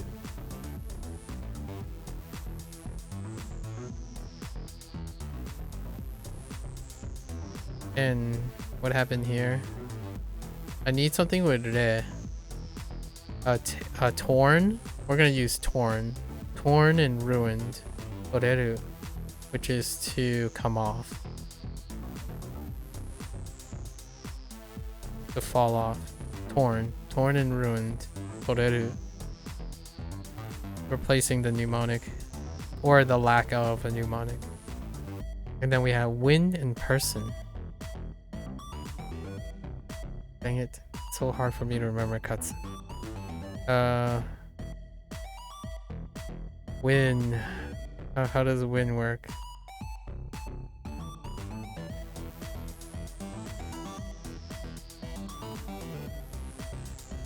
Win had a moon, right? And then 2 strokes.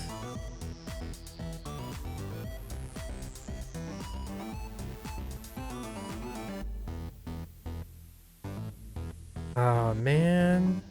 It has a spring. Also, one of the downsides of not having the components part of the mnemonic, it can often help with writing. So I'm pretty sure it has a moon and horns, spring, and muscular arm, or what is that? Power? That's supposed to be power for, yeah. And then person, but different person. It.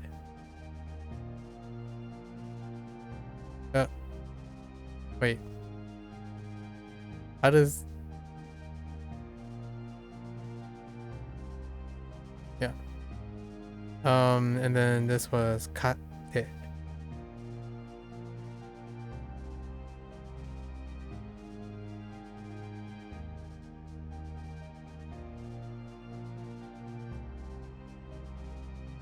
not sure this is right either. It's fine.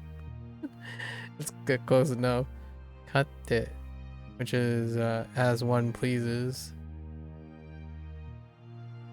And I think the mnemonic's fine. Just took a very long time.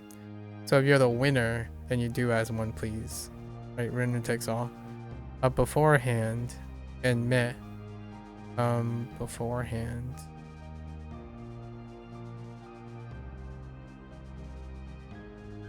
No, that's fine.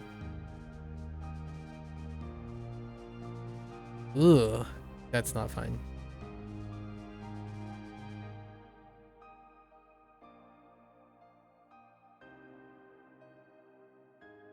And this is arakajime.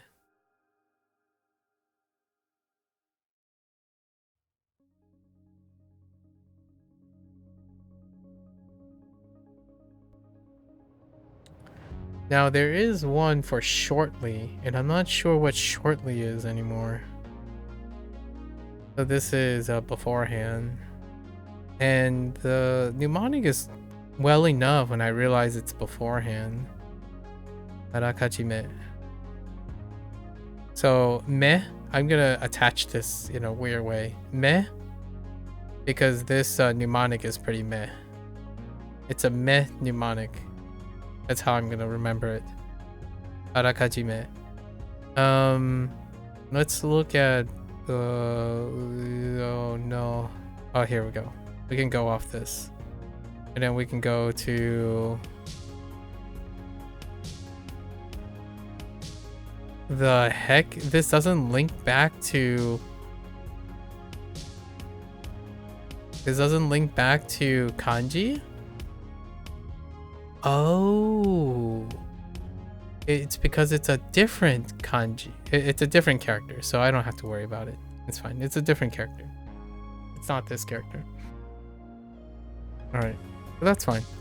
All right, so today we kind of did a little bit of what's the casual talk, kind of teased what's coming up, right? What's coming up for May. I'm really excited. It's a personal project. These things don't come by very often. Personally, no one asked, no one. It's one of those games like people aren't interested in this type of things, but I am. So, and I have a different attachment to language now.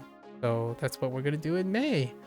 Outside of that, we talked about today. We got a chance to talk about more. So I guess pseudo psychology. I don't know what you call this. Anecdotal writing stuff. I teased a little bit of how I visualize overthinking matters or decision making in a different way using the graph form. That's the stuff that I usually talk about whenever someone is curious. Obviously, I don't have a written carpe diem, like carpendium of these things. Whenever someone's curious, I tend to embellish and talk about it. Things are really wonderfully represented as graphs. It would be kind of fun to write a book that isn't so much for like comprehensiveness, but maybe like fun graph stuff.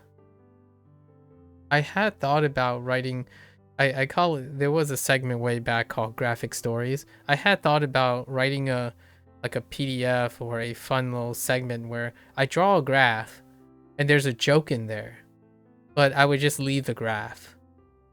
Like, what does this graph represent to you? And that's kind of how I visualize things, you know, the progression over time.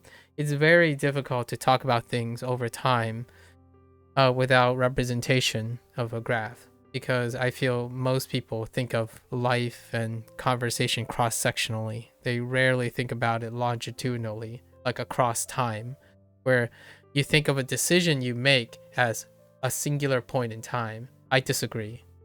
Not in the sense that I disagree with that a decision is being made at a single point in time. I agree that you make the decision at a very specific time. The things that are involved in that decision making is not at that very point.